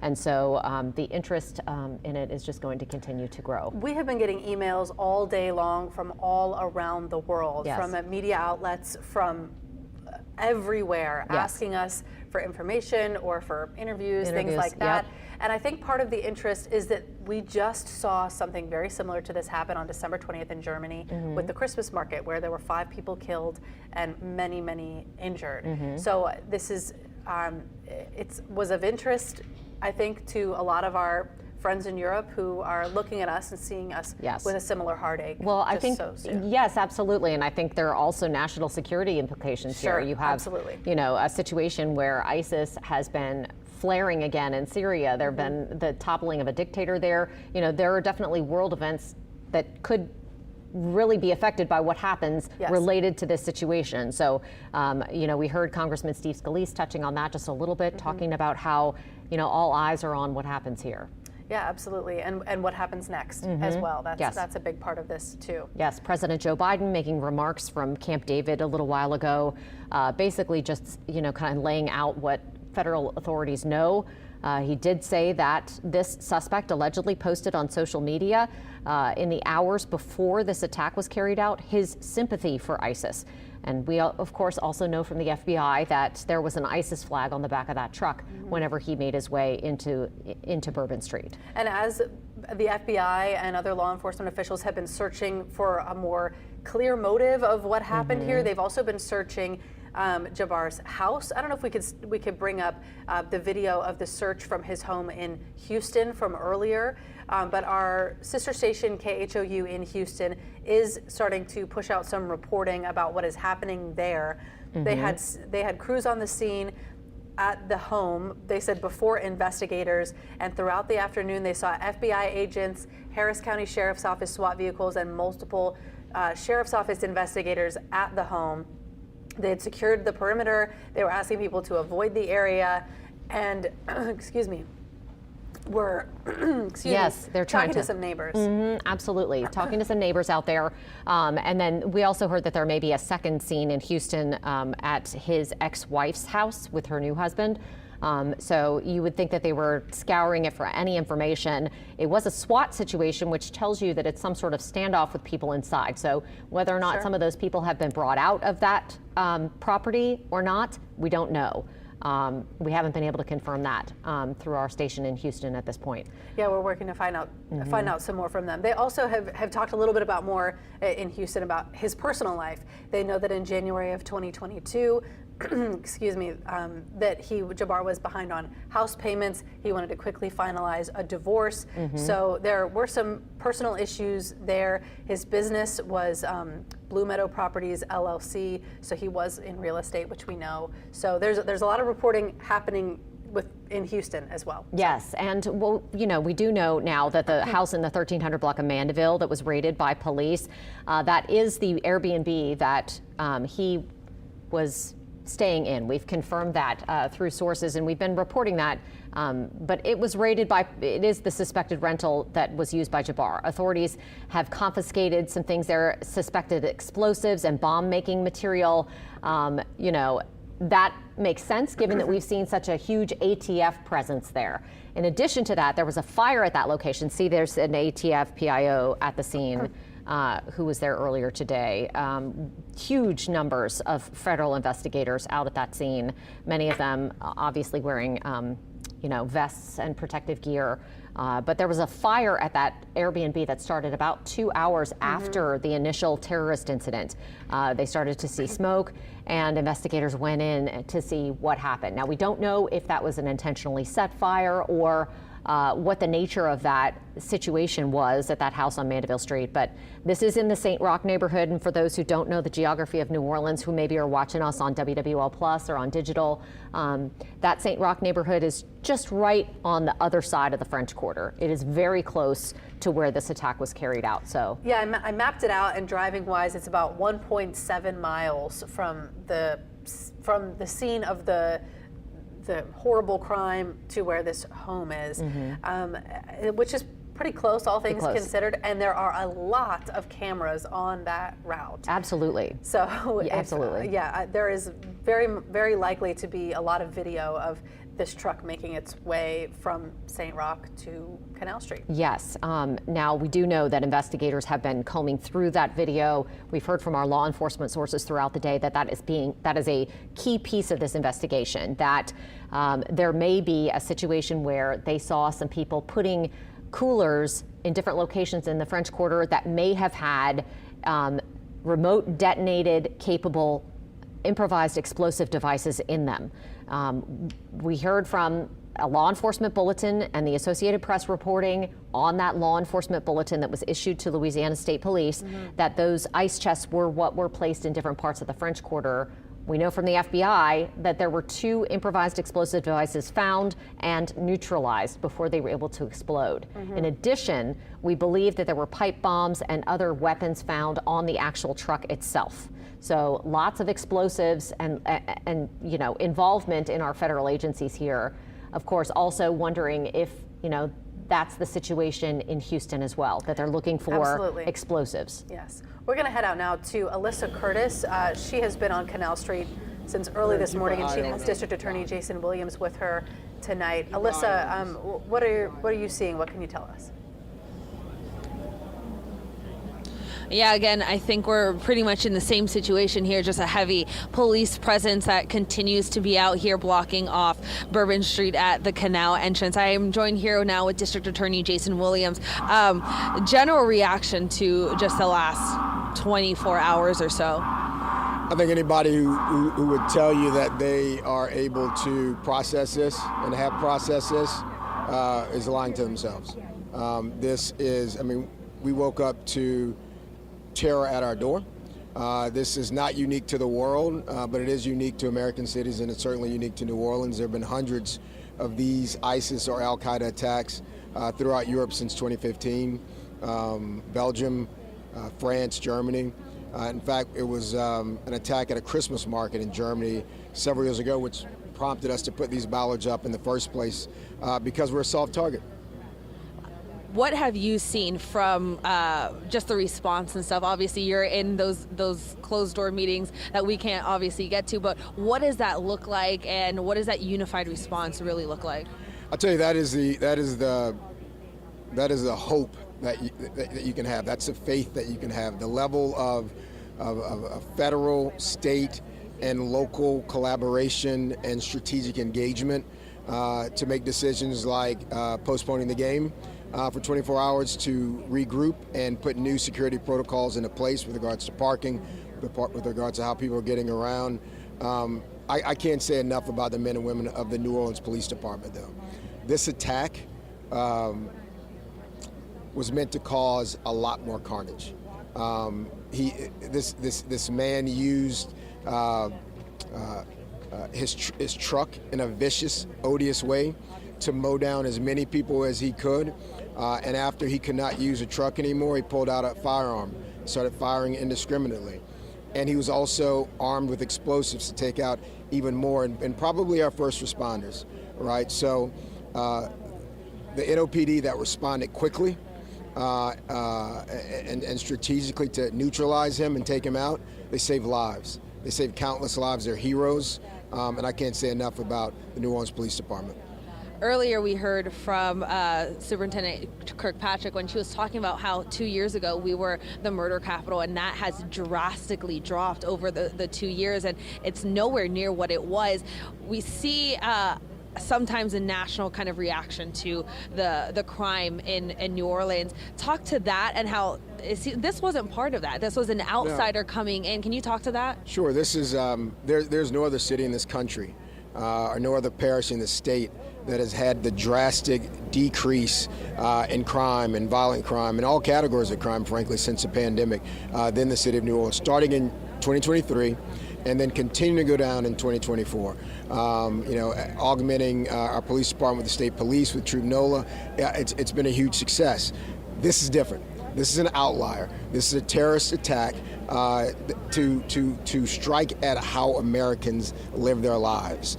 This is not some beef in some neighborhood that has spawned and grown into and spilled over into downtown. This is something very different, and it's going to change everything.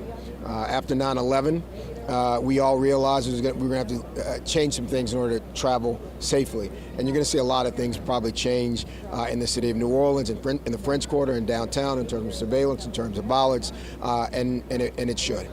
What does this now look like for you as the DA? What are your next steps? I'm going to continue to follow the lead of Special Agent Duncan from the FBI, who is doing an amazing job to make sure that we root out and find every single person, here or abroad, that was involved in this. And when we do, then we'll strategize on the prosecution. There is no double jeopardy between federal court and state court. These people came and attacked us in our home, and we want to make sure that we hold them accountable to the fullest extent of the law. Thank you so much. I appreciate your time. I know you've had a long day, so thank you very much. We all have. Everybody in this city has had a long day. Thank you so much. Jason Williams with the district attorney. I also want to point to something that happened just before he came and walked over. You see all this crime scene tape right here, and they've started to kind of extend some of that and add a little bit more crime scene tape. Just a moment before Jason Williams came over here, somebody tried to cross that crime scene tape. And I want to speak to how vigilant all of these law enforcement officials are being out here right now. That person made it maybe a foot or two under that crime scene tape, and half a dozen, maybe 10 law enforcement officials, I saw some LSPs, some NOPD, immediately walked towards him, and it was like, what are you doing? You cannot be here. And not only did they make sure that he was out of the perimeter, but they made sure, kind of followed him a little bit to make sure that he didn't have any bad intentions, or that he wasn't going to come back into this area. So I just want to point that out, to how vigilant they are being and continue to be while this crime scene is just still active. Again, just every single law enforcement agency out here. And again, they're still combing through everything that is on Bourbon Street to make sure that they get all the evidence that they need as we continue and move forward, to make sure that no stone is left unturned. But yeah, we'll continue to be out here. As you've seen, we've seen some leaders out here, and we've been talking to them, getting their perspective and their what's going on and what's happening in the meetings that they're in. So we'll continue to get as much information as we can and continue to bring you that as soon as we can. But for now, reporting live at Canal and Bourbon, Alyssa Curtis, WWL Louisiana. All right, Alyssa, thank you so much. As we mentioned, more and more media are coming out there, and this is just growing and growing and growing. I just had another entity out of Canada ask me for an interview. Wow. So all eyes around the world are on New Orleans right now, and it's good to know that NOPD are being vigilant, and I would expect nothing less at this point. Oh, absolutely. You can tell that everybody's very much on edge down there, and taking it incredibly seriously. I mean, it does not get more serious than this, but for them to make sure that no one is in that perimeter is very important as they investigate. And we just want to say it's 7 o'clock at night now. You're still joining us on WWL Plus and on digital WWLTV.com, and of course on Channel 4. And we've been here throughout the day reporting on this horrific incident as 2025 started with just an incredible scene of terror and fear and death and injuries on Bourbon Street. And what should have been a celebration and a welcoming of a new year really just ushered in a new era of fear in the city of New Orleans. And hopefully it is something that we can recover from as a community quickly. Yeah. We've seen a huge outpouring of people wanting to donate blood, wanting to do something to help these victims. Right now, the death toll stands at 15. We have more than 30 others who were injured. and hurt very badly, some of them, in this incident where a terrorist decided to take a truck and drive it up Bourbon Street on one of the happiest nights of the year. Yeah, this is such a typically very joyful time in New Orleans. Yes. New Orleans New Year's Eve party is known around the world, and the Sugar Bowl attracts so many people, and we know that there are so many wonderful, fun events coming up. It's difficult. This is a very heavy day. Yes. And there will not be a lot of time for New Orleans to heal from this before the next big thing happens. I mean, there's a parade scheduled for the French Quarter for Monday night. So it's just, you know, one thing after the other. Yes. And like you said, hopefully the community can heal from this. Yes, absolutely. And in the meantime, federal investigators from just about every federal agency have been working to try and figure out why this happened, how it happened, and where the additional suspects may be. As the FBI said this morning, they are positive this was not one person acting alone. Now, one thing that they have been doing throughout the day is digging into what is believed to be the Airbnb that was rented by this suspect here in New Orleans. That is on Mandeville Street, and Jennifer Bellamy with WXIA in Atlanta is covering that part of the story for us this evening. Jennifer, there's some new information that you have for us? Yeah, ladies, we are learning some new details about what may have been uncovered, as our police sources are saying that a home on the 1300 block of Mandeville here is the suspected rental of the person of who they believe was responsible for this attack. I'm going to step out so you can still see that there is a police presence here. We understand that our sources are saying authorities confiscated items like suspected explosives and possible bomb-making materials. This entire situation shutting down Mandeville, keeping many neighbors out of their homes. This has been going on for more than 12 hours now, beginning with the fire department starting to respond to a fire around 5:18 this morning. A short time after that, maybe in the 8 o'clock hour, residents tell us that they were asked to evacuate, and many of them have not been able to return to their homes since. Now, we do want to say that some of the area that was once blocked off by law enforcement members has been reduced closer to that home. But again, many people still being impacted by this tonight as that investigation continues, with police searching that home on Airbnb. That's the information that we heard from neighbors, that they were concerned about that Airbnb and the comings and goings of people in this community. And then this morning, after the Bourbon Street attack, another layer of concern about their community being connected to this attack.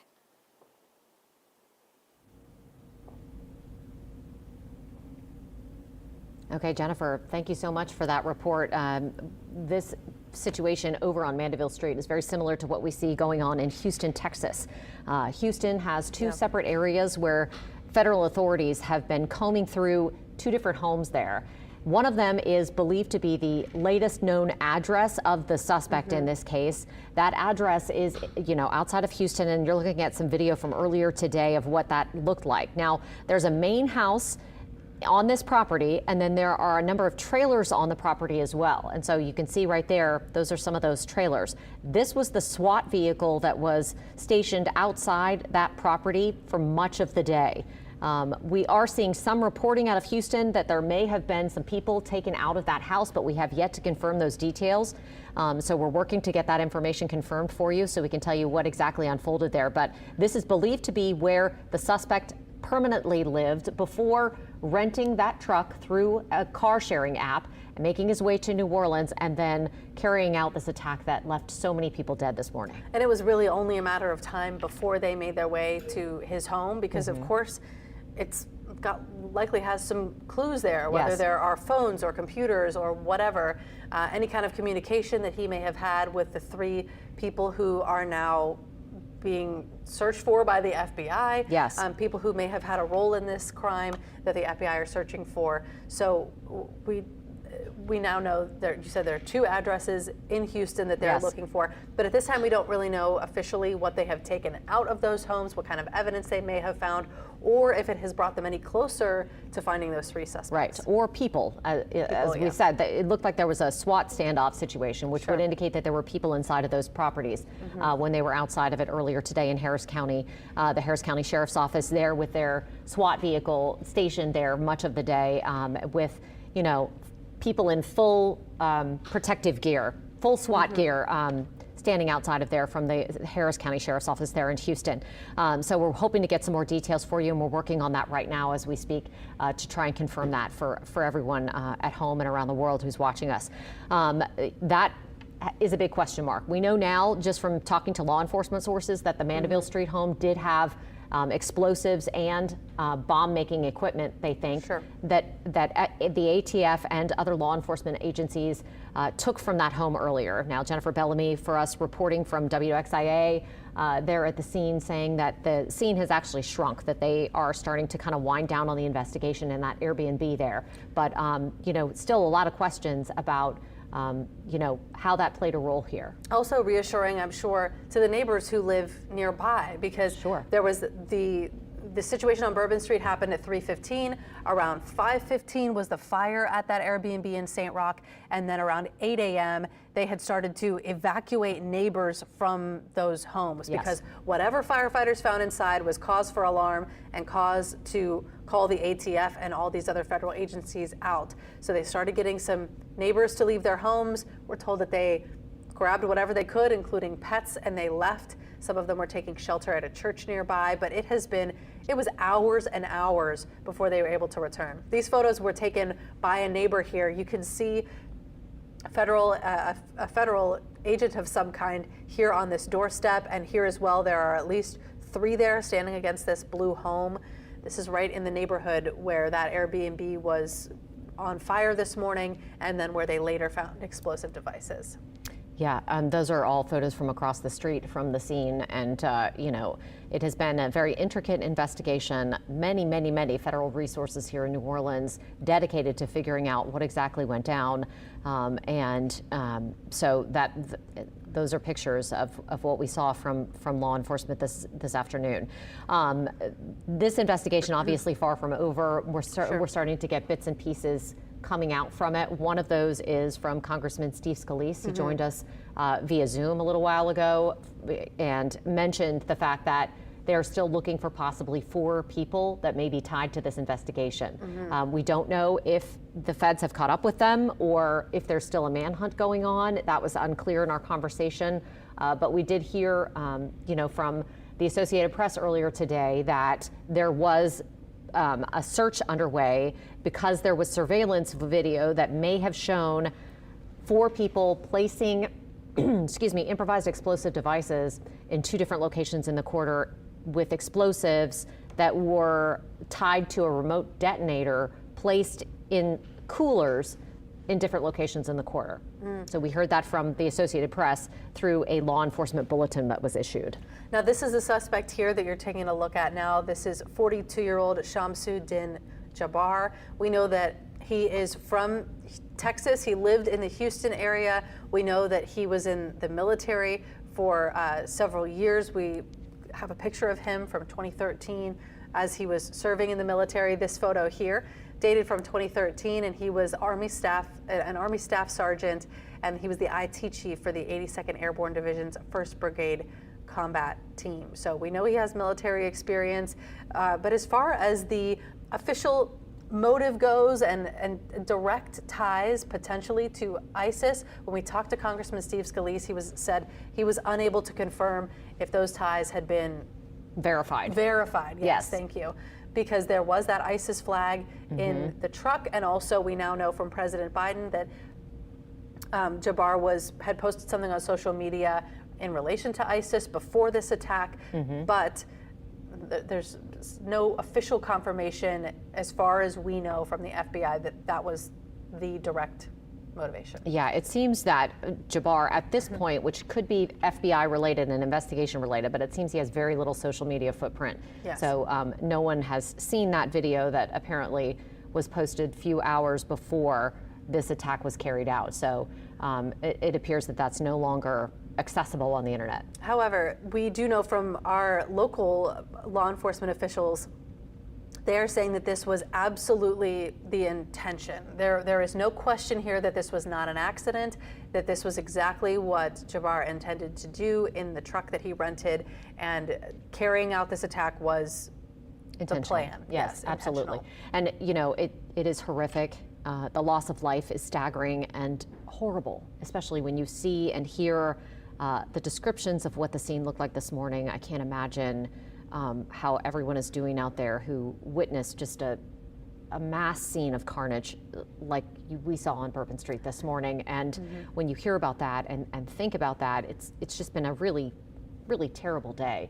But you know, it's staggering, and I think that it really makes people stop and think. Absolutely. We've been talking a lot about how horrible this must be for the families of all of these victims, whether they have passed away or whether they're injured, and how horrific it must be to get a call early on New Year's Day morning that your loved one has been injured or killed in an accident like this. But there were also so many witnesses who saw so many things that they never should have seen. Yes, and we heard from one a little while ago, and just hearing his descriptions of one of his best friends getting killed in front of him this morning, it just is gut-wrenching and sad and heart-wrenching. And you know, what's really scary to think about is the fact that if what we're hearing about these explosives placed in certain locations, if they had successfully been detonated, the carnage associated with this incident would have been a lot worse. Yeah, and also we got to think about the first responders as well who were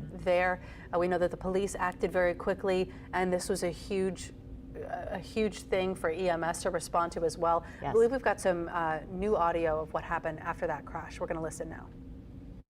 92 Squad, we got a white Ford. I need EMS to Canal and Bourbon now. Canal and Bourbon now, possible 20F. I need somebody to speak to dispatch. What's going on in Canal and Bourbon? I got it. What's going on in Canal and Bourbon?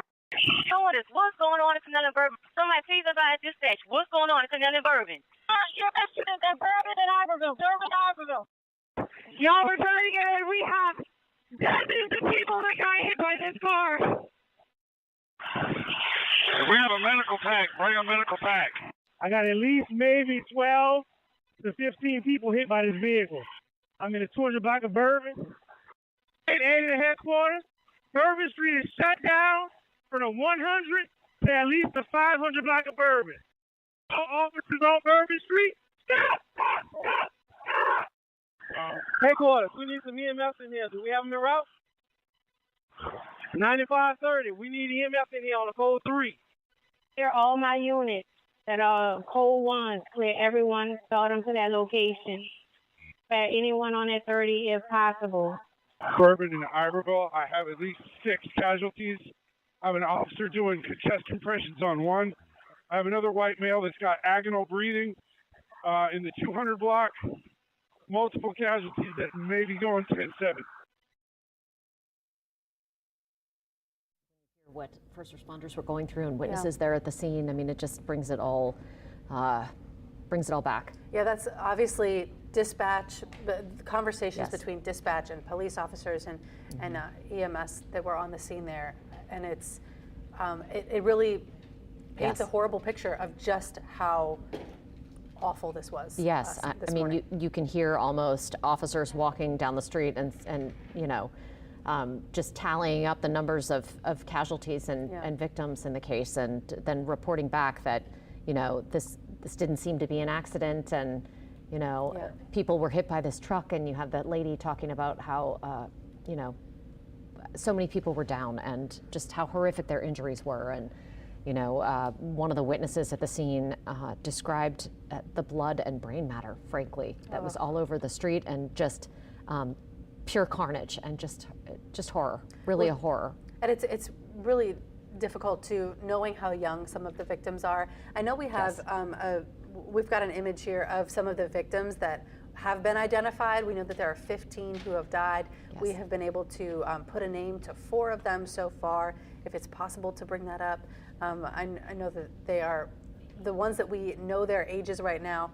range between 18 and 37 years old. And Whitney Miller has been, you have been trying to track down some more of the names of the victims. What can you tell us? Yeah, we now have confirmed the identity of a fifth victim. I was on the phone with Matthew Tenedorio's family today. Matthew's 25 years old. He was the youngest of three boys, and his family is saddened by his loss. Sorry, I just got off the phone with his family, so it's just heavy. It's heavy, but yes, 25 years old. He lived in Picayune, Mississippi. That's him on the screen there. His mom wants to talk to us tomorrow about her wonderful son, is what she texted me. So I'm excited to speak to her to learn more about him. But he is the fifth young man that I have been able to identify.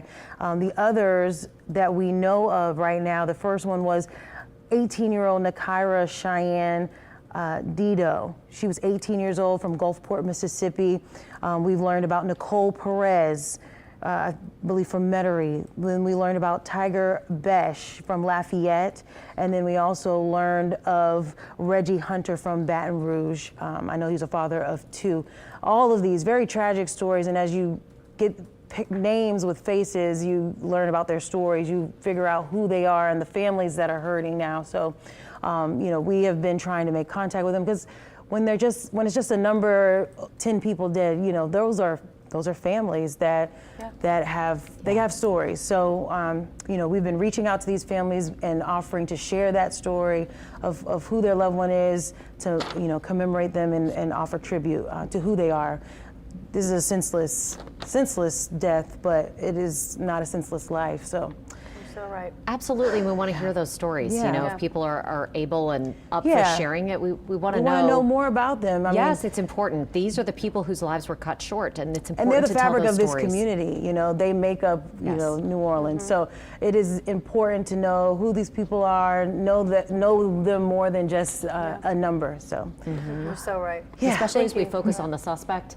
We want to make sure that we don't let those victims get lost. So thank you, Whitney. Keep their memories alive. For sure. Thank you so much, Whitney. We appreciate it. It has been, as we mentioned, an investigation that has been stretching on for hours now. We've been trying to get new details for you as the minutes pass, but those are small and short coming in at this hour, because federal investigators have really zeroed in on trying to figure out what the puzzle is that you can put together of the events that unfolded prior to this and since, in trying to find additional suspects. And it's been about 6 hours since we have heard from law enforcement. They had one press conference today at 1:30, and the FBI spoke first, gave what little new information that they could. We heard from basically every elected official in the state of Louisiana. There were a lot of faces there, but they would not narrow down on a lot of specifics. I know that Governor Jeff Landry was asked how many of the people in the hospital were shot versus hit by the truck, and would not give those specifics.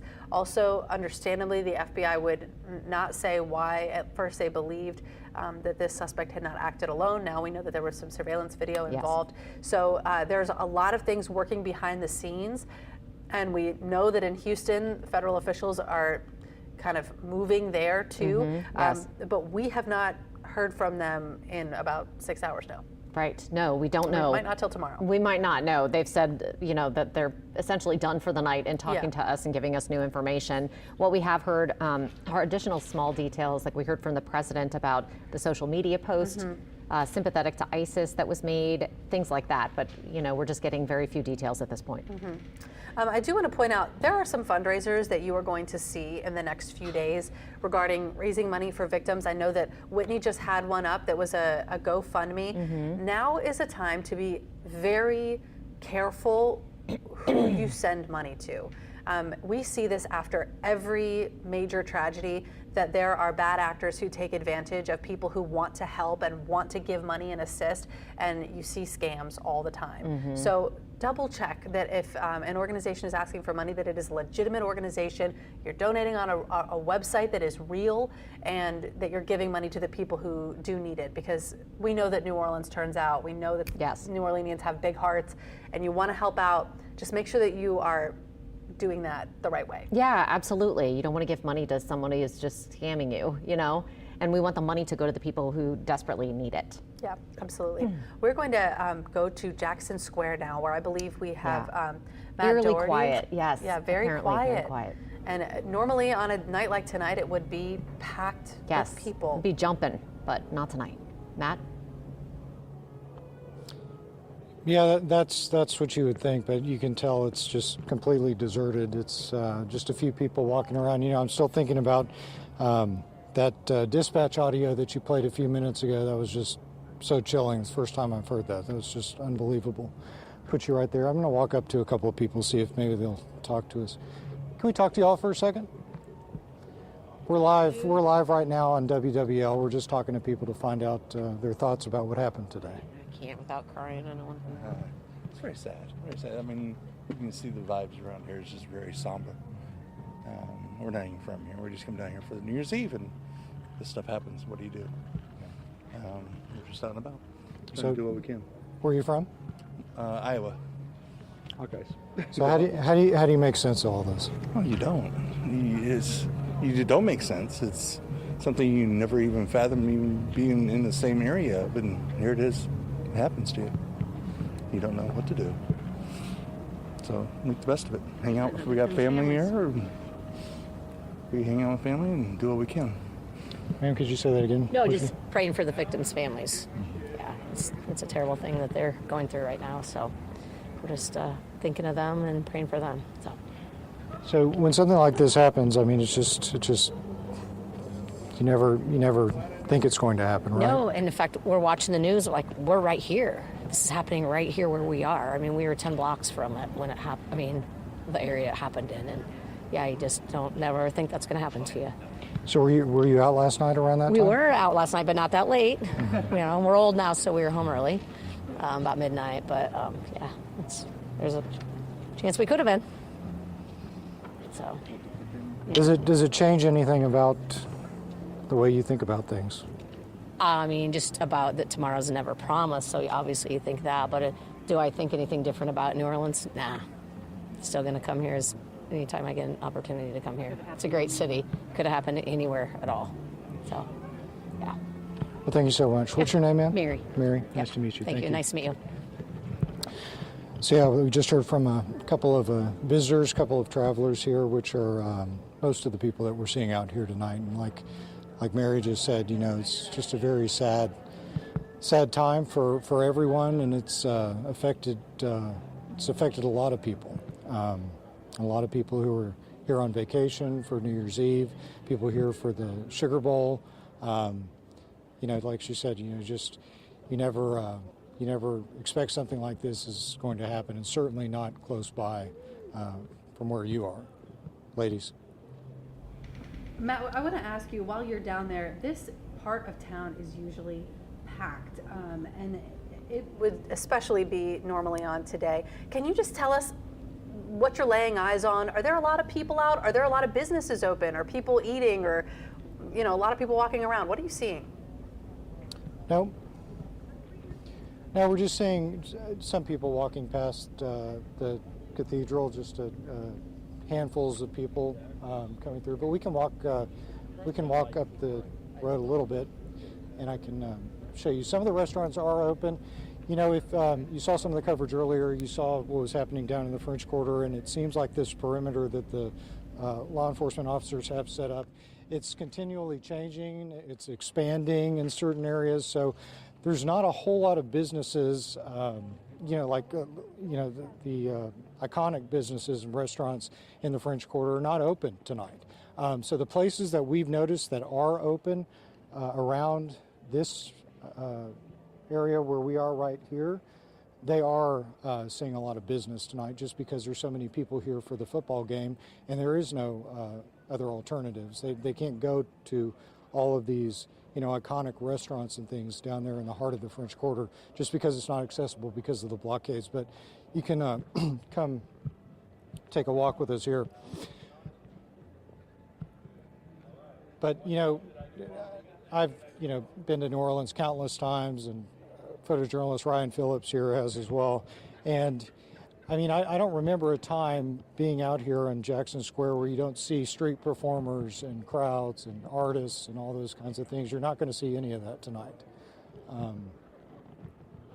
Everything's just pretty much closed down. But you see this restaurant here on the corner.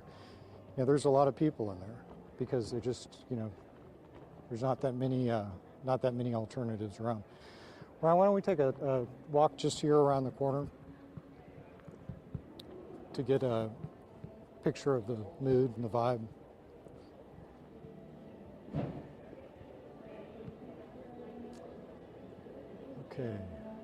Okay, so this is what, St. Peter Street, I guess? So you can see it that way. You can see some lights are on in some of the businesses.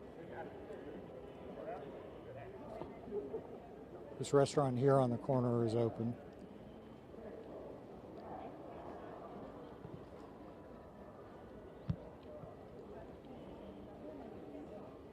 Okay, so it does appear that some people are meandering about. You know, there are over 60,000 people who came in for the Sugar Bowl, and so it's packed. The city itself is actually packed with people, and so as Matt was just reporting, you know, some places are open in the quarter, and you can see that some of the restaurants are still open for business that are outside of that tight perimeter in New Orleans. But thanks for that report. We appreciate it, Matt. Yeah, thank you very much. Yeah. Yeah, it does appear.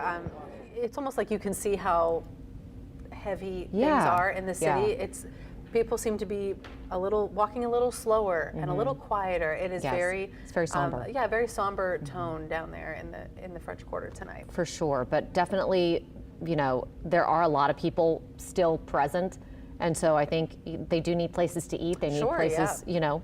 You've got tens of thousands of people in hotels right now who don't have a kitchen and aren't from here and, you know, need to eat. So I think a lot of people, even if they're kind of nervous to get out of the hotel, maybe go out and stretch their legs for a little bit tonight. Yeah, it seems that those people who are staying in the hotels are still taking advantage of those things. And one of the reasons that New Orleans gets so many events that we get is because we're such a walkable city. Yes. You hear that over and over anytime we try to court things like the Super Bowl that's coming up in just a short month.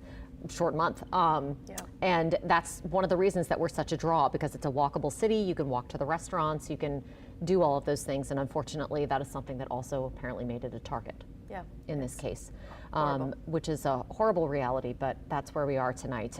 Again, just to recap for everyone out there, it is 7:30 now. We've been on the air since around about 4 o'clock this 4 morning, o'clock I believe. this morning, yes, covering this terrorist attack that happened right in our own backyard. And 15 people have been declared dead by the Orleans Parish Coroner, and more than 30 others have been hospitalized and or hurt in what can only be described as just a horrific attack using a truck on Bourbon Street. Yeah, a rented truck driven from Texas. You just took a look at the suspect there. Essentially what happened around 3:15 this morning, that truck turned right from Canal Street onto Bourbon Street and hit the gas and barreled through dozens of people. We know now, as Katie said, 15 killed, more than 30 people are injured and in the hospital.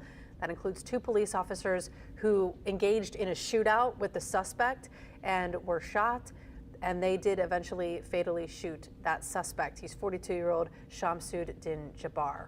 Yes, and if those officers had not successfully stopped this suspect, we are hearing reports that there were improvised explosive devices placed throughout the quarter in at least 2 different locations.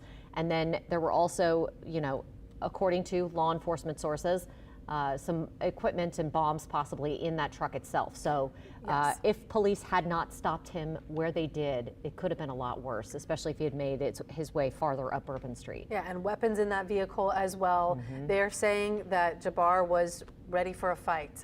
Shooting at police, shooting at the crowd. It's unclear tonight whether or not all of the people who have been killed were killed by the truck, or if they were actually shot in that shootout. It's unclear. Yeah, absolutely. We do know that he had military experience and that there is some type of possible tie to ISIS. There was an ISIS flag on that truck, and also we heard from the president a little bit ago that there was a video that the suspect posted on social media sympathizing with ISIS. However, when we asked Congressman Steve Scalise if that has been a confirmed, definite motive, definite connection. He was unable to verify that completely. I think there's a big question here about whether or not this was an attack that was coordinated by ISIS, Yes. or if this was just someone who sympathizes with ISIS's cause who decided to take matters into his own hands. Now, when I say own hands, we know from the FBI that they do not believe that he acted alone, that they are still looking for maybe 4 other people who may have been associated with him and helped possibly carry out this attack and possibly plant some of those devices, those 2 devices that were found in the French Quarter. So authorities, federal authorities who are leading this investigation are still trying to find those people if they have not already.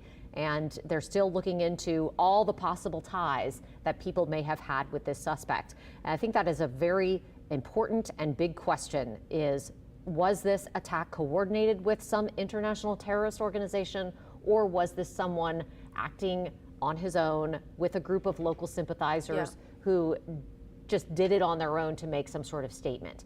That's unclear. We don't know. It is unclear, and we know that at this point the FBI is kind of working backwards.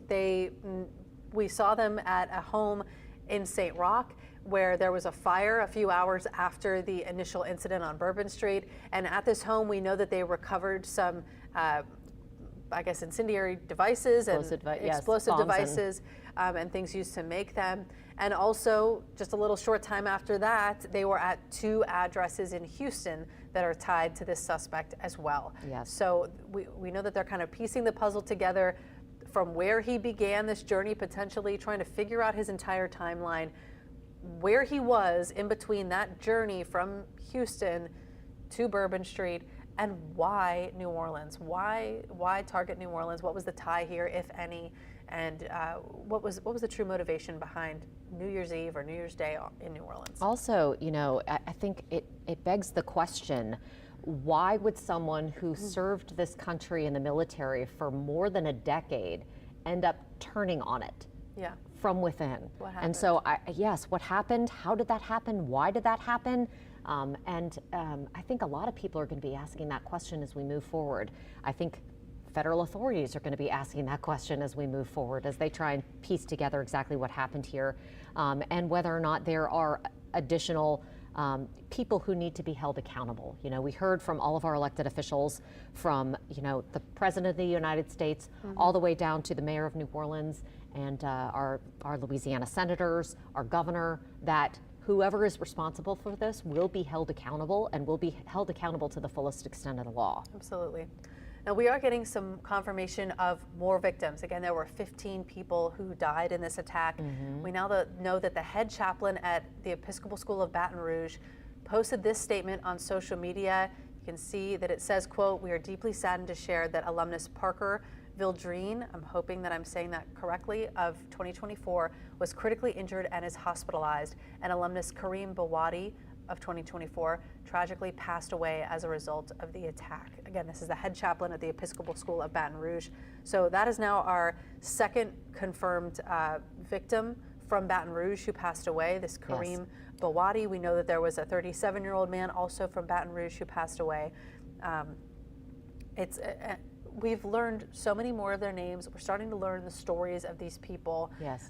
They're from so many different places, so many different walks of life, so many different ages, and it is heartbreaking every time. Each and every one. And, I think the last name on that may have been Vidrine. I think that might have been a typo. Okay. It was just a capitalized I. But I gotcha.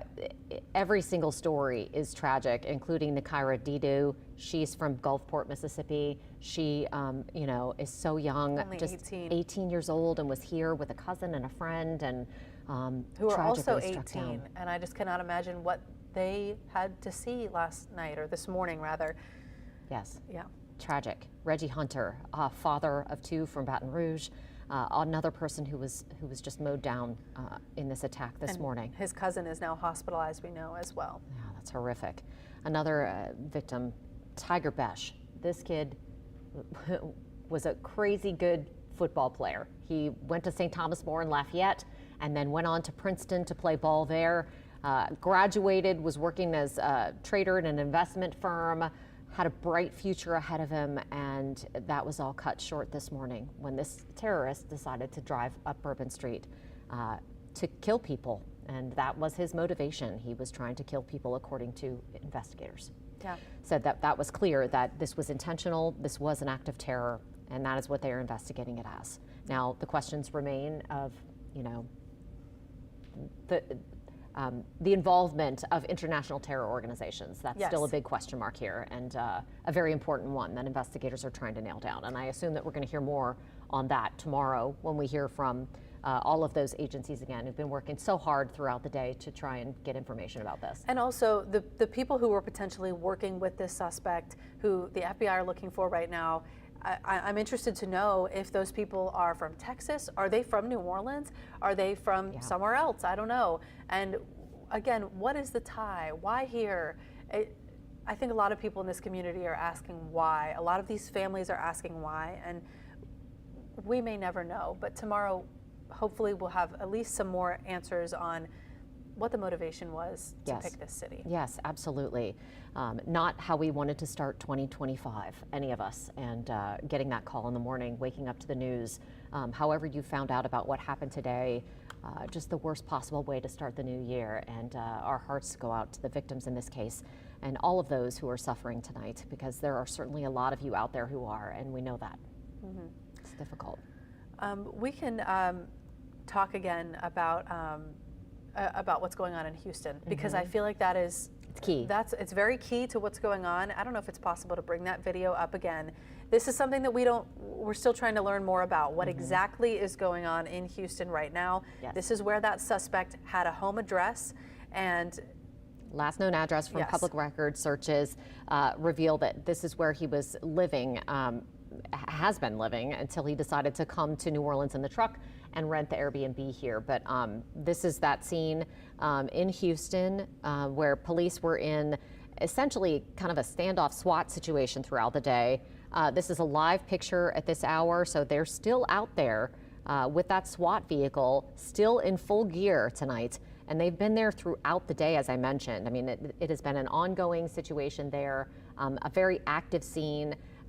We hear that there was another scene in Houston as well. Don't know if that one is still active and ongoing, but that may have been where his ex-wife and her new husband lived in another part of Houston. So clearly investigators are doing their best to piece together all the puzzle pieces in this case. And as far as we know, no one has been placed under arrest here, but you can see there's an armored vehicle there, several people standing out here. And this appears to be, I'm not sure if this is the backyard that we're looking at here. I'm not sure. It's hard to kind of to piece it together, but we do know that this home had, it was partially hidden behind a tall gate. KHOU, our sister station in Houston, is reporting that the gate has some sheet metal covering it, and residents in the area are telling them that this is a rental property with multiple mobile homes around it.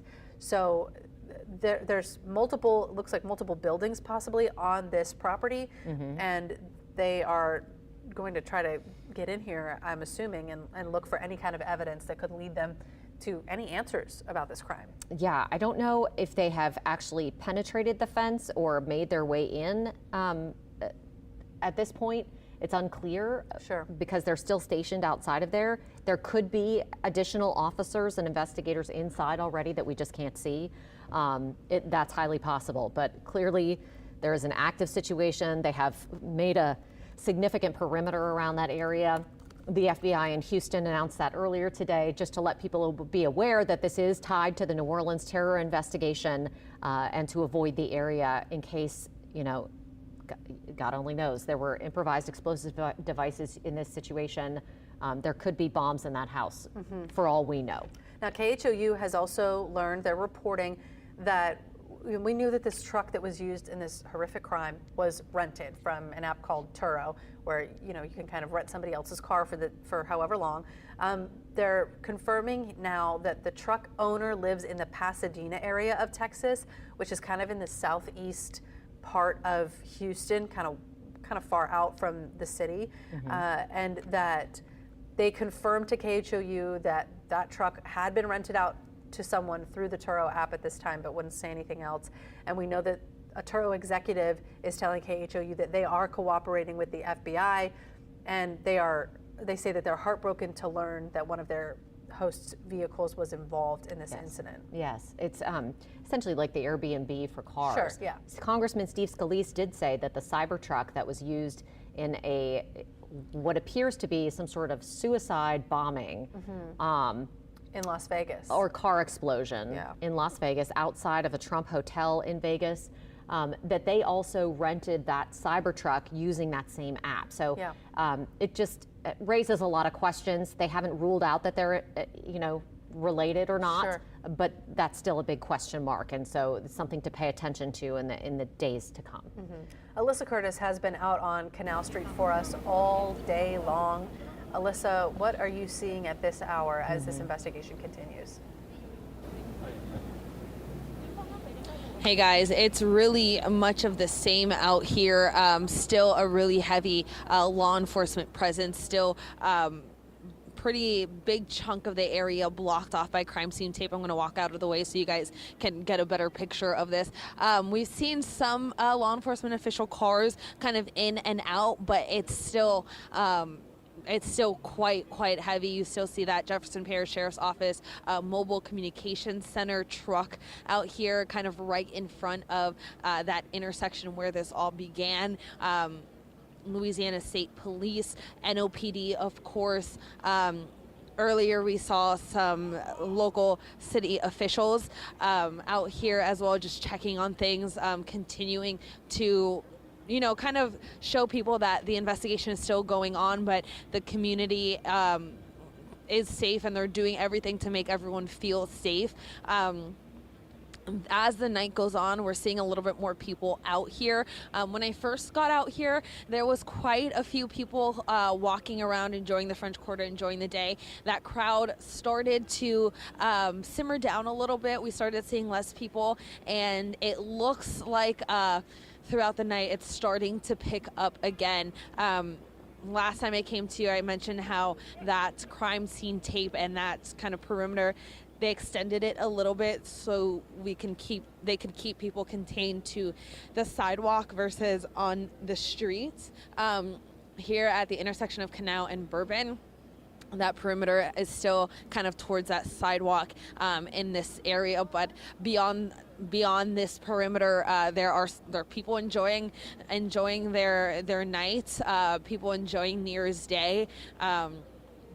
Still a lot of people out here from the Sugar Bowl and hoping to still go to that Sugar Bowl tomorrow. A lot of people here in Georgia gear and Notre Dame gear. I think this is still shaking a lot of people, not just, of course, residents and local leaders and people who live here, but we're still seeing what looks like tourists in the area kind of stopping a little bit in shock, taking pictures, looking a little bit confused as to what's going on, but that's as expected. I think this has been a shock to everyone. You heard Jason Williams a little bit earlier say the same thing, that this is not a normal thing and it's going to be shocking for a while, but this police presence and this law enforcement presence is still heavy out here. I have no idea when they are going to open this up. I asked when we were at that press conference earlier this afternoon at about 1:30, do we expect Bourbon Street to open up at any time soon? And Governor Landry basically was like, we are going to keep it closed until we need to, and if and when we do open it back up, we are going to make sure that there is still a heavy presence here and make sure that people are safe, because if they do open it up prior to the Sugar Bowl tomorrow, I'm sure people are naturally going to want to come over here, whether it's to Bourbon Street specifically or just the French Quarter, to celebrate after the game and enjoy their night after the game. So it's going to be interesting to see what is happening with this section of the French Quarter tomorrow with so many people in town.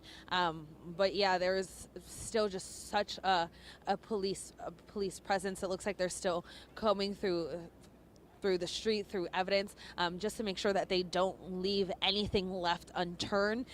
We also know that they are extremely vigilant out here and being very observational as they are out here. I told you guys earlier that someone tried to come under the crime scene tape and try to get through that barrier. And as he barely made it 2 steps before, there was a dozen or more law enforcement officials heading his way saying, "You cannot be over here. What are you doing?" So they are extremely hyper aware right now, and as expected as after what happened this morning. But yeah, I think it's still, I think, a very shocking image when you see Bourbon Street completely silent and completely empty. It's like kind of stuck in time from the celebration this morning and last night. You still see like all the remnants, the trash, the drinks people were enjoying left there. And you guys were talking about it a little bit ago, but this is New Year's Day in the French Quarter. This is New Year's Day in New Orleans. Not only that, we have the Sugar Bowl. In any other time, in any other scenario, this would be absolutely filled with people. Hundreds, if not thousands of people would be over here and enjoying their night. But this is unfortunately, tragically, what we're left with. And then you look just beyond that barrier, and people are trying to enjoy their night as much as they can. So it's really interesting. It's heartbreaking, really, to be out here and to see this up close, and just know the carnage and unfortunately the deaths that have happened out here, and know that this is how we're starting the new year in such a special city and in such a joyous part of the city, that everyone enjoys, not just us in New Orleans, but the people who want to enjoy our city as well. I imagine that this is going to look like this for at least a little bit longer tonight, with the crime scene tape and the police presence. So yeah, this is where we're at right now as they continue to just figure out what happened and how this happened and why this happened. But of course, we'll continue to bring you guys as many updates and as much information as we can. But for now, I'll send it back to you guys. Thank you so much, Alyssa. Yeah, this this investigation has been unfolding throughout the day, piece by piece, bit by bit, and we appreciate you reporting for us throughout that time, Alyssa.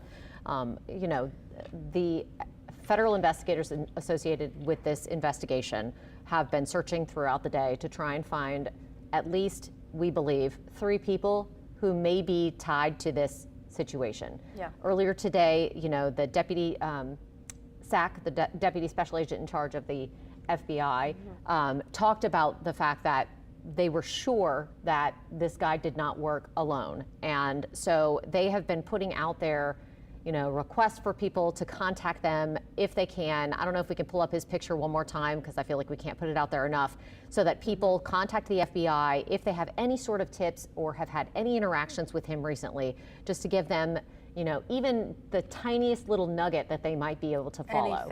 Anything at all. I think the FBI, again, is leading the charge on this investigation, excuse me, and our local law enforcement is supporting them. This is, again, a photo of the suspect. If you have any information, you can call 1-800-CALL-FBI, or you can put a tip in online at the website there. For now, the FBI still has Bourbon Street closed. We're, about 15 hours after this incident. There's a lot to comb through. We know that they have put up a big tarp there so that eyes could not see what was going on. Yes. And Amelia Strahan is on Bourbon Street right now. She's at Dumaine, I believe. Yes, and she's been there for us throughout the day. Amelia, what's the situation now? Yeah, I kind of want to actually reiterate kind of what Alyssa Curtis just told us. Is it's so different from how it would normally be on a night like this, a big ball game, the beginning of the new year. Bourbon Street is generally such a happy, joyful, exciting place, and instead, we've replaced those smiling faces with flashing lights, crime tape. Everyone out here the people that are out here are concerned. It's just night and day from how Bourbon Street usually is during a time like this. I've been walking kind of up and down the blocks, talking to law enforcement. I just spoke to a group of officers that said they just graduated from the police academy, and unfortunately this is one of the first things that they're experiencing after graduation. They couldn't share any details with me, but they did just say it was really tough. And of course, like I mentioned last time, I thanked them. I've thanked all of the law enforcement officers out here, and all of them have said the same thing: is this is just my job. But like I said last time, it is such an important job, and it was interesting to kind of hear the reaction from the officers that were on the scene last night and actually responded to this. Just such a tragedy. Like you mentioned, they do still have the tarp up back there, so we're still not exactly sure what's happening behind the scenes. It does seem like they are kind of concealing part of the crime scene. We're unsure what exactly is going on back there, but there are still investigators on the scene. These guys have not left. This is potential suspects are still out there, and it does seem that they are working tirelessly to try to nail down those people. Like we talked about, there are cameras all over the corridor too, so it definitely, there will be leads. I know Ann Kirkpatrick said something to the effect of they will be found, but during this time it's been incredibly difficult for the people that live here, as well as the tourists, the people that are, they don't have houses here, they don't have places to go. Many of them were evacuated. Some of them I even talked to were first timers here in New Orleans, and so it's been a really hard day for everyone. Of course, we know the big game has now been postponed, so just a really tough time here. Now that death toll has risen to 15 people. I know Whitney Miller talked to the mother of one of those victims. I briefly spoke with a victim myself. It is just one of those really heavy days. You can't even imagine what these families are going through, and not just the families, but the people that witnessed it, the people that had to see this stuff with their own eyes. We've seen some videos, and it's hard to even watch the video. We heard the 911 calls. It was hard to even listen to that. So you can't even imagine what it must be like for the people that saw it with their own two eyes and heard those gunshots and just witnessed the tragedy. But right now, like I've said, things are pretty much the same. Law enforcement is still out here, but we'll keep you updated as we know more. Back to you guys. Thank you so much. That scene earlier today was absolutely horrific, and I'm sure many of you out there have seen those videos on social media of what it looked like, and it just was just a horrible scene of bodies laying all over the street, and people being revived, others doing CPR, some just crying and screaming. I mean, it really was a tragedy that you almost don't even have the words to describe. Yeah, the audio that we heard earlier of dispatch speaking with law enforcement and other first responders gives you goosebumps in all the wrong ways. Yes. It's horrible. Yes. This has been such a heavy day in New Orleans, and I think that it's going to stay that way for a while as we start to identify more of the victims, learn more of their stories, talk to more of their moms. It's just kind of unbelievable that this has happened in our own backyard, and that we're here on the first day of a brand new year. You don't think of things like this happening in a town like New Orleans. You think of this happening as it has in New York or in other big cities in the United States that would be bigger targets. And for some reason, this man decided that New Orleans was his target. Today was the day. And unfortunately, that meant that 15 people lost their lives. 30 others were hurt, many of them badly. And so it has been a difficult way to start the new year. And no one deserved it who was out there. And we all know that all too well. And it just is really hard to wrap your mind around. I think a lot of people are wondering where we go from here. I just saw a post on social media that someone said, so are we all just supposed to dust ourselves off and go to work tomorrow? Yeah. And that is how a lot of people are feeling, like kind of shell shocked from this whole thing. Yes. And expecting tomorrow to be back to normal and for Carnival to start on Monday and all of these wonderful, exciting things in the city while there's still this heaviness for so many. Yes, and others are deciding, our governor has posted pictures of himself going to dinner tonight in New Orleans. I think of a show as a show of defiance to any terrorists who may have wanted to disrupt American life. And there's a picture of him doing a thumbs up, and he's kind of getting some backlash for it on social media with people saying, yes, not the move for tonight. Yeah, but a lot of people kind of dealing with this in different ways. Different ways. And Correct. so, but I think that's going to continue in the days and weeks to come. We're just going to see people trying to survive, including those who are waiting in long lines out at blood banks and things like that. Yeah. But we also know that a football game, a major football game, is now happening tomorrow instead of today, the Sugar Bowl. Yeah, it'll go on at 3 o'clock tomorrow. We do have some video of the team, the Georgia team, actually leaving the hotel. They've been basically locked down on Canal Street throughout the day, both for security reasons and, of course, because they have a football game to play tomorrow and the stakes are high for them. You can see some fans there, Georgia fans, waiting for them to board those buses. And they were headed out, not sure where, but they, boarded those buses, got to get out of the hotel for a minute, walk around a bit. It seems like they're getting ready to play a football game tomorrow, and there are some security questions associated with that we will continue to cover. Yeah, tomorrow will be a new day. We heard from City Council President Helena Moreno that she said she's going to feel safe tomorrow, so much so that she bought a ticket so that she'll go to the game. And same with Governor Jeff Landry, Yes. Also saying that he does plan to be there, try and stop him. Yeah.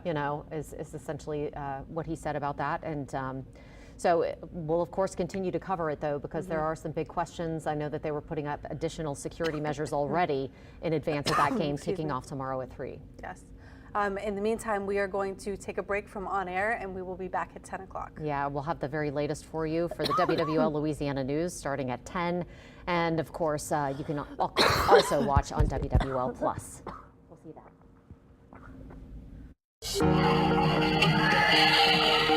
Stay clear from Bourbon Street. And he was very prepared to inflict horrific pain. Bourbon Street will be shut down. He was hell-bent on creating the carnage and the damage that he did. These folks right here are going to make sure that justice is served.